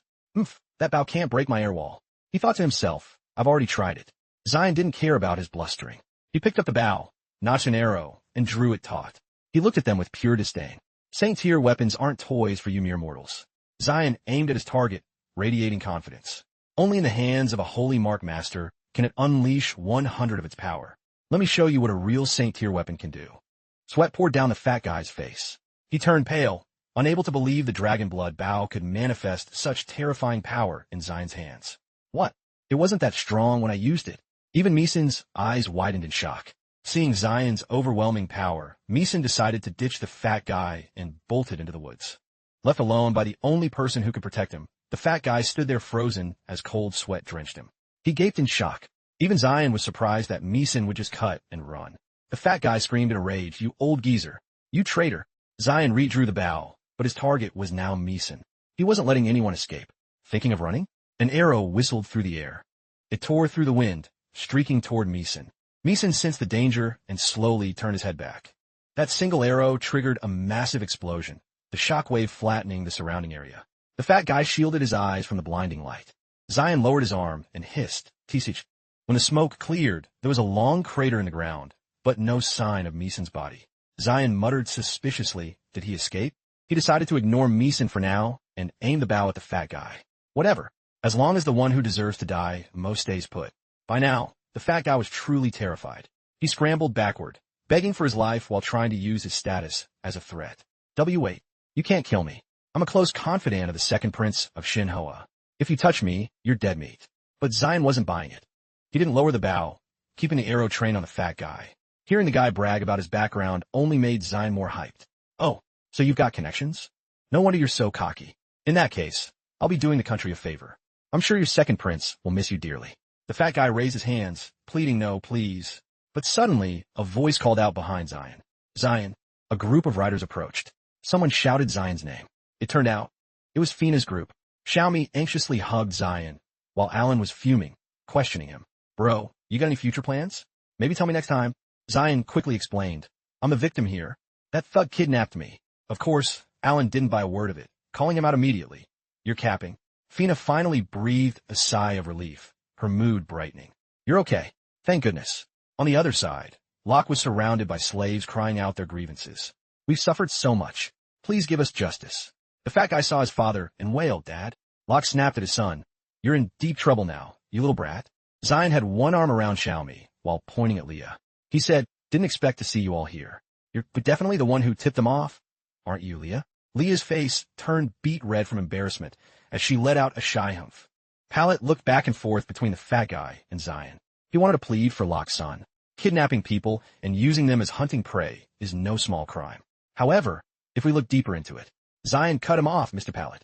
His next words seemed to give the fat guy a chance. Everyone makes mistakes, right? Just like these rich Nepo babies who have no clue how much the common folk suffer. We should give them a chance, shouldn't we? Pallet asked happily, is that what you mean? But Zion's next words completely crushed their hopes. He said, let him experience what it's like to be the prey and get hunted down. He thought with pure excitement. Let's play the hunting game he loves so much. Zion's idea was immediately backed by the group of slaves. They roared, yeah. Let him feel what it's like to be chased. Let him feel our fear. Someone who ruined so many lives should pay with his own. Locke and his son both turned pale, cold sweat dripping down their foreheads. The fat guy was truly terrified now. Pallet was shocked, his eyes wide as he immediately tried to stop Zion. Even though Huofo committed a grave crime, he should still be dealt with internally according to the country's regulations. Zion crossed his arms and gave a mocking smirk. He spoke in riddles. If Mr. Pallet thinks this is just your internal business, then we commoners won't interfere. But don't blame me for staying on the sidelines when you have internal business later on. Pallet remembered the princess still lying in bed waiting to be saved and understood the hidden threat in Zion's words. Finally, the old man had to compromise. Pallet faked a cough to hide his awkwardness. Ahem, just don't beat him to death. The group of slaves cheered wildly when they heard him agree. Then, everyone charged frantically toward the fat guy. He shrieked in terror. No. Fina filled Zion in on the princess's condition. Zion, I used the method you mentioned to save her, but things didn't go as planned.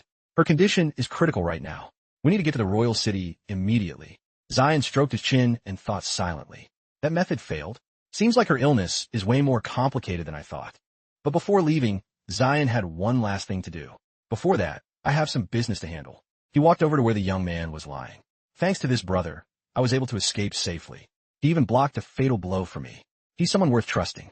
He sat down beside the boy. Zion said with deep regret, I'm sorry. I couldn't keep my promise. He then reached out to close the boy's eyes. But I will take you off this mountain and give you a proper burial in a peaceful place. Zion's hand was accidentally covering the boy's nose and mouth. But he didn't realize it because he was so immersed in grief and guilt. I'll always remember you, brother.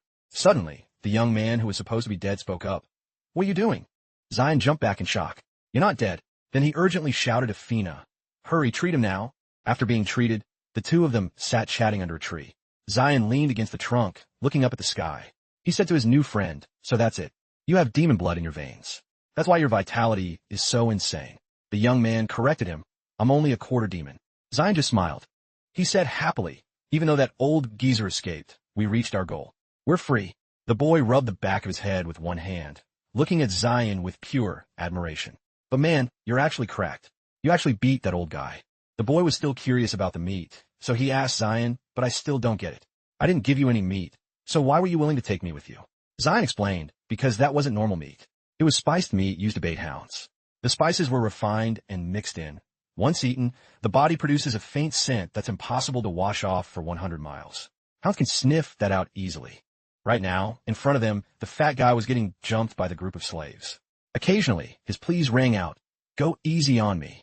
Zion watched the scene, finding it quite entertaining. He didn't feel any anger or hate toward those slaves. Those people just wanted to survive, which is why they gave me the meat. Only when we ate, it would the hounds definitely come for us first. After Zion's explanation, the young man finally understood. So that's it. Giving you the meat was basically a death trap, wasn't it? Zion gritted his teeth, a flash of murderous intent crossing his face regarding the fat guy's crew. Those guys are truly detestable. But if they hadn't given me the meat, I wouldn't have recovered so fast. Besides, compared to my hatred for the enemies, the feelings I have for those people aren't even worth mentioning. After finishing his talk with the young man, he stood up and headed toward Fina's group. Zion raised a hand to the boy as a goodbye. He said to Fina, all right, let's head out. Fina called his name. Meanwhile, Leah stood to the side, her face scrunched up in annoyance. Ugh, why do I have to follow them? She thought. There was a hint of lingering anger in Leah's eyes. She remembered her argument with Alan. She had crossed her arms and irritably told him she didn't want to find Zion. I'm done serving him. If you guys want to save him, go ahead. It's got nothing to do with me anyway. Alan pointed at her in shock. What? You're not going? Aren't you Zion's slave? Xiaomi just watched the argument and innocently asked, Are you hungry? Alan told her, You think you can just be a runaway slave? That's a major crime. No matter where that feudal mark is on you, they'll find you. One wanted poster, and any guard can take you down. You can't escape. Leah was left speechless by Alan's words, her mouth hanging open in shock. Xiaomi persisted. She's probably just hungry. Now, Leah and Alan were locked in a staring contest, their eyes clashing like a bolt of lightning. She gritted her teeth and thought angrily, Damn these slave shackles. Why is the contract so strong? That bastard actually threatened me. The Sage Guild is definitely not all sunshine and rainbows. In another scene, they had arrived at the princess's bedroom. Zion was by the bed, taking her pulse. After feeling it, he blurted out, What in the world is this? Fina peeked over his shoulder and pointed at the princess, explaining the bizarre situation. The fatal illness was cured, but for some reason, her body is just constantly wasting away. Zion also found it very strange. This is wild. Her body is incredibly weak, but the energy inside her is surging unnaturally. Her soul is also being depleted. Zion suddenly gasped. Could it be a catalytic reaction? Hearing this, Fina's face was filled with shock and fear. Pallet also asked in amazement, What are you talking about? The princess is a living person. How is that possible? Little Xiao Mi was completely lost hearing them mention a catalytic reaction. She tugged on Alan's sleeve and asked, What's a catalytic reaction? Alan was mixing some medicine and answered while working, It's a process in alchemy. When we refine something, besides the main and base ingredients, we need a catalyst to boost the combination of different materials. This process is called a catalytic reaction. It usually only happens inside an alchemist's furnace. Zion pointed at the princess and revealed his findings. I'm not sure how it started, but right now, the princess's body is refining itself. She probably took some medicine with a catalytic effect that's using her soul as fuel to refine her body into medicine. Fina was still confused. Zion, what do you mean? Pallet let out a shocked what? After hearing Zion's explanation, he asked Fina what medicine she had taken. Fina recalled and listed them. Severing herb, celestial velvet herb, and also some empowerment pills. They all have catalytic properties. Zion asked anything else. At this point, only Leah stood apart from the group. She stood alone, thinking, must be nice being from a noble family. Even if you were a slave, you can still pull strings with the royals. Suddenly, she noticed something. Huh? Leah approached a nearby table and picked up a herb to examine it. She looked suspicious. This celestial velvet herb. But before she could finish her thought, a shout startled her. Hey, you lowly slave. Don't you dare touch the princess's medicine. Put down now. Leah jumped at the scolding and let out an oops. Alan also pointed at her and scolded. Hey, what are you doing? Pallet added, slaves aren't even allowed in the palace. We only made an exception because of your master. Zion also heard the commotion and opened his eyes wide in surprise. Suddenly, he brushed past Alan and Pallet to get to Leah. He placed a hand on Leah's shoulder and asked, Did you find something? The fat man sat on the ground, sweat pouring down his face. He turned pale, unable to believe that in Leitu's hands, the dragon blood bow could unleash such terrifying power. What? It wasn't even this strong when I used it. Even Meeson's eyes widened in total shock. Seeing Leitu's overwhelming power, Meeson decided to ditch the fat man and bolted as fast as he could. Left alone by the only person who could protect him, the fat man stood frozen as cold sweat drenched him. He gaped in disbelief. Even Leitu hadn't expected Meeson to just cut and run like that. The fat man screamed in a rage, You old geezer. You traitor. Leitu redrew the bow, but his target this time was Meeson. He wasn't letting anyone escape. Trying to run? An arrow whistled through the air. It tore through the wind, streaking directly toward Meeson. Meeson sensed the danger and slowly turned his head to look back. That single arrow triggered a massive explosion, its shockwave flattening everything nearby. The fat man shielded his eyes from the blinding light of the blast. Leitu lowered his arm and hissed, Tisich. Once the dust settled, a long crater was visible on the ground, but Meeson's body was nowhere to be found. Leitu muttered suspiciously. Did he actually escape? He decided to ignore Meeson for now and aim the bow at the fat man. Whatever. As long as the one who deserves to die most stays put. By now, the fat man was truly terrified. He scrambled backward, begging for his life while trying to use his status as a threat. Wait. You can't kill me. I'm a close confidant of the two princes of the new Fire Nation. If you touch me, you're dead meat. But Lei Tu wasn't buying it. He didn't lower the bow, keeping the arrow trained on the fat man. Hearing about the guy's background only made Lei Tu more hyped. Oh, so you got connections? No wonder you're so cocky. In that case, I'll be doing the country a favor. I'm sure your two princes will miss you dearly. The fat man raised his hands, pleading no, please. But suddenly, a voice called out behind Lei Tu. A group of riders approached. Someone shouted Lei Tu's name. It turned out, it was Fina's group. Xiaomi anxiously hugged Lei Tu, while Alan was fuming, questioning him. Bro, you got any future plans? Maybe tell me next time. Lei Tu quickly explained.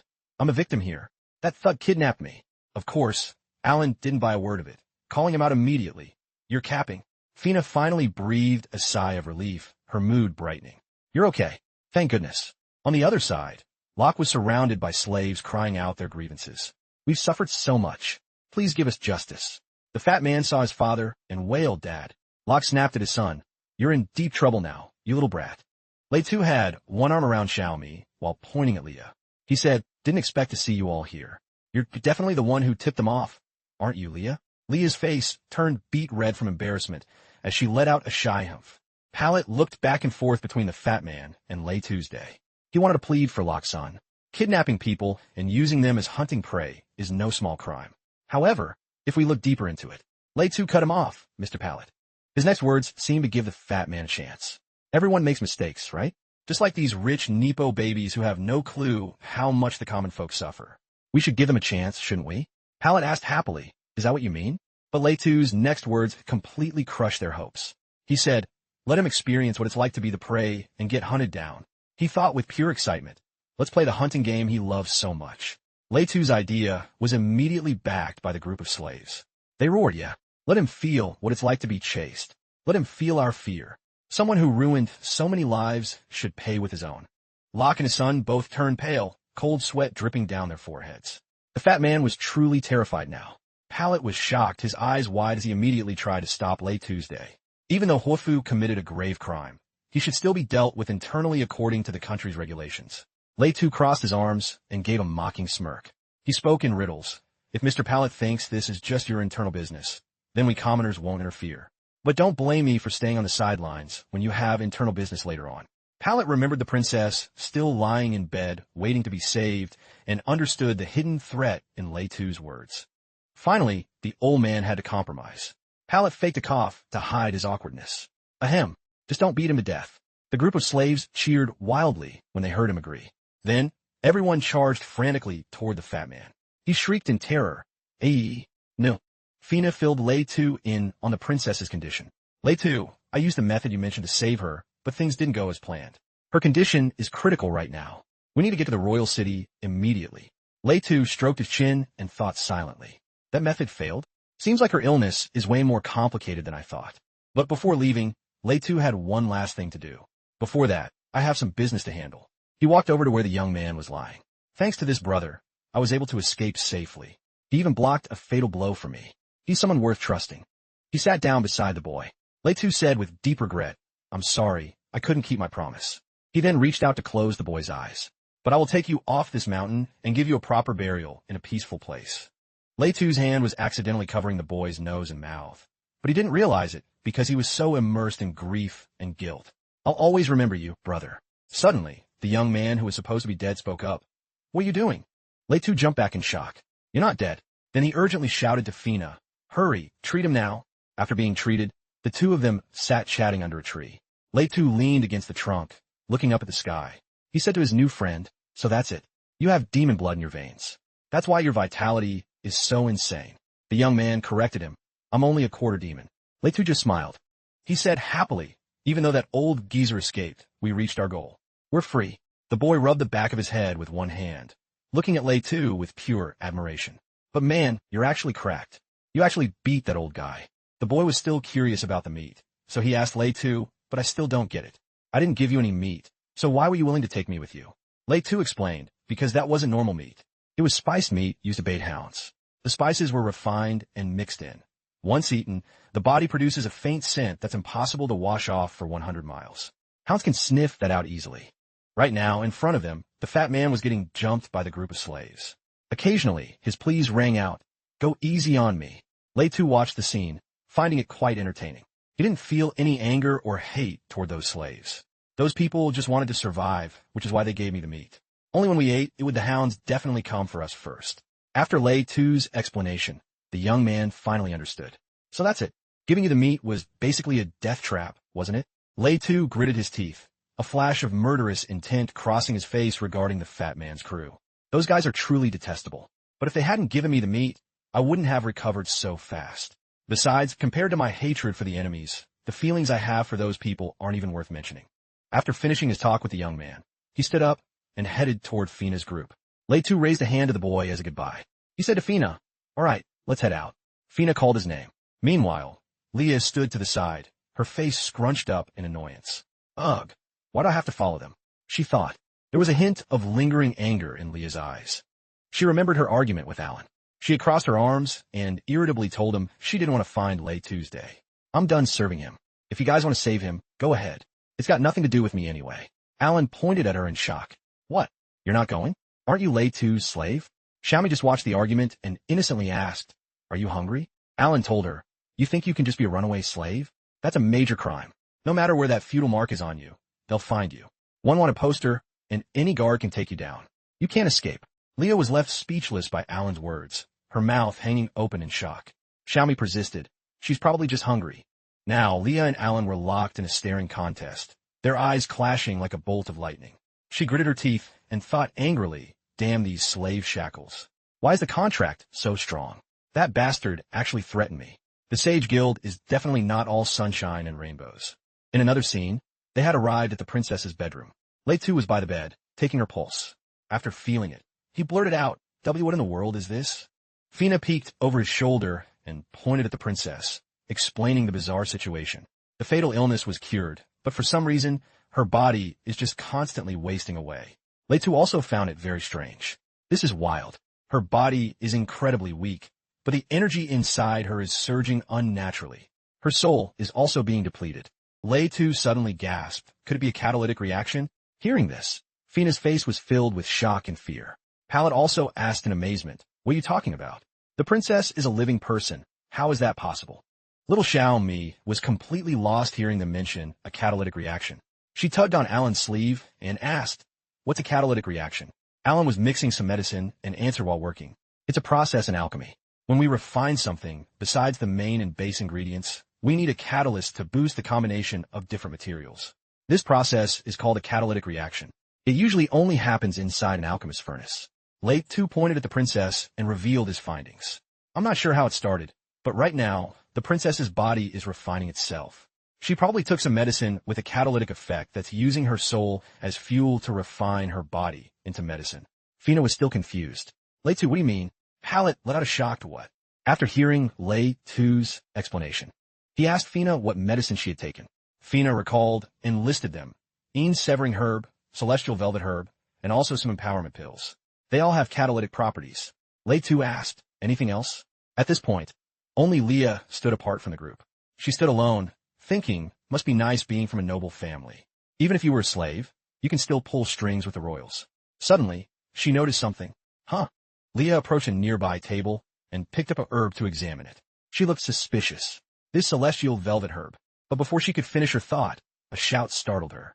"Hey, you lowly slave. Don't you dare touch the princess's medicine. Put down now." Leah jumped at the scolding and let out an oops. Alan also pointed at her and scolded. "Hey, what are you doing?" Pallet added, "Slaves aren't even allowed in the palace. We only made an exception because of your master." Lei Tu also heard the commotion and opened his eyes wide in surprise. Suddenly, he brushed past Alan and Pallet to get to Leah. He placed a hand on Leah's shoulder and asked, "Did you find something?"